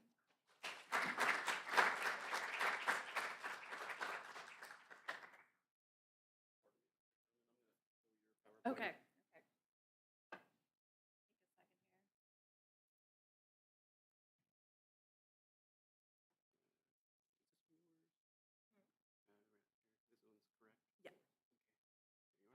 Okay. All right. You can hear me okay, I'm guessing. Well, thank you so much for sticking it out. I know this is a long day, and that was quite a panel to follow. But I really thank you for being here, and thanks so much, Anne, for inviting me. It's such a pleasure and an honor to be asked to speak, and I'm thrilled for this opportunity to get to interact more closely with Anne's work. My talk today is entitled Everybody Else Seems to Be Able to Get Help, Rural Regulation, Access Loss, and Anti-Government Sentiment. I'm excited as well for the paper to come out in the West Virginia Law Review. I will just start by saying I am neither a legal scholar nor have I ever been in West Virginia before. So this is an intimidating but exciting opportunity. So thank you. All right, and I have to figure out how this thing works. There we go. Okay, so to start with, for decades, scholars have puzzled over rural conservatism and anti-government leanings and have made lots of different attempts to understand the connections between political conservatism and rurality. They've questioned the perceived irrationality of rural voters and characterized rural sentiment as misguided, paradoxical, falsely conscious, resentful, angry, deeply threatening, and motivated mostly by ignorance, racism, and xenophobia. In Reviving Rural America, Anne responds to these characterizations by asking whether the anti-government sentiment supposedly seen at higher rates throughout rural communities is really driven by an ideological commitment to small government as it is so often portrayed. She goes on to explain that her research led her to conclude that some rural anti-government sentiment is just a rational reaction to the federal government doing a less than optimal job. And sometimes that job is done less than optimally because federal actors do not always know or care about what life is like in rural communities. And Anne drew upon a lot of different research, including some ethnographic work by myself and others in order to reach this conclusion, which I'm going to explore today in my talk. So while a number of mainstream sociologists, historians, and political scientists have described rural voters as ignorant, over-emotional, and self-defeating, a number of more rural-focused researchers have found that economic concerns and structural conditions provide more accurate foundations for understanding rural voting trends, and that cultural understandings are really secondary to economic concerns. These rural-focused social scientists tend to stress economic rationality and status loss versus cultural concerns, emotions, or feelings as the main drivers of rural political beliefs. Others have emphasized the ways in which unequal spatial relations impact rural communities' political understandings. And basically, the importance of economic concerns and the potential rationality of conservative anti-government sentiment points to the likelihood that rural conservatism and this supposed rural resentment are not simply the product of unique and irrational cultural norms, but rather the outcome of a combination of social and economic factors, including status loss, economic strain, and growing inequality created and sustained by the policies and decisions of various state and federal government actors, often acting on behalf of outside, i.e. non-rural and/or capitalist interests. So throughout my more than 2 decades of studying and working with rural communities, mainly in the northwestern US, I have continually uncovered evidence of failures of both state and federal agencies and policies to address, understand, and care about the needs of rural people and places. At the same time, policies often focus on the concerns and agendas of urban, educated, and wealthy outsiders who often have very strong feelings about how and for whom rural land should be used. And in this talk, I'm going to share findings from my long-standing research on this topic. Like Anne, I find that rural distrust of and aversion to government oversight is really a direct outcome of firsthand experiences of abandonment, often by the very agencies that are meant to protect land and communities from harm. So I'll be drawing upon 2 case studies and documenting how changing rural regulations directly impacted the lives and livelihoods of those community members in ways that frustrated and undermined their life chances. These regulatory attacks are compounded by state failures to protect and provide for rural citizens whose economic fortunes are negatively impacted by policy. And unsurprisingly, I will conclude by agreeing with Anne that anti-government sentiment is a rational reaction to these policies by people who have experienced the persistent abandonment and exploitation of their labor, their communities, their economies, and their land. So in building my argument today, I'm going to be drawing primarily from my 2 books, which were written about 10 years apart, about different communities in the rural Northwest. And I'm going to use these case studies to illustrate the impacts of policy changes on rural communities. Both of these books are based on extended ethnographic research, where I actually moved to these remote communities. The first one, for those who work, those who don't, was in Northern California, and the second one, in Dividing Paradise, was in the Cascade Mountains in Washington State.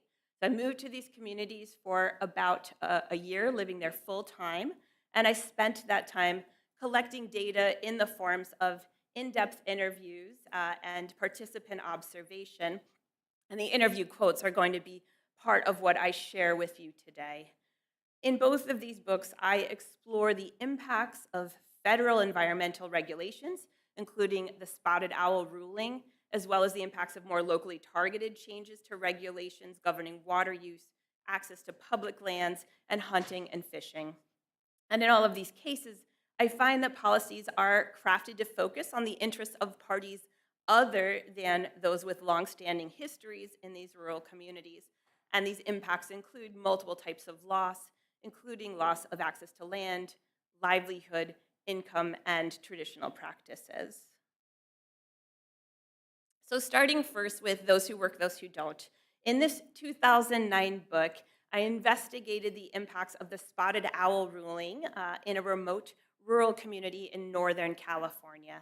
So the 1990 listing of this rare bird as threatened under the Endangered Species Act was widely lauded at the time by environmental groups as a major victory in the fight to preserve old-growth timber in the Pacific Northwest.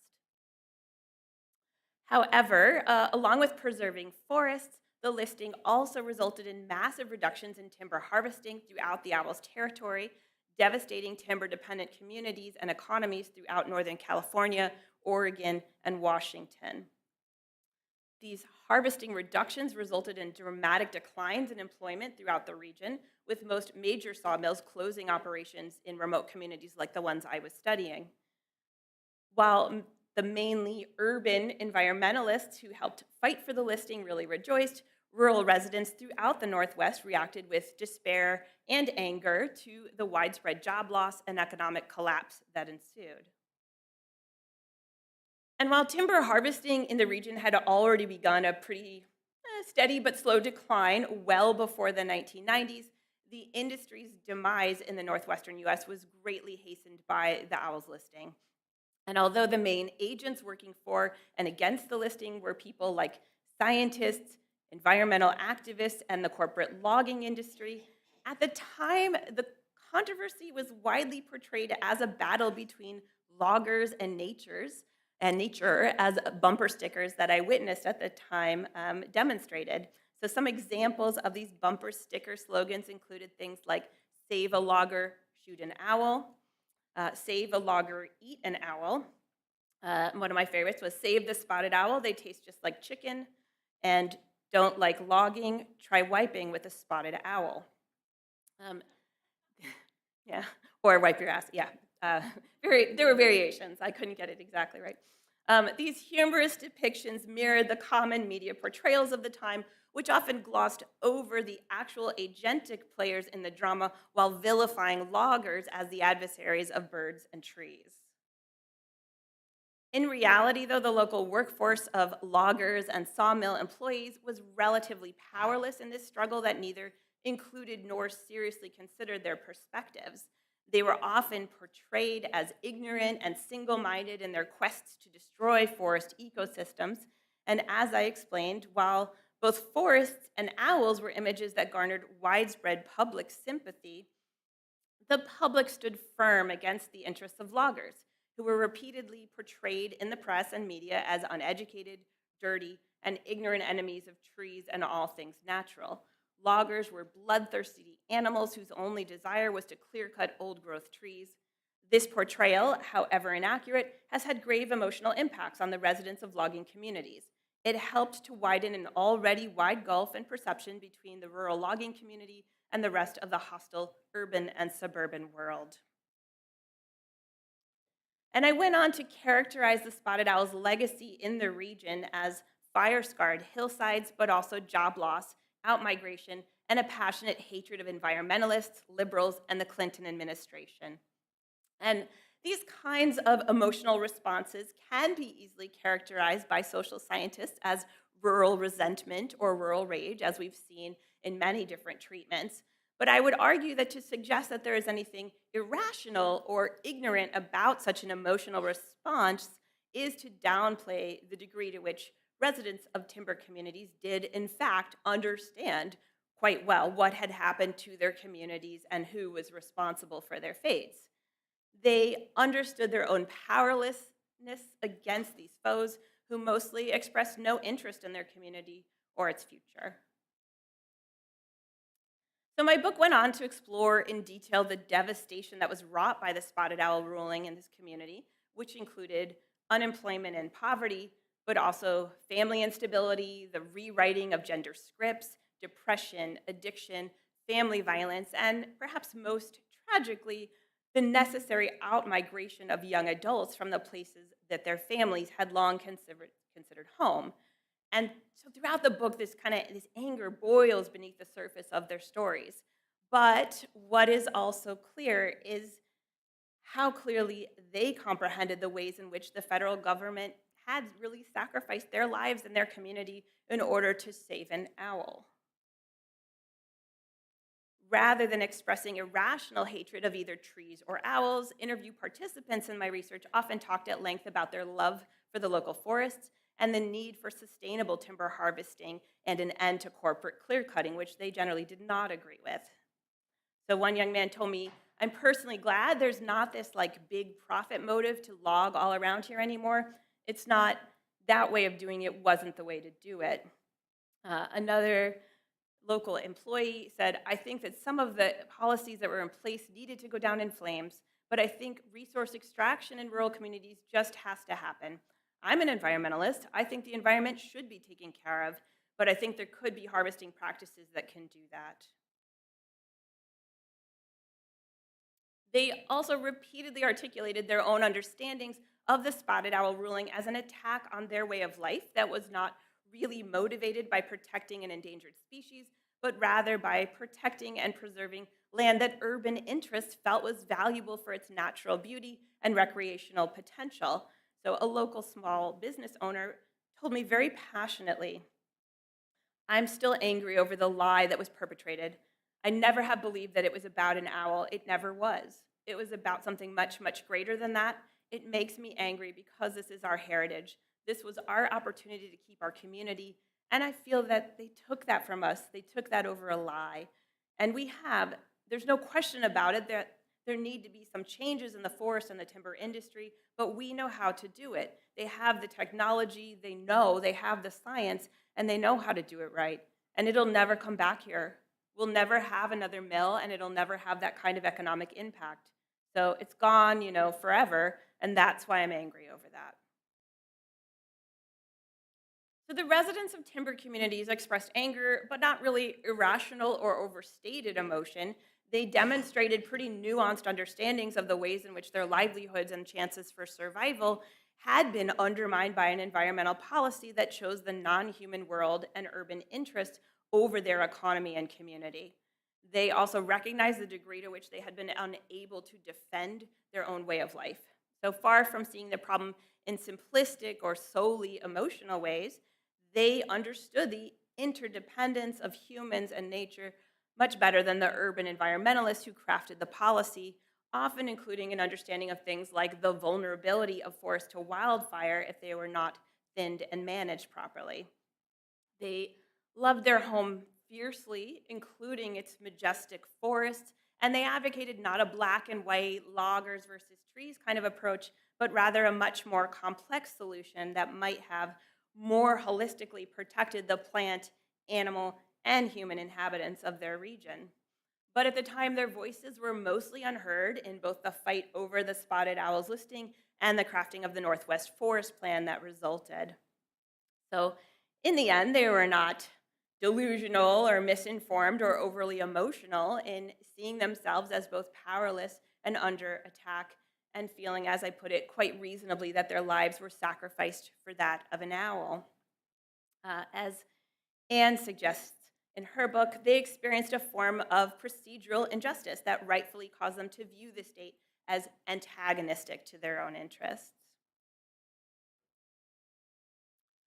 So moving on to my later book, in 2021's Dividing Paradise, I investigated another formerly logging-dependent community in the Northwest that had also had its fortunes somewhat reversed by the spotted owl ruling, although really the decline of logging hit it a bit earlier. But this community had experienced significant economic rebirth in the early 21st century due to the growth of amenity-based development in the region, including a vibrant tourism industry and increasing in-migration from wealthy retirees, second home owners, and amenity migrants. For a lot of rural communities, particularly in mountainous regions of the West, amenity tourism represents one of the better options at this point for economic growth and development. And this is a form of development that focuses not on extracting natural resources for industrial uses, but rather preserving them for the enjoyment and recreational use of privileged classes of people. So it basically commodifies the experience of being in outdoor environments in rural areas, but in so doing limits access to those who can afford leisure and time away from home and work and increasingly expensive lodging and housing costs. And while this form of development has potential economic benefits for rural communities that are able to successfully harness it, it often carries a number of costs. Among these are significant amounts of gentrification, as well as new demands on natural resources, including land and water. Among the outcomes I observed in my research were contestation over access to public land for both grazing and recreation, decreasing access to water for purposes including agricultural and landscape irrigation, as well as drinking and fish habitat, and restricted access to both land and licenses for self-provisioning activities like hunting and fishing. Losses of public access are often further exacerbated as gentrification stimulates private land changing hands, transitioning often from those who engaged in land-based economic endeavors to those who preserve land as just a form of private wealth. So the rural West has seen significant growth in this latter style of land use, where previously productive agriculture and grazing land is replaced with like sort of cutesy ranchettes that emulate the visceral experience of rural space without being actually used for economic activities like agriculture or livestock raising. It's often common for the new stewards of these properties to fence them in or otherwise close them off to community use, in the process often blocking access not just to the private land but to adjacent land that had been long utilized by community members for grazing and other productive and recreational purposes. So in my research, it was super common for people to complain about the proliferation of these no trespassing signs and landowners who tried to limit community access. So, for example, a 55-year-old artist with a long history in the area told me the first thing that city folks do when they come in is they put up a great big fence and put no trespassing, the first thing they do. In addition to fencing, I heard complaints about people who would buy large tracts, buy large lots that abutted the public land and wouldn't want to mar their views with fences, but then they would complain when they saw cattle cross their yards to get to their watering holes and salt licks. So these changes affected both those who were trying to access grazing land and those with more recreational intent. And as federal and state agencies responded to these often conflicting and competing pressures on natural resources, local populations often found that their long-standing practices and needs were de-emphasized in favor of those of tourists and wealthy immigrants.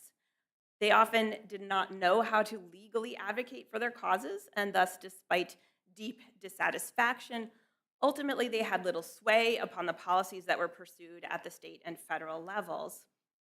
As might be expected, they reacted with a host of complaints and frustrations and negative emotions, which were mainly pointed at the government, often very vaguely defined. And as with the Spotted Owl ruling, I would argue that their reactions were neither unwarranted nor truly irrational, but rather represented reasonable reactions to real and palpable losses of access, resources, and opportunities for survival. So in the rural West, focusing first on agriculture and grazing land, historically cattle grazing has taken up large tracts of both public and private land in the West. And in Washington state, public grazing lands are controlled by a patchwork of federal agencies such as the Bureau of Land Management and the U.S. Forest Service, and state agencies such as the Department of Fish and Wildlife and the Department of Natural Resources. Different agencies offer different leases with different lengths and terms and conditions that need to be met. And while these leases were the mainstay of the cattle industry for many decades, population pressures and competing demands in these rural areas that are experiencing in migration and tourism have resulted in new limits to public grazing land.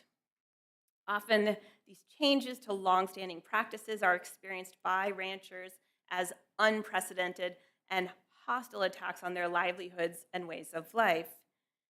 While the exact nature of the agencies and the policies that are responsible for changes were not always clear to the people that I talked to, the basic understanding of what happened generally was. So reactions to these changes and the losses they created ranged from confusion to frustration to really deep anger, almost always directed at the government in one form or another.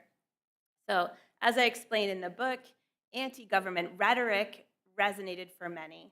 In addition to aligning with their sense of abandonment, it echoed their personal trials, including individual experiences with seemingly capricious agencies, institutions, and agendas that had negatively impacted their lives and livelihoods. Participants who narrated their experiences with these changing leases and access to land often expressed a lot of frustration as well as powerlessness and anger. So here I'll present Barbara Phillips. She's a 70-year-old rancher whose family has been in the region for generations. And she described having a large amount of quality land, but still being reliant on public grazing leases to keep the family cattle operation afloat. And she described their ongoing struggles against the loss of these permits, with complaints ranging from restrictive regulations to being harassed by government agencies. She described feeling under attack as the remaining leases became increasingly restrictive. And she told me, "You are always defending yourself, and they are taking away literally the fruits of your labor and saying, you go out and do this and do that." And that is a big problem with those, in my opinion, with these leases. You could have a state, some DNR lease, and the lease would be 28 pages long. It would be full of orders. You do this, you do that, and it is ridiculous. That's not right. So in her case, the combination of reduced access and the increasingly complex regulations had immediate economic consequences that made ranching really difficult for the family to sustain. And she described multiple struggles keeping this family operation solvent and a lot of frustration knowing that her children would not carry on the family legacy as they just found it way too difficult to succeed in ranching and had all moved to bigger cities. For families without high-quality agricultural land, the impacts of changing access and regulation were even more severe and even more frustrating. So I'll introduce now Fred and Doris Foster. They're a low-income couple in their 80s who described similar experiences and emotional responses to the challenges that they faced, but they understood the logic behind them even less. They had been attempting to farm and ranch on a pretty marginal plot of land for the last 50 years, and were repeatedly challenged by changing government agendas and regulations, many of which they didn't fully comprehend. So they complained of arbitrary and shifting agricultural labor regulations and having to get out of the orchard industry because of regulations that we couldn't keep up with, the changing of what the government wanted to do. Fred further complained that you can't do anything without having an inspection or somebody telling you what you can do and what you can't do. So you see a lot of pushback against that regulation. They also described in depth being forced by the Department of Ecology to stop irrigating with river water because of increasing pressure on fish habitats as residential use grow. Fred described the Department of Ecology wanted us out of the river because the water that we were using, they felt that there wasn't enough water left in there for the fish. And that's the reason why we are now out of a well, because we agreed to get out of the river and they would drill us a well and put us in a pivot system.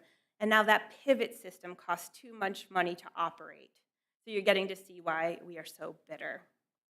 And I went on to explain in the book that the installation of a well and pivot irrigation system, while an expensive upgrade to the farm, was useless to the Fosters because they couldn't afford the electric bills to operate it.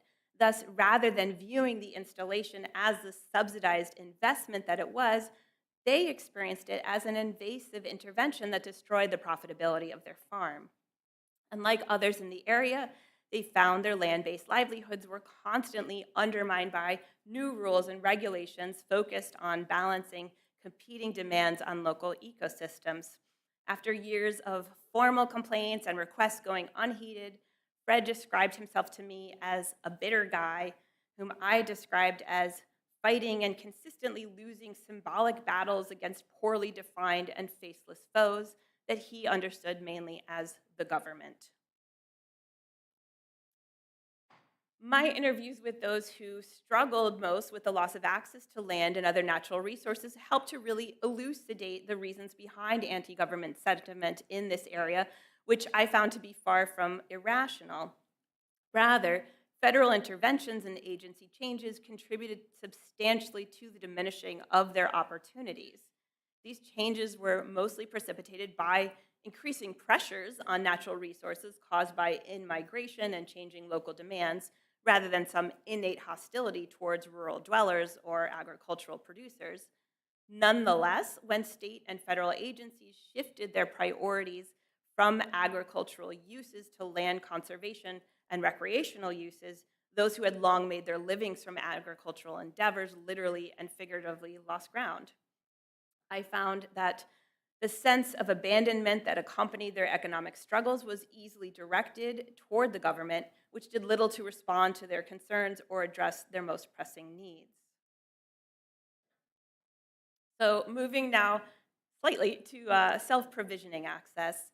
Not all of The longtime residents of this community that I studied were lucky enough to still own sufficient land for ranching or growing orchards. Increasingly, the low-income and working-class populations had been pushed into marginal housing, things like trailer parks and high-density apartment buildings, and that meant that they had very limited access to any private land and were likely to be renters rather than homeowners.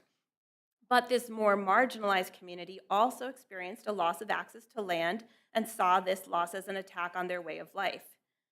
For many economically struggling rural individuals, self-provisioning activities and informal work activities are a really important part of subsistence strategies that allow them to survive on limited incomes. But as pressure on land, housing, and recreational permits grows in rural communities, access to this type of activity also becomes constrained. In Dividing Paradise, I documented numerous individuals who described a loss of private space for gardening, as well as loss of access to hunting and fishing options, which they often described as integral to their culture and lifestyle, as well as their diets and their budgets.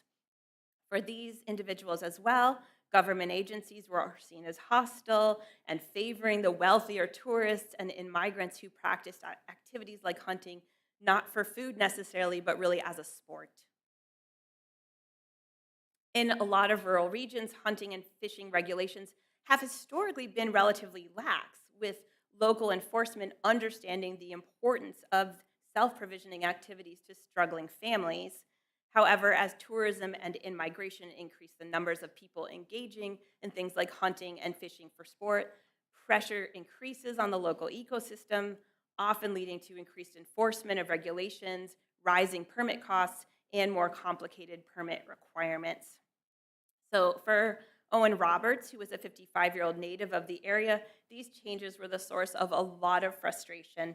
He complained in particular about the switch to catch and release practices for fishing, telling me, I don't fish no more. I don't because of regulations. Like I told people, if I catch something, I'm going to eat the damn thing. I am not a person.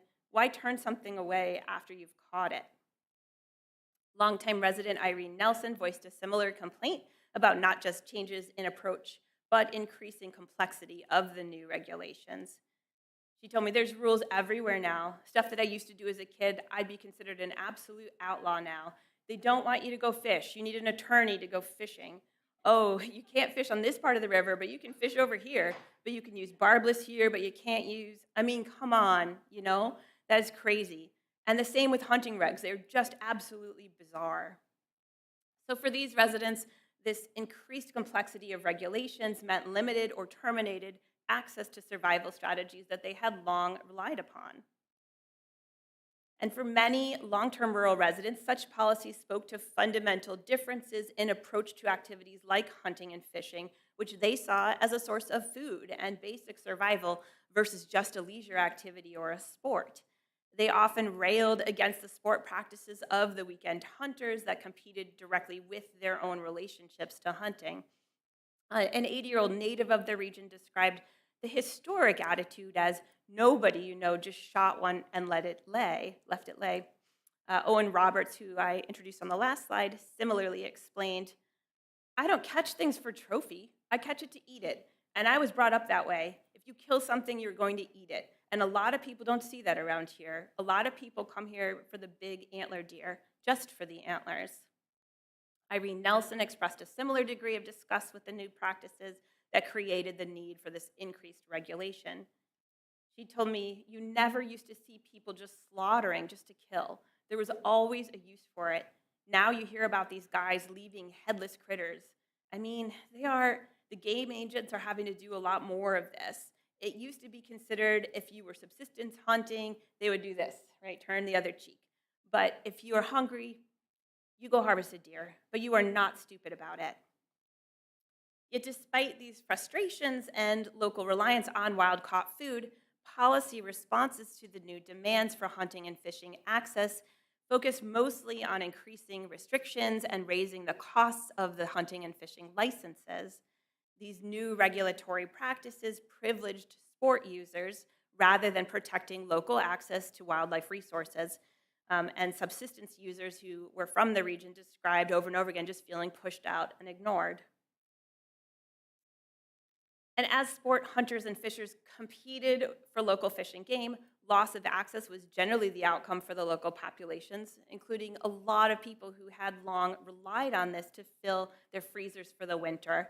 They also described decreasing access to land for other forms of self-provisioning, including gardening and canning, raising backyard livestock, and gathering wood and other forest products for fuels. These combined losses meant increasing pressures on household budgets. Longtime residents described with nostalgia the ways in which these activities had historically allowed them to survive on low incomes, but without this type of informal activity to augment incomes, many of them were struggling. And again, not irrationally, they often described feeling abandoned to their struggles by national and state governments that provided more help to other constituents than it did to them. This feeling, unsurprisingly, influenced their larger political beliefs as well. It was not uncommon for struggling residents to describe feeling under attack by the government while comparing their plights to those of other groups whom they perceived as receiving more aid than they were. They enumerated multiple other beneficiaries of government aid, including urban communities, immigrants, the wealthy, and the poor. Allison Lloyd, a 28-year-old stay-at-home mother, described feeling abandoned by a government that she felt cared for the poorest families, but not her low-income family of 6. She told me, "We don't really have anybody we can ask for help because everybody we know is in the same boat as us. I mean, I have applied for like food stamps before when we were really broke. We never qualified for it.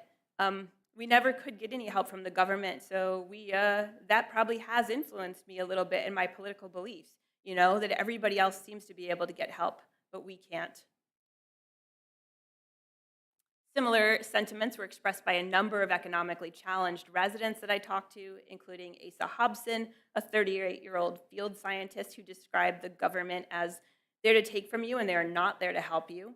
Complaints like these abounded, asserting that government agencies were sucking a lot of money and doing very little, and the government has too much control. I found that local residents repeatedly made connections between their direct experience of loss, powerlessness, and inability to get help, and their distrust and fear of the government. Similarly to those who'd lost access to grazing land, these residents connected their loss of access to local resources directly to policies and decisions pursued by government agencies, and understood that their needs were not the ones being prioritized in these decisions. So to start to wrap up here, previous treatments have generally portrayed rural voters as unique in their viewpoints, which are characterized as overly emotional and irrational in supporting political agendas that are counter to their interests, supposedly. These interpretations generally assume that either more government intervention or specifically democratic policies represent the interests of economically struggling rural dwellers better. The lived experiences of rural people and their perspectives are often dismissed as misguided, emotional, and/or confused, rather than informed by their experiences of economic struggle and impotency to resist policies that negatively impact them. I find instead that in my research, people whose fortunes were fading in the rural Northwest were well aware that local needs weren't being recognized or met by their larger state or national governments. They were also generally correct in understanding that Democratic policies were really no more favorable to them than Republican. From the spotted owl ruling to changing access to grazing and hunting land, rural communities experienced government policies and regulations as undermining their ways of life, ignoring their needs, and refusing their requests for aid that might mitigate some of the damage done by these same policy changes. Recognition of their disempowered position in policymaking relative to more powerful interests did often result in feelings of loss, frustration, anger, and attack. And in response, they turned to popular political understandings and discourses that helped them make sense of these experiences, including those that called for smaller government and less regulation, both of which could be seen as rational antidotes to the devastation caused by these recent changes in government regulations. So my research spanning decades and multiple rural communities in the Northwest, has repeatedly found that rural political understandings and behaviors are not inherently misguided or misinformed. Instead, I find that rural political stances mostly derive from a combination of structural factors, including disadvantaged social locations, protracted economic struggles, and political conditions that have led to deepening inequality both within and between communities. As Anne has argued, the common outcomes across these experiences and perceptions of the regulatory state as foe rather than friend to a rural way of life seem worth highlighting to better contextualize the myth of rural radicalism. The common themes across diverse populations, places, and agencies undercut the idea that dissatisfaction with federal governance is merely an ideological phenomenon among white conservatives. And like Anne, I also argue that dissatisfaction is a direct outcome of the continual refusal and or failure of federal and state agencies to protect or even recognize the unique needs and practices of rural populations, often leaving them vulnerable to the whims of capitalist interests and exploitation by industries like logging and tourism. In the end of Those Who Work, I explained that neither environmentalists nor corporate interests such as the logging and woods product industries operate with concern for the lives of logging industry employees. Their policies were also not crafted with the intention of sustaining communities like the one I studied over the long term. Throughout my research, participants have again and again expressed desires for local control and agency in decisions that impact their lives, their local land use, and their economic activity. Thus, it was that in the end of the book, I argued that rural populations understand that neither political side truly has their economic concerns in mind, and neither side is likely to significantly improve their quality of life or labor market prospects. But should an agenda arise that does positively affect them, they're likely to prioritize it. I'm not sure if I believe that so much anymore, but I would like to end today on this note of hopefulness that such an agenda may someday surface. And I'll end there. Thank you.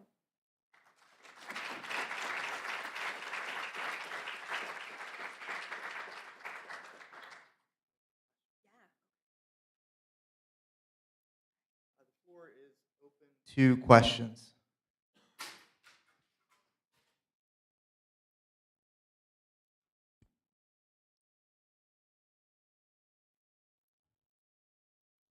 Hi. That's really loud. I was struck by a number of those quotes, and it seems particularly the ranchers. It's long been my view, and I was just looking for a Bernard DeVoto quote that I was trying to remember, but I couldn't. I think I actually came to the piece. But essentially, it's, ranching is heavily publicly subsidized. The land itself, the right to access the public land for pennies on the dollar, what they'd pay for private grazing land, the securing of water rights, water being a public resource as well. And this notion of, DeVoto wrote a lot about, one of the titles of one of his articles was "The West Against Itself," how you have this small d democratic norm in the sense of rugged individualism, with the overlay of a dependence upon public resources, including flowing from the federal government. One of the quotes I was looking for, maybe this is exactly it, but it might be slightly a paraphrase, is "Get out, but give me more money." And some of the quotes seem to at least reminded me of that sort of dichotomy where, as one example, timber industry has a long history of cut and run. And the whole notion of sustainable timber communities was, to some degree, a creature of urban environmentalists pushing for that over a century ago, and developing sustainable logging practices and allowing for or requiring that these timber operations be sustainable in the long run. It just seems like that's missing from, some of the outrage. And the spotted owl is a tough situation, but the spotted owl is a keystone species. So if that goes, the forest health was projected to decline very rapidly, and that doesn't do anybody any good either. Well, to be clear, nothing has stopped the decline of the spotted Yeah. owl. It's still on the list, and it is Sure, still and declining. it'll remain on the list. Yeah. Most species that are listed, I don't know what the percentage is, but 90+% never get off, right? But one way to get removed from the list is if they go extinct, right? And that hasn't happened yet either. I just, it struck me, how much did you get a sense of these concerns definitely being legitimate and seeking to understand them in the sense that nobody's hearing them or seeing them. But I don't know, is there a better way to, I guess, like cross that divide, if you will? I'm not sure if I completely understand what you're asking. I think in terms of like the question of whether or not the concerns are legitimate, I'm not sure that I can weigh in on that. I think, like you point out, these are really, really complex ecosystems. Yeah. And I think one of the lessons of these stories is that, neither side usually wins here. The conservation side hasn't fixed any of the problems that the cut and run side created. But I also think it's maybe a little oversimplifying to say that, oh, it was only urban environmentalists who came up with the idea of sustainable harvesting. So the folks that I interviewed were very much for sustainable harvesting, but they were Sure, completely powerless in these environments. And given the choice between a job that rapes their own land and no job, they're still going to take eating over not eating. Sure. With regard to grazing rights, that's a really complicated one. And I absolutely agree with you that this is, very much, the West was subsidized. The entire form of settlement was sort of built with this understanding of kind of endless land that could be, publicly held and publicly used. But it is also true that their experience of it was that, like, there was a resource that was available to them, and now it is no longer. So it's still an experience of loss, even if it's loss of a subsidy. There's still this sense that, like, oh, they just took it away from us without giving us an alternative. If that makes sense. I think maybe it's in what Devoto wrote about 80 plus years ago was your concerns are valid, but where you're placing the blame is what's misplaced. Oh yeah, I mean, to a large degree. And, it's the private equity that owns these timber companies. It's the extraction of wealth by large, often transnational mining corporations that are raping the land, and the people aren't getting the benefits. I was struck by a number of those quotes. Yeah, I mean, yeah, absolutely right.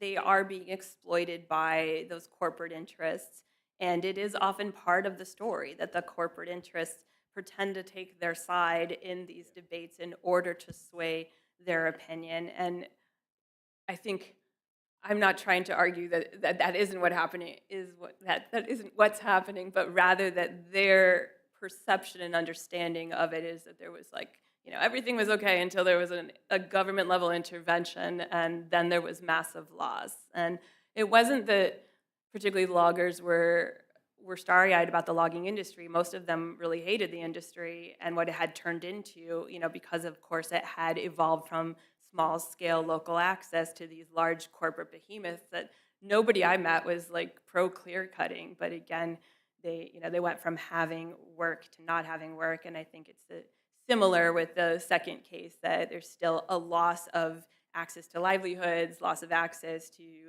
subsistence activities and things like that, that helps kind of sustain this myth, along with all sorts of kind of media representations at the time that just fit their own experiences. So a lot of the larger story with the second case is the growth of kind of anti-government media agendas, particularly on the right, that gave people this enemy that they could put a name to, at least, if not a face.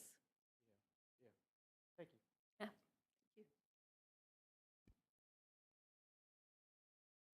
Thanks. This is just fabulous.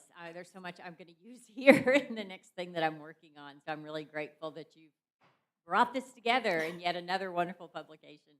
My question is, I'm just curious if any of the folks you talked to in, I'm thinking in particular, Dividing Paradise, the second site, who sold their land and were, able to sell it at a good price because land prices are going up, and so they felt good about it. I'm sort of thinking, are there, the old timers, the legacy families who felt like they were getting, their lifestyle changed, right? But they were getting something out of it. They were adequately compensated.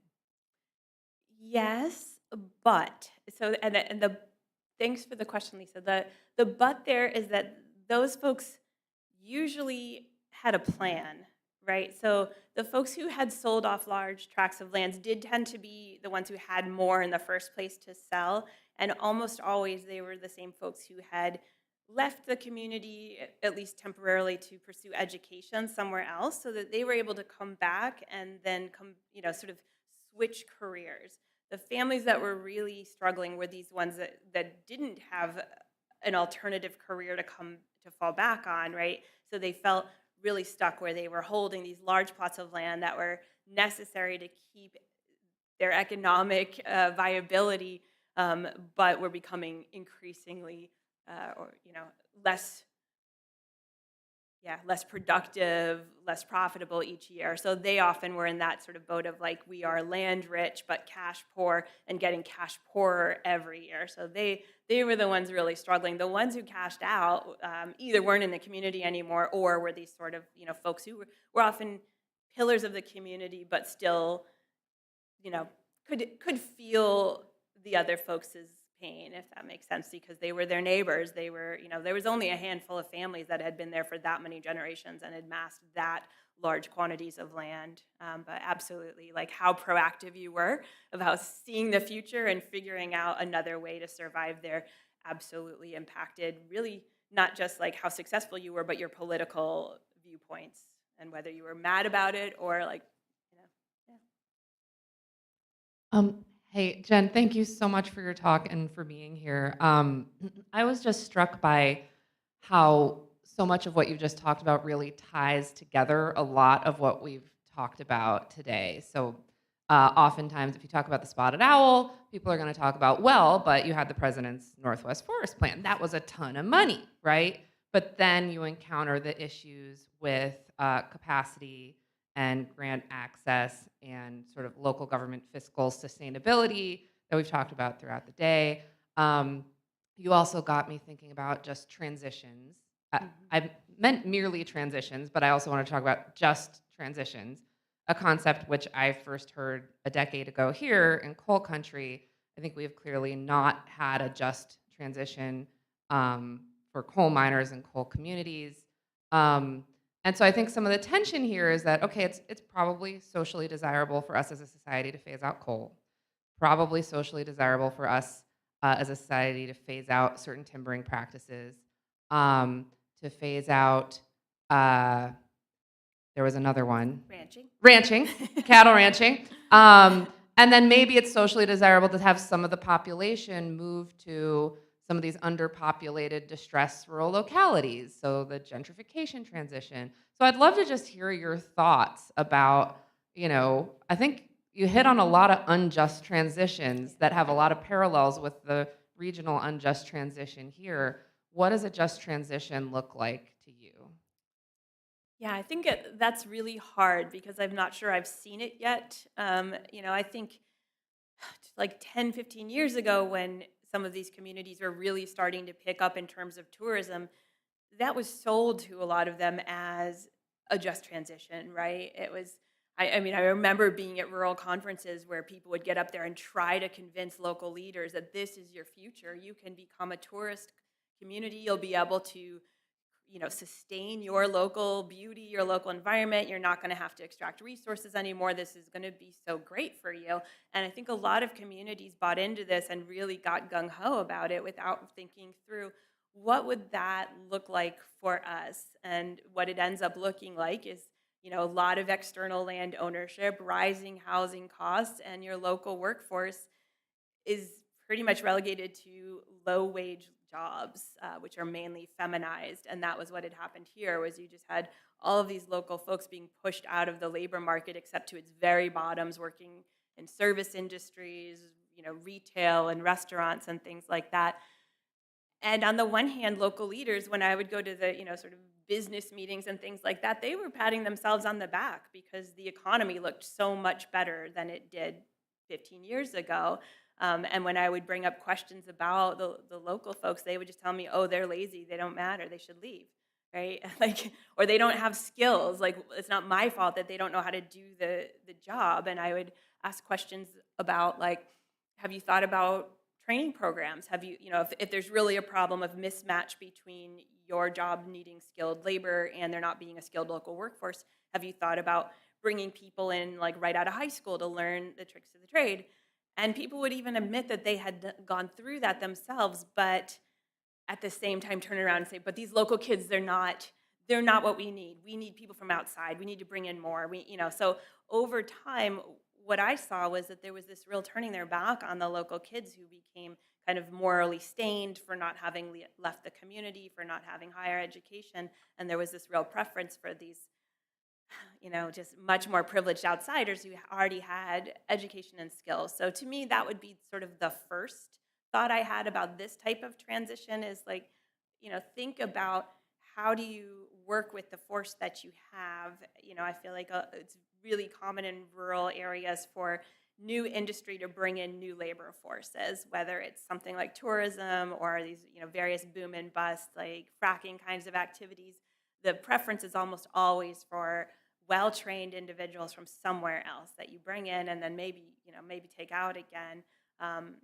I've worked with some of the folks in the second community to think about what would that look like and help create programs to train high school kids in the kinds of local trades that all of these newcomers complained were unavailable. So, I would interview the wealthier people and they would say, oh, there's nobody to fix your car and there's nobody to, when you have a plumbing leak, there's nobody here. We don't have anyone.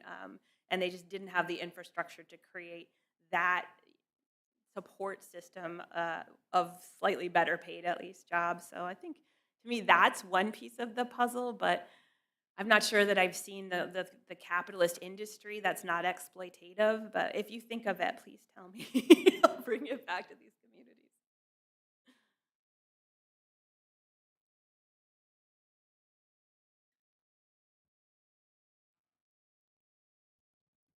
So just to clarify then, so when they were talking about bringing in workers from outside, they wanted to bring in the people who are already trained as plumbers and electricians and auto mechanics rather than, okay.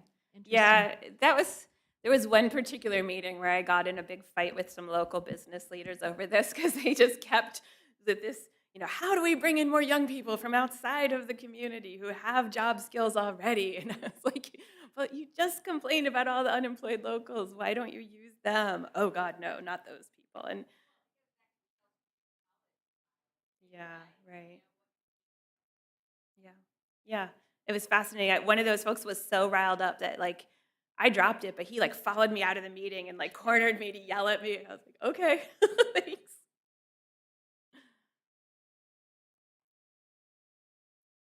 Dr. Sherman, thank you so much. How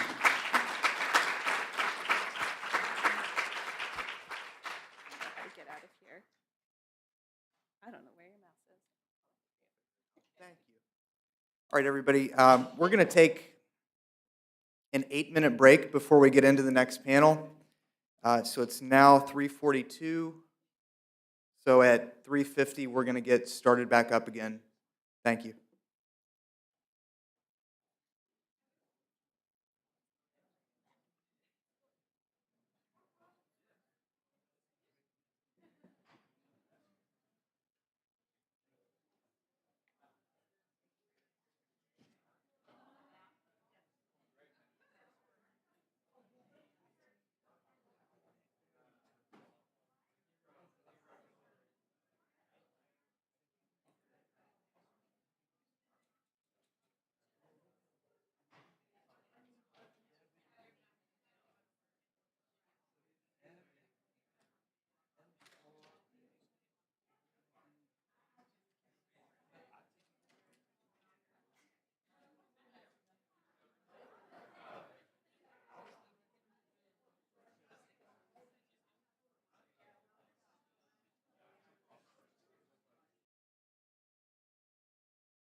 or introduce the WVU College of Law panel.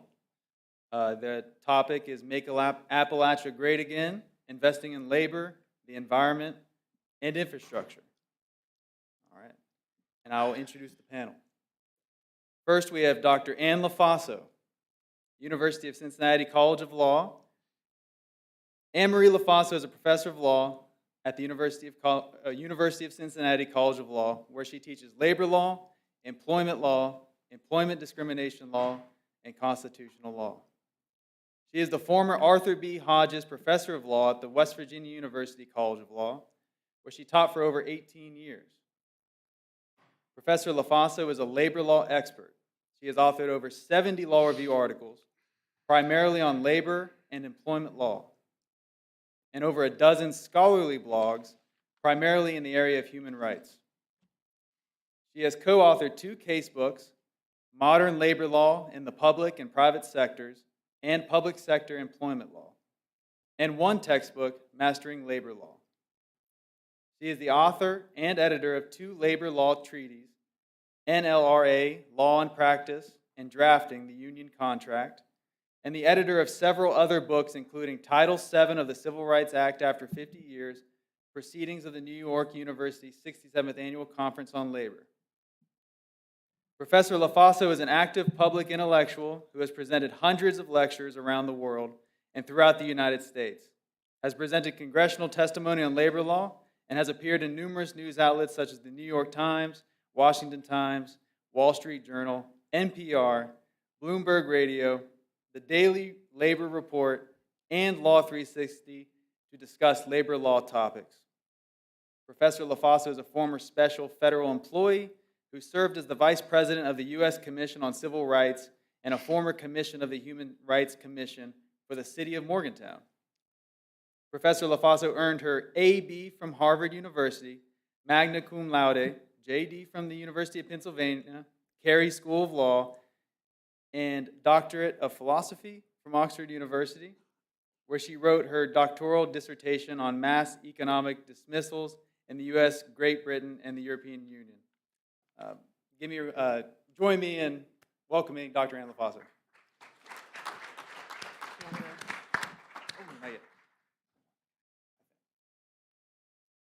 Next, I will introduce Associate Dean Matthew Totolo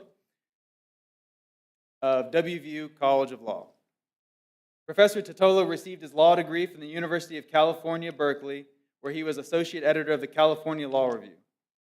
He earned a PhD in English Literature at the University of California, Los Angeles. Before joining the WVU Law faculty, Professor Totolo was an associate at Latham & Watkins LLP in Silicon Valley, California, where he practiced complex commercial litigation. Professor Totolo was a Fulbright Scholar in Spain from 2018 to 2019. His current research focuses on 19th century American legal and political history. Professor Totolo teaches an American Legal History Survey course, an advanced seminar in legal history, as well as commercial law courses like Contracts 2. He is currently completing a PhD in history at WVU. Please join me in welcoming Professor Totolo.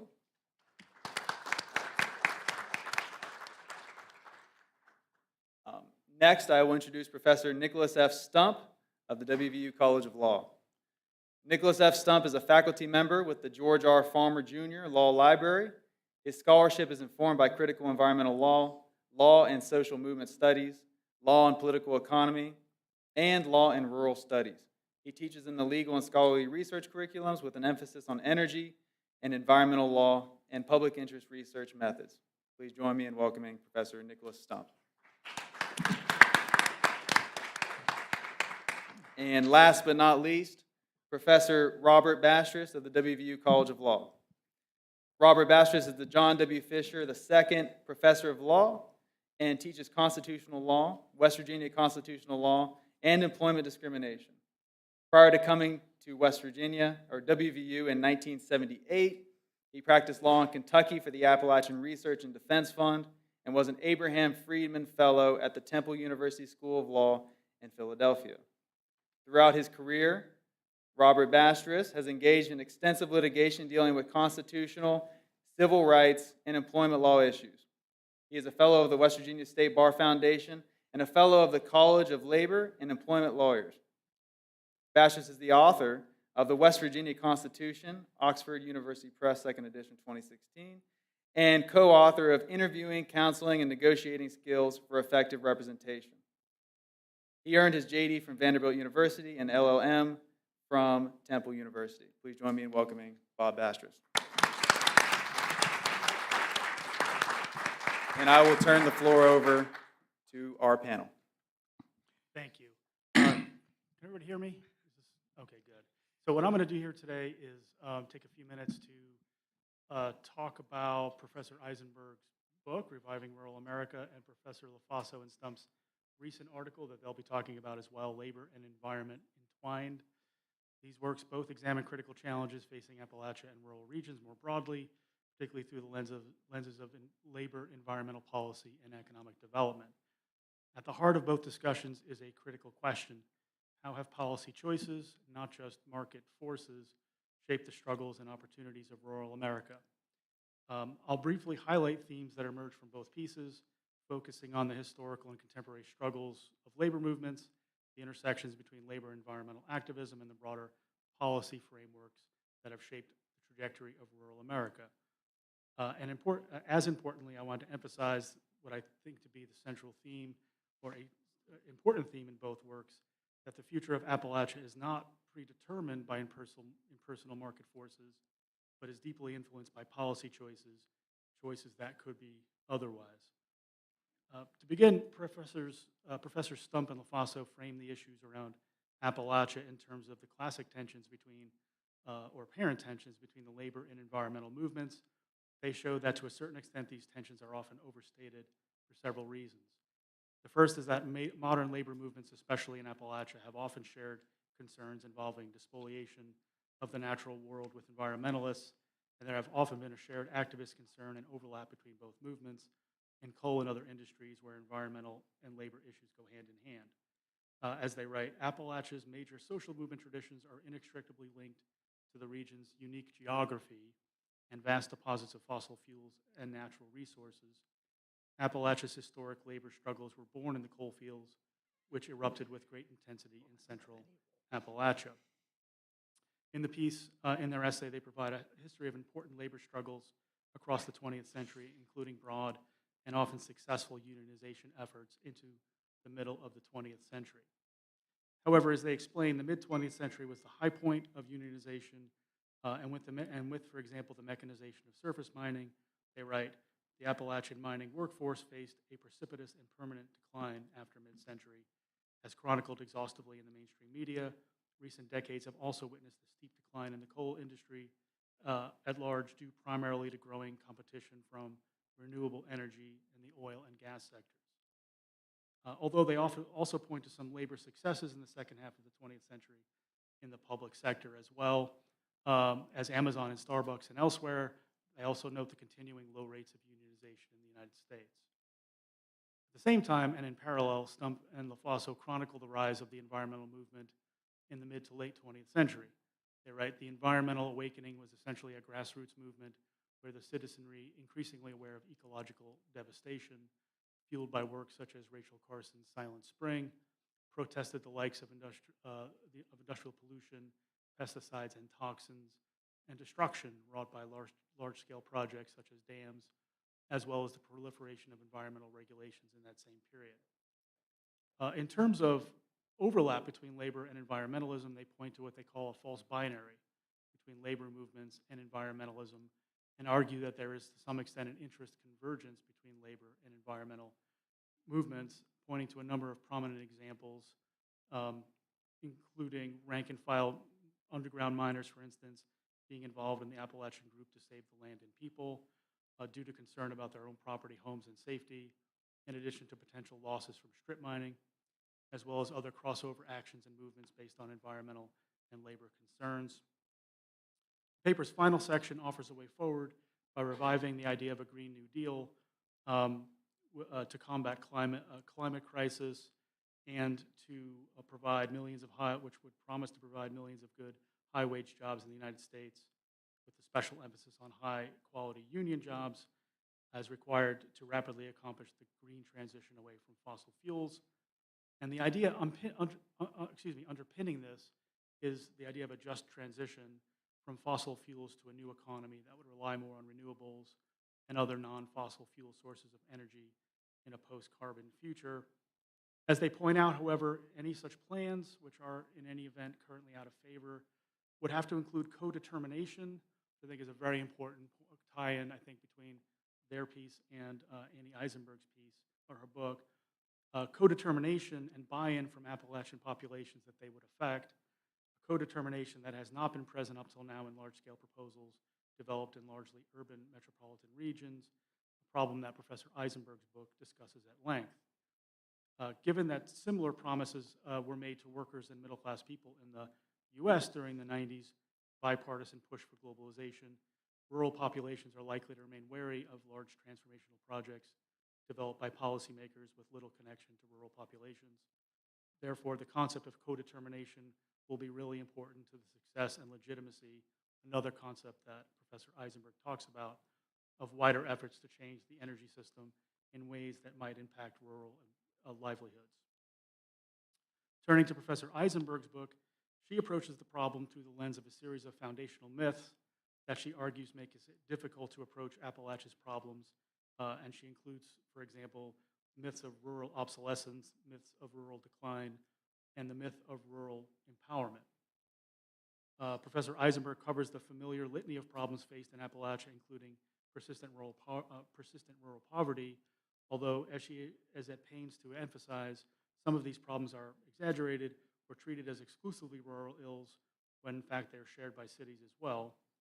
She pushes back on these myths, especially an elite urban idea of inevitable tragic decline of rural America, as if the issues facing rural America were a fact of life or just the result of impersonal, natural, or market forces.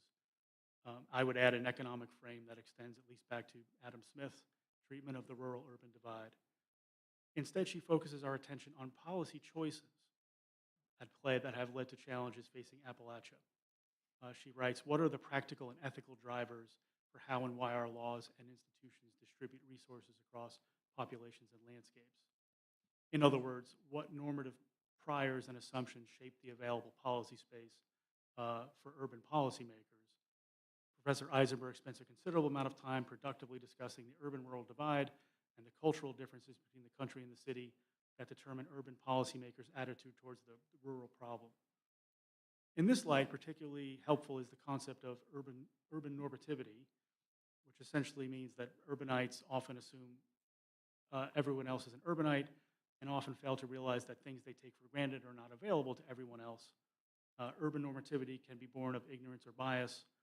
She writes, if you're in a city, it's easy, perhaps understandable, to forget the countryside when policymakers, funders, and the creators of necessary resources forget that a lot of people live outside cities. That insight has real-world negative policy and political effects. The assumption that everyone shares the same culture, attitudes, and worldview, which are considered normatively correct, has spillover effects into broader national politics, as we see all around us, including widespread suspicion of governing elites. Another one of these prevailing myths is rural unsustainability. Essentially, this view among policymaking urbanites cynically dismisses rural concerns because rural areas are thought to lack the efficiencies, amenities, and economies of scale of cities. She writes, rural life is assumed to be inefficient, wasteful, and requiring heavy subsidy. It is therefore only sustainable as a form of parasitism on organic urban prosperity. For example, public transportation infrastructure is more energy efficient, and it is difficult to provide other public services such as this in areas of lower population density. The point that urbanites draw from rural diseconomies of scale is basically that rural populations should just move to the city, cities which are allegedly more resource efficient and politically palatable for a variety of reasons. Whatever conclusions we draw from such economic and political analysis, Professor Eisenberg rightly argues that a community's worth and contribution to society cannot necessarily be summed up on an accounting sheet, a perspective that past regulatory policies seem to embrace more readily. And I would point out that Americans continue to report strong preferences for living in rural and suburban areas, places with lower population density with readier access to nature and land. These preferences are deeply at odds with the preferences of today's policymaking elites. And I would ask, and I think Professor Eisenberg really frames this issue nicely, are cities more efficient overall than rural areas? Can cities survive without populated rural regions in the first place? Professor Eisenberg is at pains to point out the deep dependency of cities on rural areas in ecological terms and cites scholars who have turned the narrative around, explaining that it is the rural extractive economies that have always subsidized cities historically. Moreover, rural areas act as stewards to the bulk of the natural commons and resources in the United States. Professor Eisenberg also points to shifts in attitudes towards the prospects of rural areas. In the past, urban policymakers were more likely to argue for the diversification of the rural economy rather than advocating for a model of hyper-concentration of power and resources in urban areas, particularly late 19th century progressive politics around railroads is one of her major examples. And I would agree with her that, that reviving the idea of economic diversification would be an important step forward in the debate over reviving Appalachia. Another important finding, and I think crucially tying both pieces together, is that the problem of rural America is the problems of rural America that we are identifying were the result to some extent of policy decisions and not solely impersonal economic forces, which are irresistible. For example, quote, state right to farm laws and agribusiness have contributed, agribusiness legislation have contributed to the dominance of agribusinesses over small farms and farming communities. But Professor Eisenberg multiplies other examples in the book where urban policymakers using neoliberal or market thinking have channeled economic and regulatory power into cities to the detriment of rural areas without much concern for the co-determination by rural people that Stump and LaFaso discuss. Professor Eisenberg sums up the economic situation for Appalachia in the neoliberal era, quote, globalization, deindustrialization, and the outsourcing of jobs, factors that Professor Stump and LaFaso also discuss. These two, it must be recalled, were also the result of policy choices, not merely economic, impersonal economic forces, although economic forces played a role. She points out that urban policymakers don't often discuss the effects that these forces had on the plight of rural America, despite the fact that they are key drivers of continuing rural challenges. And I would add, although many do not make the connection between bipartisan policies of globalization, deindustrialization, and outsourcing, connected to the rise of populist and anti-establishment politics, a point that Professor Eisenberg discusses at length, which include perceptions that the federal government makes it harder to make a living and fails to protect rural populations from environmental threats. Framing these questions as a question of policy choices, not just impersonal forces, and facing these questions as a matter of trade-offs is a powerful lens, I think, to rehumanize, in a sense, and these problems, to make them seem as what they are, which is to say the consequence of policy choices. As she sums it up, the overall theme over the last several decades is a pattern of decision makers choosing to trade rural welfare for some other perceived benefit. Public institutions traded rural well-being for corporate advantage, and corporate advantage has been treated as synonymous with the greater good. Rural America has been sacrificed, its lifelines exchanged for other things. Finally, both Professor Eisenberg's Reviving Rural America and Labor and Environment Entwined piece are, I think, hopeful and optimistic. And the thread that unites them together are the ideas of rural democracy and self-determination in a world where decisions about rural areas are often made elsewhere and often without considering the impact on rural populations. Questions about reviving rural America are questions about policy choices, not tragic decline, and we are not passive observers of an inevitable historical process. Both Reviving Rural America and Labor and Environment Entwined challenge the idea that Appalachia's struggles are the inevitable result of economic forces beyond our control. Instead, they reveal how policy decisions often made elsewhere have shaped the realities of rural communities. These works push us to rethink assumptions about rural decline and get us thinking instead about the importance of self-determination, ensuring that the people of Appalachia have a real voice in shaping their future. Whether through labor organizing, environmental advocacy, or rethinking economic policy, the region's future should be dictated, not be dictated by distant policymakers, but with meaningful participation from those directly affected. Ultimately, the challenges facing Appalachia are the result of policy choices, and these are policy choices that could be otherwise. That's it. Go ahead. Professor Ann LaFaso will speak second. Okay. Thanks, Dean Totolo. Appreciate it. Oops, going the wrong way. All right. So we titled this "Make Appalachia Great Again," and the reason is that Professor Stump and I have been talking for many years about. Oh, I did want to. The only person I didn't thank, and is Professor Eisenberg. So I apologize for that omission. I guess it was so obvious I forgot to put it in. But I do want to thank the Law Review, Olivia and her staff, who's amazing, all these wonderful people, Cameron, others. Gage worked with us. There were a lot of people. Ken Price and Samantha, who do so much around here, and they're invisible often. I mean, they're visible, but they don't get the credit they deserve. And I think everyone feels that way. They deserve so much credit.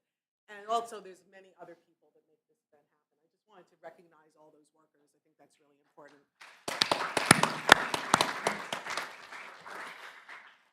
So we're going to talk about labor and environmental entwinement. And Professor Stump and I have been talking for a long time about how it was started, okay. Sure, I'm sorry about that. Is that better? Can you hear it? Yes? Maybe it's not on, or maybe it's on. It's on. It is on. I'll try the other one. Can you hear now? These are definitely on. Now? Yep, Okay, there you great. go. There you go. So no one's ever told me I wasn't loud enough, so that's interesting. Anyway, it's my demure, and reserved personality. Okay, so Professor Stump and I have been talking for, I don't know, how long have we known each other? 15 years? And Professor Stump was my student, about the fact that, it's really amazing since I'm only 35 years old, so, but Professor Stump and I have been talking for a long time about how it seems so bizarre to us that the labor movement and the environmental movement are often at odds. And I noticed this when I came here because the students in my labor law class were really either the sons and daughters of coal mine workers or they were the sons and daughters of coal mine operators and maybe some other unionized workers. And none of the environmentalists took labor law, which really surprised me because I would have thought, that these would be naturally, there would be like a natural synergy. And when I learned very quickly by living here is that they were in tension, that somehow coal miners were to blame for the excesses to the environment, the damage that was done to the environment, when we know that workers take jobs because they need them. And we heard that earlier. We heard that earlier today. So I am from Mr. Hairston. So I was, and I felt very strongly about the fact that if you have only, if you're making a living, you don't have the luxury of deciding what job often that you take. Like, it means nothing to you that the environment is not doing well if you can't put groceries on your table, if you can't take care of your family. Why would that mean anything to you if you can't survive, period? And that was really, really important to me. And Nick is an environmentalist by trade.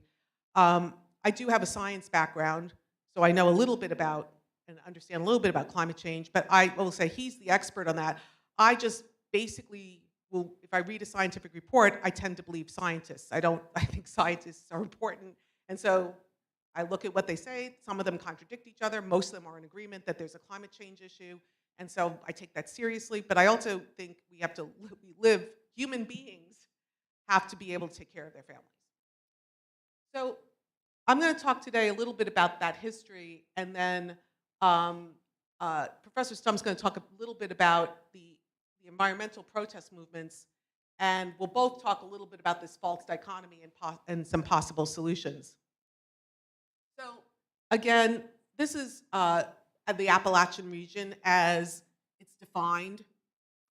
And you can see that West Virginia is the only state that's wholly in Appalachia. I've lived in Appalachia for over 18 years. It's the longest I've ever lived in any place in the entire world, and so I consider myself Appalachian.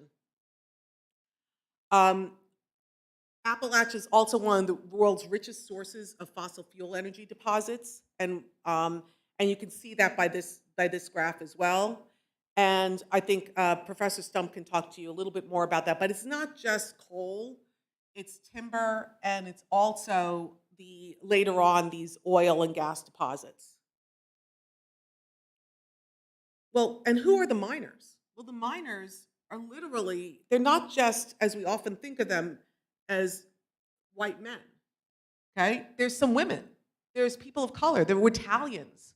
And if you ever saw the movie Matewan, you'll know that they were often pitted against each other.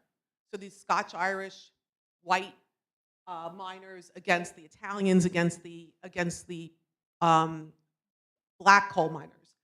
And the only way that they were ever going to win any kind of safety for themselves was actually to come together and in solidarity, which they often did. And by the way, there have been women coal miners, actually. So, and these are just pictures from the Battle of Blair Mountain. And I believe it's the only time that the federal government has ever shot upon its own people on its own land. And when you think about it, it's pretty outrageous that these workers are risking their lives so that we can have electricity, and they're being shot upon. And we heard what the results of that were. I will tell you a little story. I'm originally from New York, and if you go to New York, they have no idea, and that this may not be true anymore, but when I first came here, this was definitely true, that electricity is made from coal. They have no idea, absolutely no idea. I mean, really, I know this is absolutely shocking to most of you in this room, but they have no idea. They're like, oh no, electricity is completely clean, and it's just electricity. Well, how do you get electricity? What do you get electricity from? Lightning? Is that what we do? Capture lightning? What is it? And I remember my daughter, and this is at the level that New Yorkers understand this, I'm sure this is true in California and other sort of urban environments, is she would just say, oh, the electricity comes from this outlet. That's how you make it. You just put something in there. So it's easy to forget about how important that the people of Appalachia are to actually letting us be comfortable. And yet, we see that they're dying, not just from big explosions, but more of them are dying from black lung, which is really important. Now, since Chris is my former student, and since he called me out, I don't remember that anecdote the way he said it, but I will say that Chris did say to me when he was my student that he wanted to make a difference. And I said, well, you can. You can make a difference. You just have to decide you're going to make a difference. And he has. So I just want to say thank you, Chris, because you've just done so much for the miners, coal miners, and the metal miners in this country, and I'm very proud of you. All right. These are some of the work disasters that Chris talked about earlier, and you can see that, and these are all pictures of these different work disasters.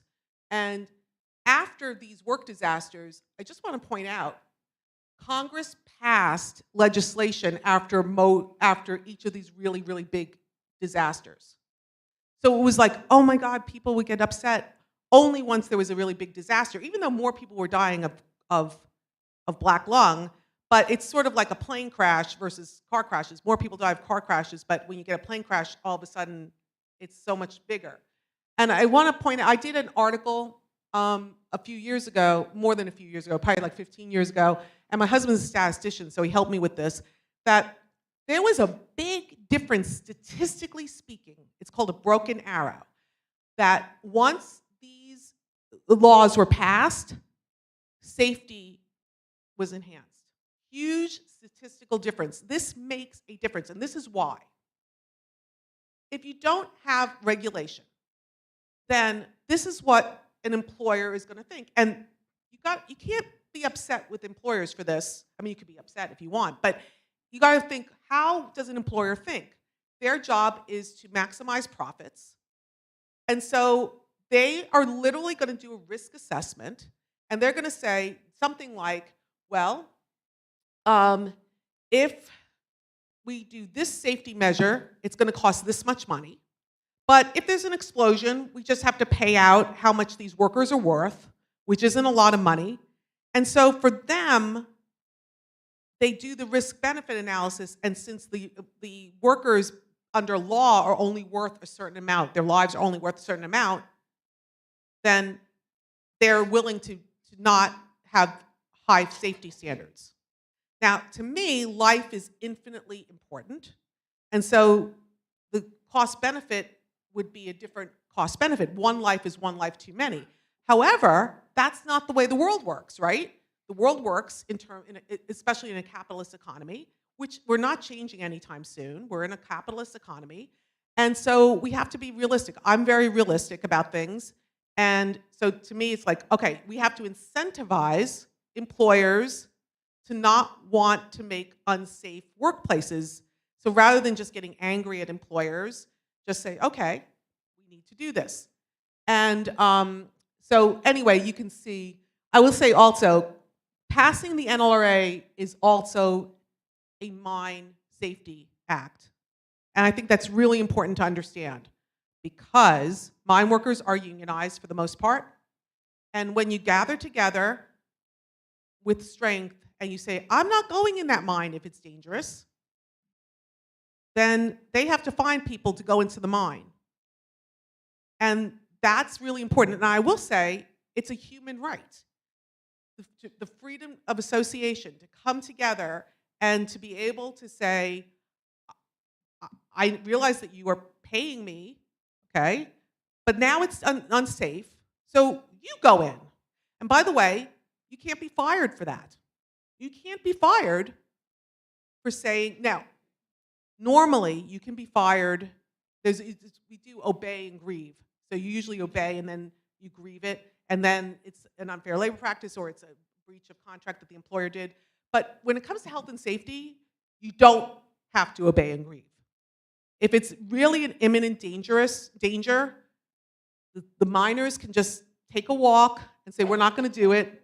And if they are fired, then it goes to the board, and then the board is likely, I mean, it used to be likely, I don't know what's going to happen, but that they would say, regardless of what their politics were, that no, that they have a right not to go into an unsafe mine like that. Okay. So I think I'd like to leave it here for now and let Professor Stump take over, and then we can both talk a little bit more together.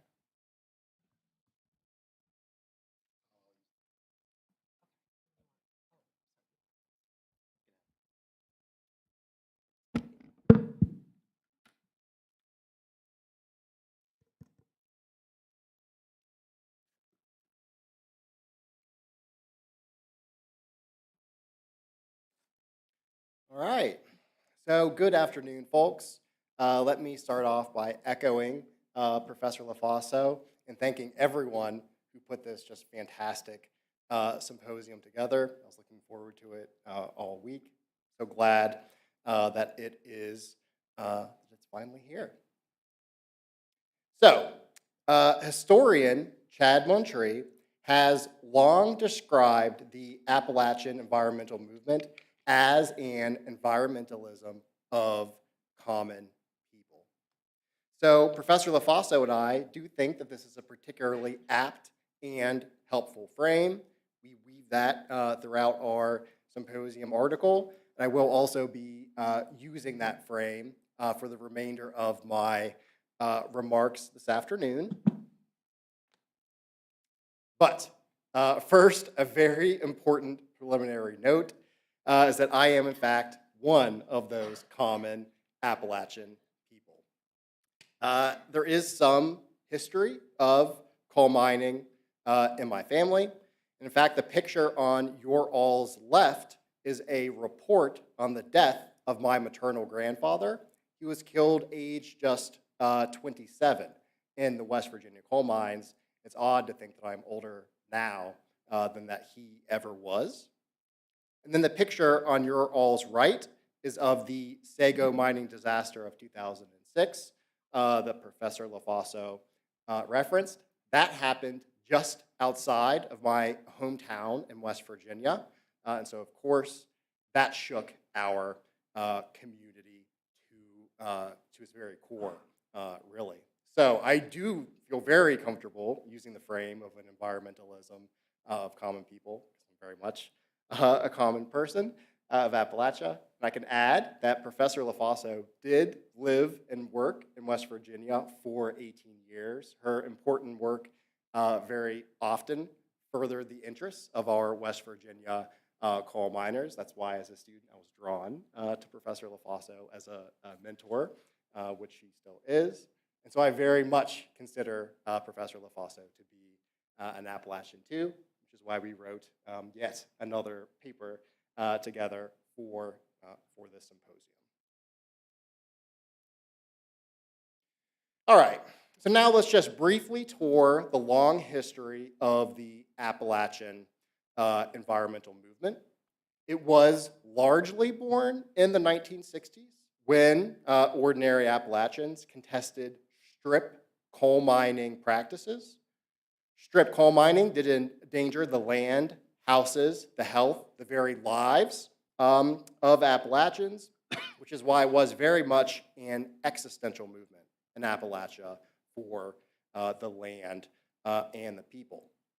And important for this particular symposium, on the legal front, these Appalachian activists, Appalachian groups that formed during this era contributed greatly to passage of SMACRA, or the Surface Mining Control and Reclamation Act of 1977, which was the landmark federal legislation on surface mining. They did just crucial legal work in the 1960s and in the 1970s. So next, there was a resurgence of the Appalachian environmental movement, particularly in the 1990s into the 2000s, and up into the current era as well. So this occurred against the rise of what's called mountaintop removal mining, or MTR. MTR, if you're unfamiliar with it, is where the coal industry uses explosives and mega machinery to essentially chop the top off of mountains and then to dump the refuse into adjacent valleys. Mountaintop removal mining to date has destroyed more than 500 mountains, and it's just devastated the human communities that live around those mountains and valleys and waterways that have been destroyed. On the legal front, perhaps most notably, Appalachian groups engaged in joint federal litigation as environmental plaintiffs throughout this entire era. A lot of long and very difficult fights, and there were some limited victories along the way. All right, lastly, in the modern era, Appalachian environmental groups really are engaging in multi-dimensional work, in some ways more work than ever. They are combating the legacies of the coal industry, natural gas and petrochemical sectors, environmental justice concerns along lines of race, class, gender, indigenous status, and so forth, and climate change more broadly. And on the legal front, again, perhaps most notably, Appalachian groups have continued to engage in policy work and joint litigation efforts, such as their tireless litigation contributions towards the ultimate cancellation of the Atlantic Coast Pipeline in 2020. It was a major factor in the cancellation of that pipeline. So again, really multidimensional work in the modern era. All right, moving forward. So what Professor LaFaso and I explore here and in our symposium article is what we call a people's Green New Deal and just transition in Appalachia, or a common people's Green New Deal in Appalachia. Just a preliminary note that the original New Deal of the 1930s was uniquely impactful for the region. Among other things, thousands of young Appalachians obtained employment through the Civilian Conservation Corps, building large public works in Appalachia, including just outside of town at Cooper's Rock, some of the large stone and wood structures that still persist and stand to this day, if you haven't visited Cooper's Rock and seen those CCC plaques.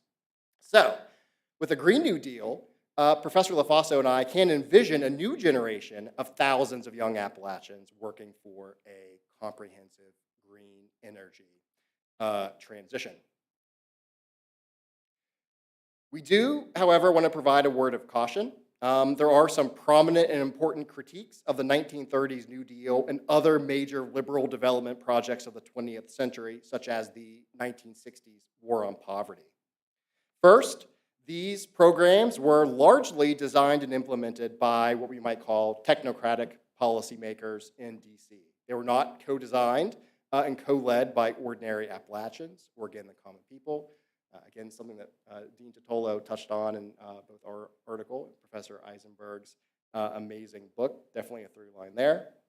Second, not all Appalachians benefited equally from these programs. This is well documented in the literature. Empirical studies, numerous empirical studies, for instance, demonstrate that poor Black Appalachians did not benefit equally from these major liberal development programs in the 20th century, and we think that that's a problem. So we're going to discuss these concerns with our notion of a people or common people's Green New Deal in Appalachia in a moment, but first let's look at the mainstream Green New Deal as associated with House Resolution 109 from back in 2019. This is the mainstream Green New Deal that most folks are familiar with. We'll introduce this quickly first and then talk more about what we're thinking of and proposing in our article. So the mainstream Green New Deal entails vast state-led efforts to combat climate change, a massive investment in a green energy transition, creation of millions of jobs to drive this transition, including with the somewhat of a union emphasis even in House Resolution 109, although we, Professor LaFaso in particular, advocates for even more of a labor emphasis in any sort of a new iteration of the Green New Deal. We think it's very much lacking in all the mainstream iterations to date. Green New Deal hopes to famously combat historical environmental justices along lines of race, indigenous status, gender, and so forth. And of course, there's a provision in the Green New Deal from 2019 to achieve a just transition for historic fossil fuel communities, including, of course, our central Appalachian coalfields. All right, lastly, so what then would a people's or a common people's Green New Deal and just transition look like in Appalachia, as accounting for some of those critiques we previously raised and that Professor LaFaso and I, again, explore in our article? So look, obviously, we're well aware that we currently have a lack of anything like the political will required for a Green New Deal in Appalachia and in the US. So we contend in the article that the focus must be on mobilizing, organizing, and base building, or supporting our labor movements and our environmental movements and other movements, including those that combine or entwine labor and environment in Appalachia, that can help make politically possible a Green New Deal in a place like Appalachia in the first place. And moreover, we contend that right now actually is a very important time to put forth alternative visions of the sort that folks can rally around and more concretely organize around. I'm looking for positive, transformative steps for the future. So in terms of what we outline in the article, Again, a people's or a common people's Green New Deal should be co-led and co-determined by the vast Appalachian citizenry, ordinary Appalachian citizens. We're not talking about necessarily government actors primarily here. Again, it's the actual people of Appalachia. We importantly advocate for an increased focus on changes to the political economy as a whole, much more so than the mainstream Green New Deal suggests, to ensure even better material quality of life for ordinary Appalachians. That could include things like more redistributive dimensions in a people or common people's Green New Deal, more public programs, more public provisioning, and more public and cooperative ownership for the vast Appalachian people than something like a mainstream Green New Deal that tends to focus more on private ownership and markets would suggest or advocate for.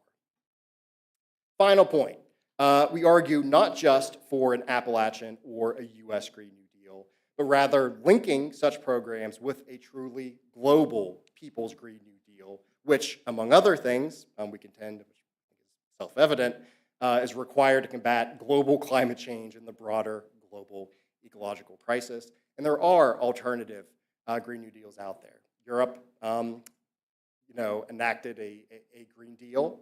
It worked on its own iteration of it, although we have critiques of that. And in the global south, particularly Latin America, Africa, there are interesting proposals for more transformative people-type Green New Deals, including the principles outlined in the People's Agreement of Cochabamba in 2010. The folks often reference when talking about what a global Green New Deal would look like, that an Appalachian People's Green New Deal and a U.S. People's Green New Deal could interlink with.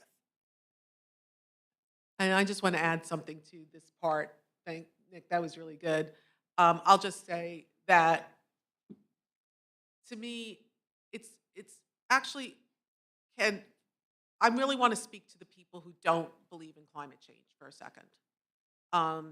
Besides the fact that, first of all, I think the science is there, so maybe you don't believe in the science, but science is never 100% right. The whole purpose of science is that you get it wrong, and then you think, that was wrong, oh, it must be this, and you keep on testing it. So there's going to be mistakes. But I'm going to still talk to you because, okay, I haven't convinced you. Because if you don't believe there's climate change right now, you're not going to, okay? But you should believe that I was actually a bankruptcy attorney and a commercial lawyer on Wall Street in my first legal incarnation. And I love math, I love finance. And one thing you learn is if you want to be successful, you diversify your portfolio. You don't put all your money into one basket. Because otherwise, maybe for a short period of time, you'll make a lot of money if that particular stock is doing well, but eventually it's going to go down and then you lose everything. So you diversify. Well, that's what I want to see in Appalachia. It's not that, and I know other environmentalists are maybe calling for no more fossil fuels. To me, that's politically unrealistic. And so I'm not calling for that. I might personally hope that happens one day, but that's not my point, okay? My point, and I'm not speaking for Nick right now, okay?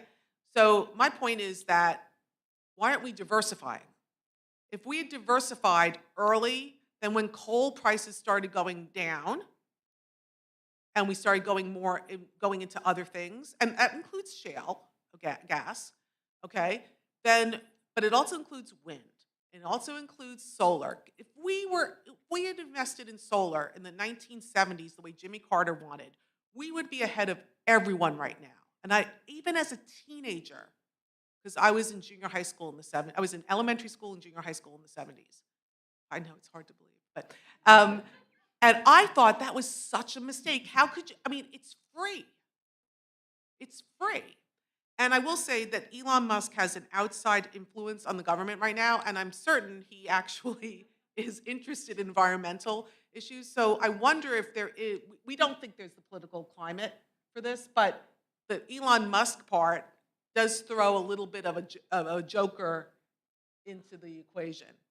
So I don't know what's gonna happen there. So anyway, I want to thank you for listening to our panel, and I think all of us will want to take questions I want to hand it over to our moderator now, thank Professor you. Bastris.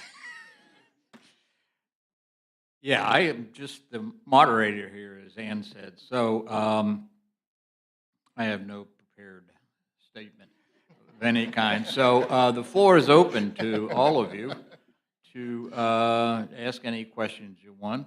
We've got, I think, probably at least 10 minutes. Do we have any time? Oh, we got at least 10 minutes. Okay. That's what I just said. Oh, can I just add really quickly, though, that I'm actually Professor Emeritus, Arthur B. Hodges Professor Emeritus now. So I do have, and I just want to thank all the faculty who voted for me. I really appreciate it. Because I am officially, formally associated with the university again, which is really important to me because it was an extremely hard decision to leave.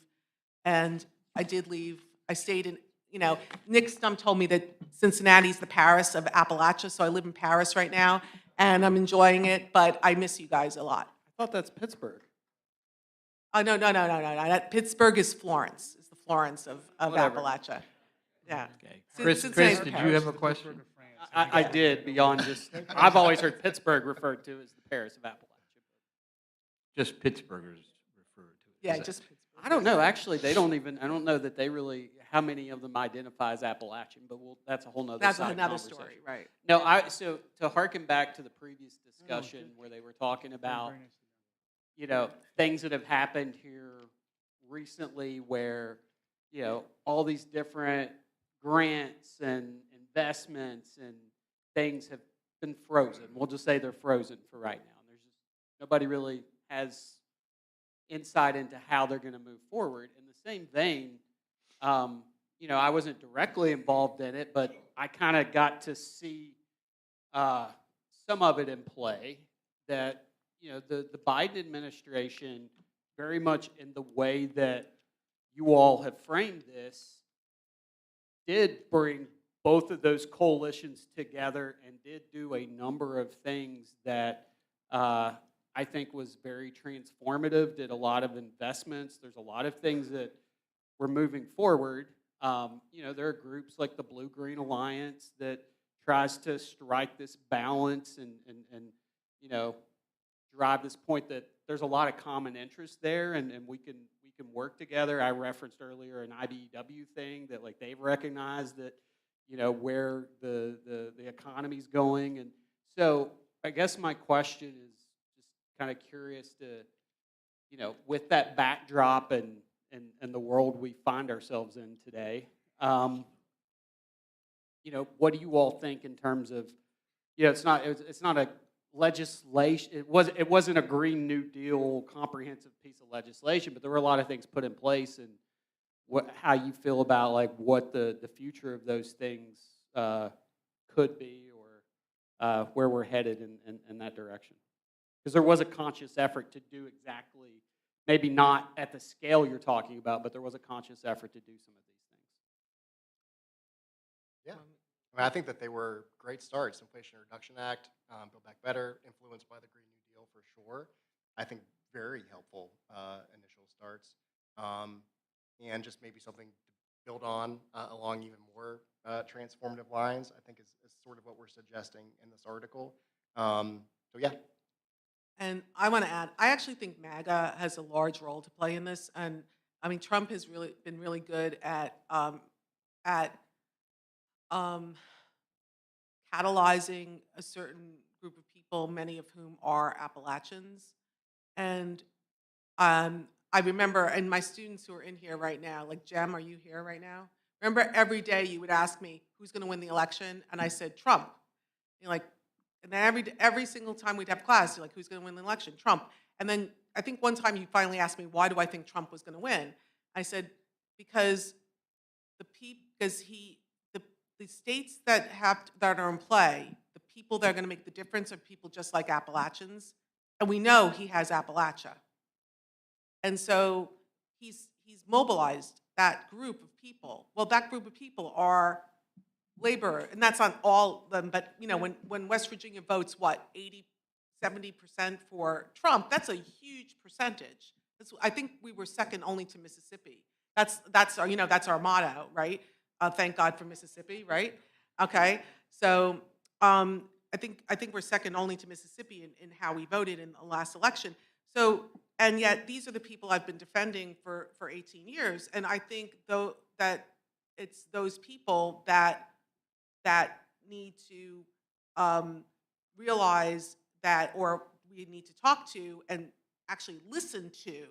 I think it's the reality is that the people in New York who think electricity comes out, is sort of made in there somehow with a spark, just took advantage of or took for granted Appalachians. And we've been saying this, I mean, Chris, you might have even, I don't know if it started with your class or later, because Chris taught me a lot. I will say my students teach me so much. And Chris and people like Chris and Nick and my students that I had recently would teach me so much about this, because I'm from New York and I went to school at, in East Coast elite institutions. What do I know, right? And I learned that about this invisibility, and I didn't realize it myself. So I think we need to listen, and we need to take, I don't care which party it is. I think we need to do this. Any other questions? Thank you.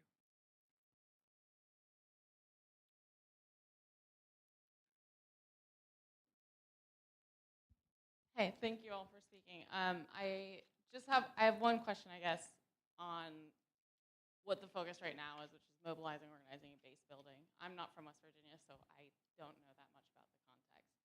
But when it comes to how do you encourage a group of people who are already potentially maybe spread too thin geographically, resource-wise and otherwise, to take on an additional role? How do you, what does it take beyond getting someone out to vote to actually create maybe not an entire political will, but to move towards something that can effectively, I don't know, make a People's Green New Deal a reality? I don't know if that makes sense. Yeah, it does. It does. Let me start, and then two things. One, which is class consciousness, which Chris taught me Appalachians have. So I will give you that. But after you, I always said that, right? You guys who have had me more recently, I did say that no one understands that they're working class except for maybe Appalachians, except for West Virginians, and the union movement. Because unions can take this stuff on politically and say, this is what we need. And they can do that. The workers can't do that. They're, like I said earlier, they're just trying to make ends meet.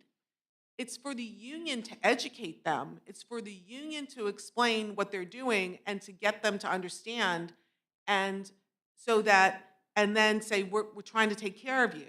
So the union has a really important responsibility. And if the union cannot do that, then they're not worth their dues. That's what they should be doing. And I know that they try, but they have such an important role to play. I will say, however, what's really important is that, I always say this also, right? You guys can once again vouch for me. What's the most coercive institution in your life? And that's the government. Because the government can take away your life, liberty, or property as long as it gives you something called due process of law. It can literally take your life, okay? What's the second most? It's your employer. Sometimes the students say religion, but I think it's the employer. Now, that doesn't mean they're bad, right? I love the government, and I love having a job, but that doesn't mean they're not coercive. When people say unions are coercive, wow, that's pretty, they're more powerful than employers, religion, and the government? I don't think so. They don't have that kind of money. So yes, they are also starting at a disadvantage, but they are a collection and they have a voice and they need to use that voice. And you may recall that the Secretary of Labor right now is a friend of labor.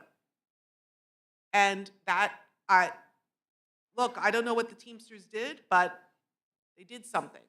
And believe me, it could have been a very different Secretary of Labor for workers. And I'll say one more thing on that is that I think we tend to see things in black and white. And something's all bad or all good, and that's it. And if it doesn't fit exactly in our view of something, then it's bad.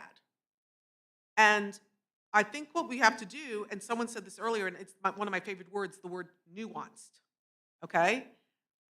These debates are highly nuanced. And we're supposed to be problem solvers, lawyers and members of the legislature and members of the executive branch. We're problem solvers. I do not have time to bicker with someone over their politics. There's a problem, we need to solve it. People should not be dying on the job. We need to make sure that the earth stays habitable. That means we have to stay up on science. And if it turns out in 25 years that they say, if the science says, oh, we made a mistake, there is no climate change, then we on the left have to accept that also, if that's what's happening. We have to have some belief in science. I don't think that's going to happen because of everything I've read. And I think we have to stop saying, if you're pro-climate change, you're on the left. If you don't think climate change exists, then you're conservative. I think we just have to stop putting it in those labels and say there's a problem, people are dying, the environment is changing at a geologically instantaneous speed.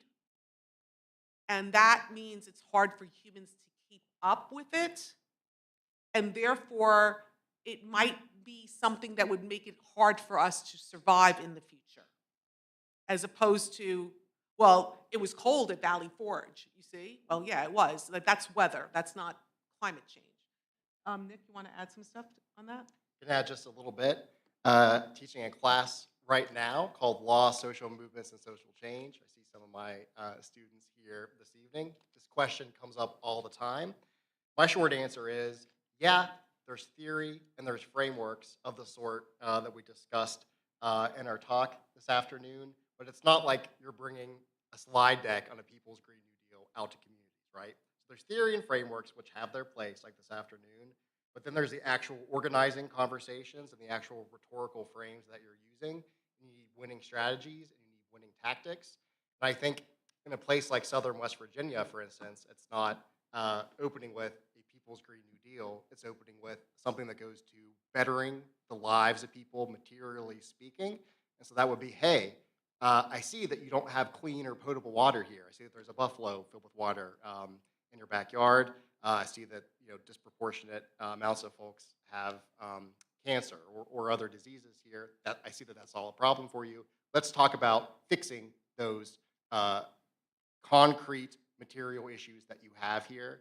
So again, starting with positive rhetorical frames that involve, in a place like Southern West Virginia, fixing something like no clean or potable water. That is, I think, more of a winning strategy. For folks who are overtaxed, might not have time for engaging in something like social movement activism. Speaking of time, I think we're out. So, Olivia, do we turn it back to you? Thank you all. Well done.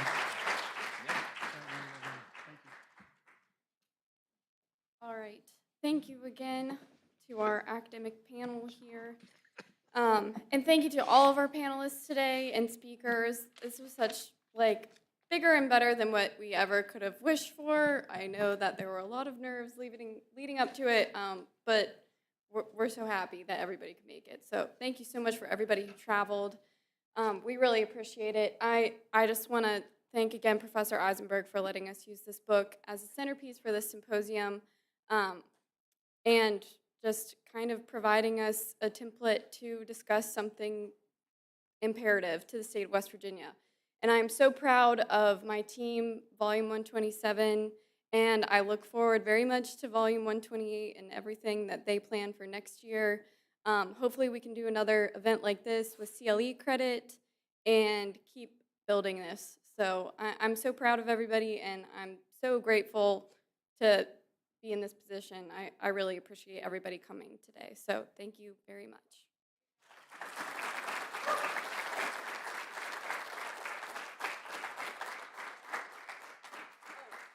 And speakers, please don't leave without meeting us at the back and taking your gift with you. Thanks.